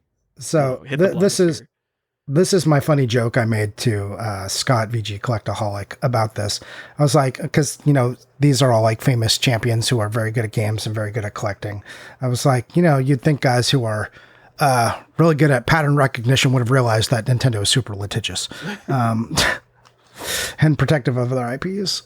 Dude, they could have sold out. Like if they just like went onto like some Facebook groups and forums, like they could have just sold out of the same. Like what were they gonna? They were gonna make like 300 copies. Like I realize that's a lot. You could find 300 nerds willing to buy signed copies of like some new NWC thing. And they like hopefully they still do. They showed there's a demand for it. And like if people want that, then it should get into people's hand. I think the problem is now they're on the radars of Nintendo's lawyers who have definitely told them like, hey, if you sell this, we will come to your house and kill your family. Yeah. So I mean, it gets IP law gets that ugly. Yeah, those poor guys picked a really bad time. I feel bad that they came up right, like just how could they know? Like just right at the immediate wrong time. Anyways, I also bought Daymare 1994. You don't care about that. It's a PS4 game. Don't care. Part of Halloween stuff. Hey, I know I want to talk about this game so much and you don't care about this game and it makes me sad. But What Remains of Edith Finch? I played that. I know, but you don't care about it. It was okay. I think it's like, it's okay. And it's one of these games that like people gloat over. Like it's like an amazing experience. It'll change your life. And I just don't get it. It's fine. See, it's I just like sim, dude. all the built-in like, oh, who's the real villain in here? Oh, it's the grandma, right? Like, oh, it's definitely like, oh, all this is it's really about these murders, right? And there's no real mystery. I love all that stuff about this game, and it has like a really cool comic book scene. But it's basically like a walking, so it's not like challenging you. It is just a thing you go do, and it's not very long. But I like it very much. And there's a couple different versions you can get, but I got like a weird version. So if you've seen the cover of the PS4 cover, it's kind of like a sepia tone and it's got like the house in the background. Do you know the cover? Yes, it doesn't look great. Yeah, no, it's a very unattractive cover.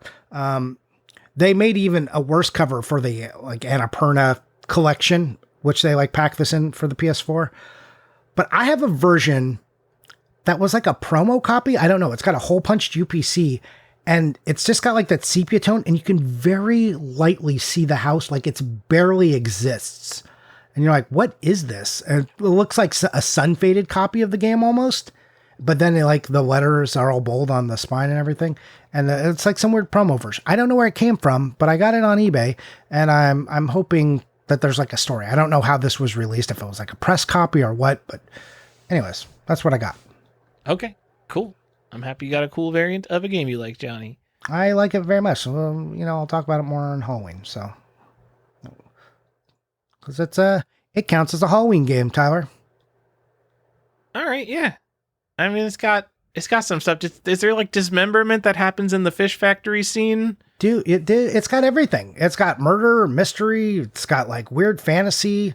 Like it's got the girl, one of the sisters like being dismembered by a zombie mob.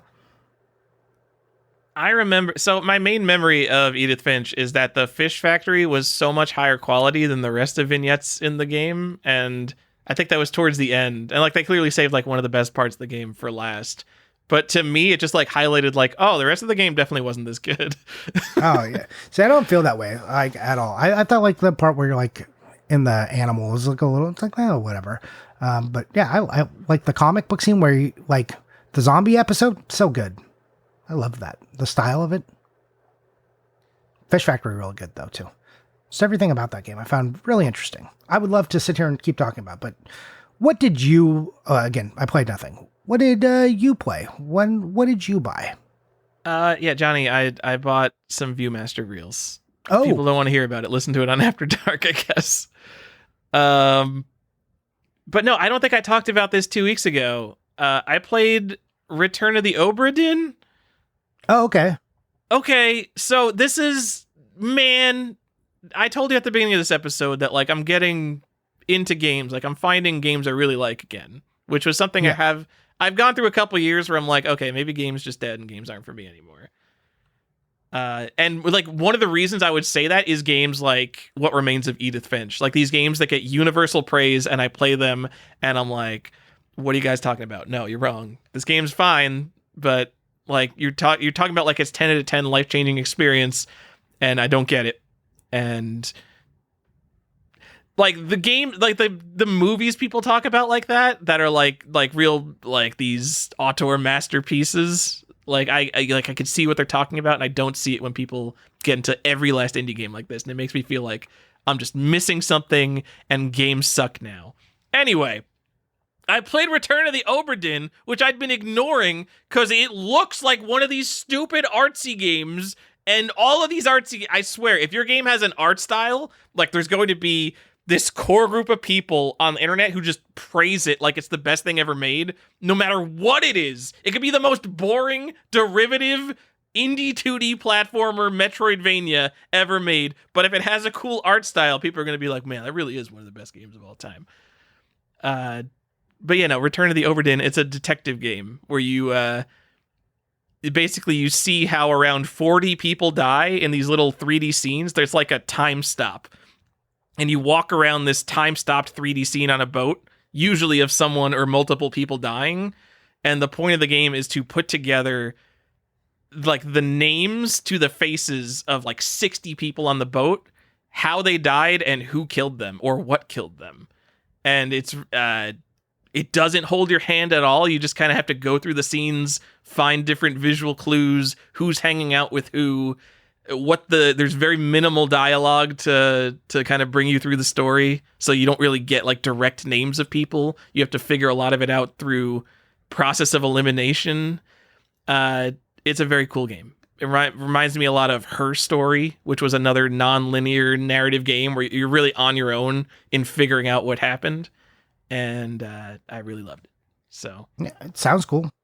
It's a super cool game, and God, it has the most distinctive art style because it's got like this almost monochrome style where he says that they're emulating old computers, I guess, kind of, but I guess you could say it looks like a Macintosh game in some sense. It's just like a very crunchy it's like a beige and white image.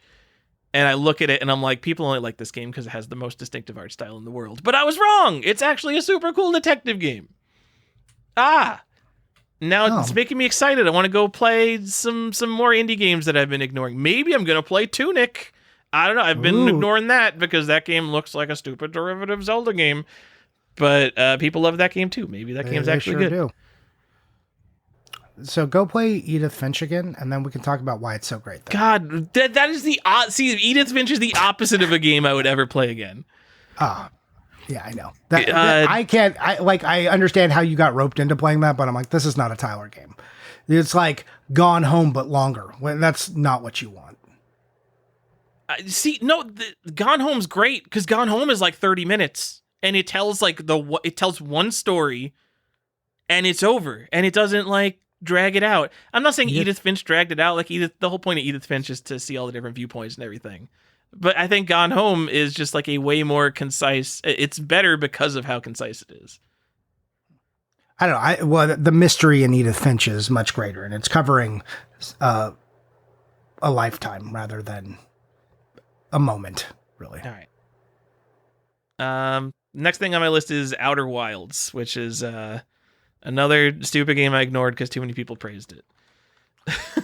I love that you and I share this thing. It's like, too many people like this shit. I don't want to do this. It's I didn't play Edith Finch until like 2 years ago or whatever, like well after its prime.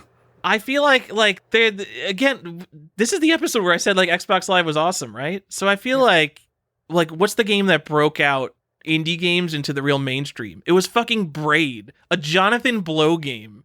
Like, you would think, like, they had been releasing, like, Xbox Live was on the original Xbox. And it was like Miss Pac-Man and like Rally X and stuff like that. And the game that broke into the mainstream is like the most self-serious, artsy-fartsy, innovative platformer. Like, one of the best games of all time.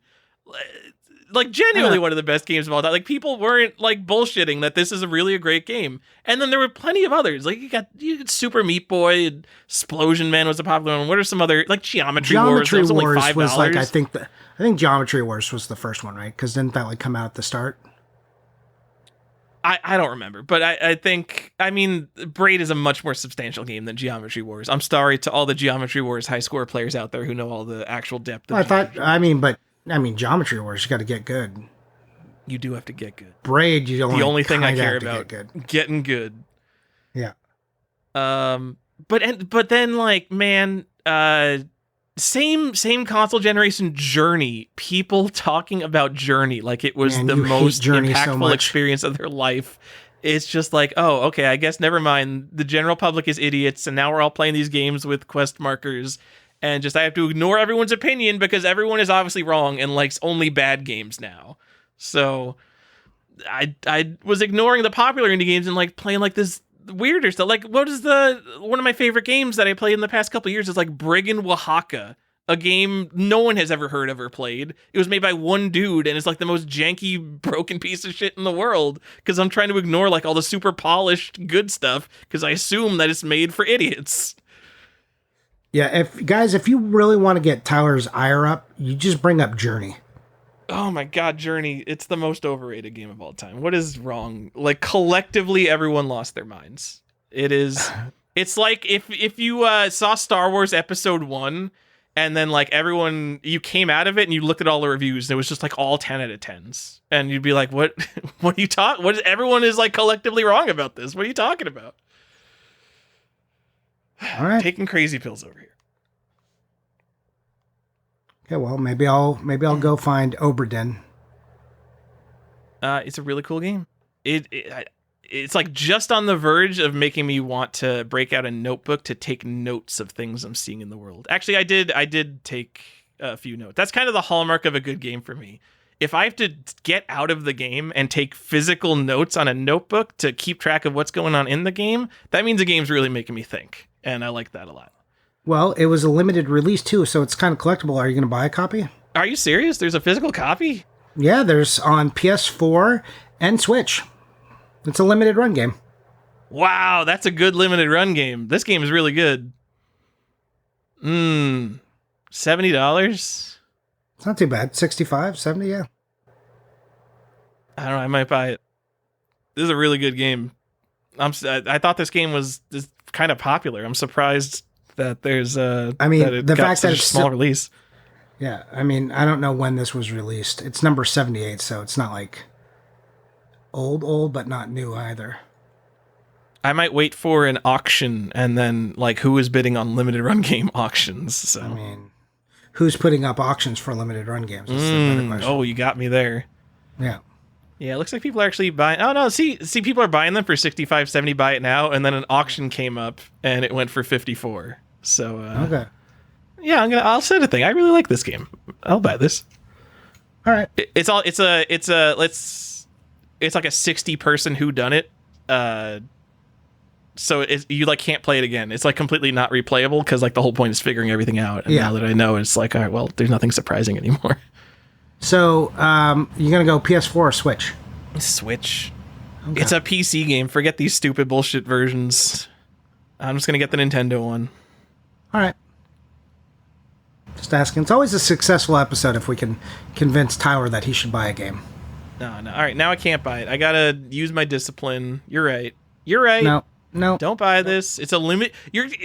Of all games you're gonna convince me to buy, it's a freaking limited run game thing. Also, I just remembered that limited run games aren't limited anymore. This was just a pre-order, so maybe it did make sense. And maybe this is actually this was sold at Best Buy. Who knows? There was a Best Buy variant cover of it. No, okay. Don't worry. All right. Anyway, you'll get an Oberdeen someday. Probably the best detective game I've ever played. All right. So who cares why it was released? Just go get the game. Remember, that's what we really care about. Should I get the $200 collector's edition? I mean, if you really love it and you love the tchotchkes in there and you really want to put it on your shelf, then you know the answer is yes, and you can get it for $135. But probably you're just fine with the regular copy. All right. And the regular copy, I think, has a better cover. It does. Not that I hate the special edition cover. That's like kind of interesting, but I like this. It's more meaningful once you play the game. Yeah. Obviously. Each of those lines represents a death that you solved. Yeah. So. All right. There you go. That's the show, Johnny. We did it. We did a So You Want to Collect. Hey, everybody. If you want to keep Tyler making the show, then oblige yourself to him by paying money on Patreon, because then he's a captive. He's a prisoner of the money, and he doesn't know what to do. And you can do that by going to patreon.com/collectorsquest, and you can join for $4, and you get our bonus content, and you get to join our Discord, which is probably the best part. And then you can make Tyler talk to you too, because he doesn't know what to do. He feels so obligated. And that's the best way to support this podcast. Just saying, and to keep Tyler here. Anyways, no, you don't have to do anything. Thanks for listening so much. We appreciate you all. Hope you found this episode educational, or you got to push your glasses up in your nose and be like, I did know that because I listened to it just to make sure I've been doing it right. I know you guys, some of you listened for that reason. I would have. And that's it. Bye.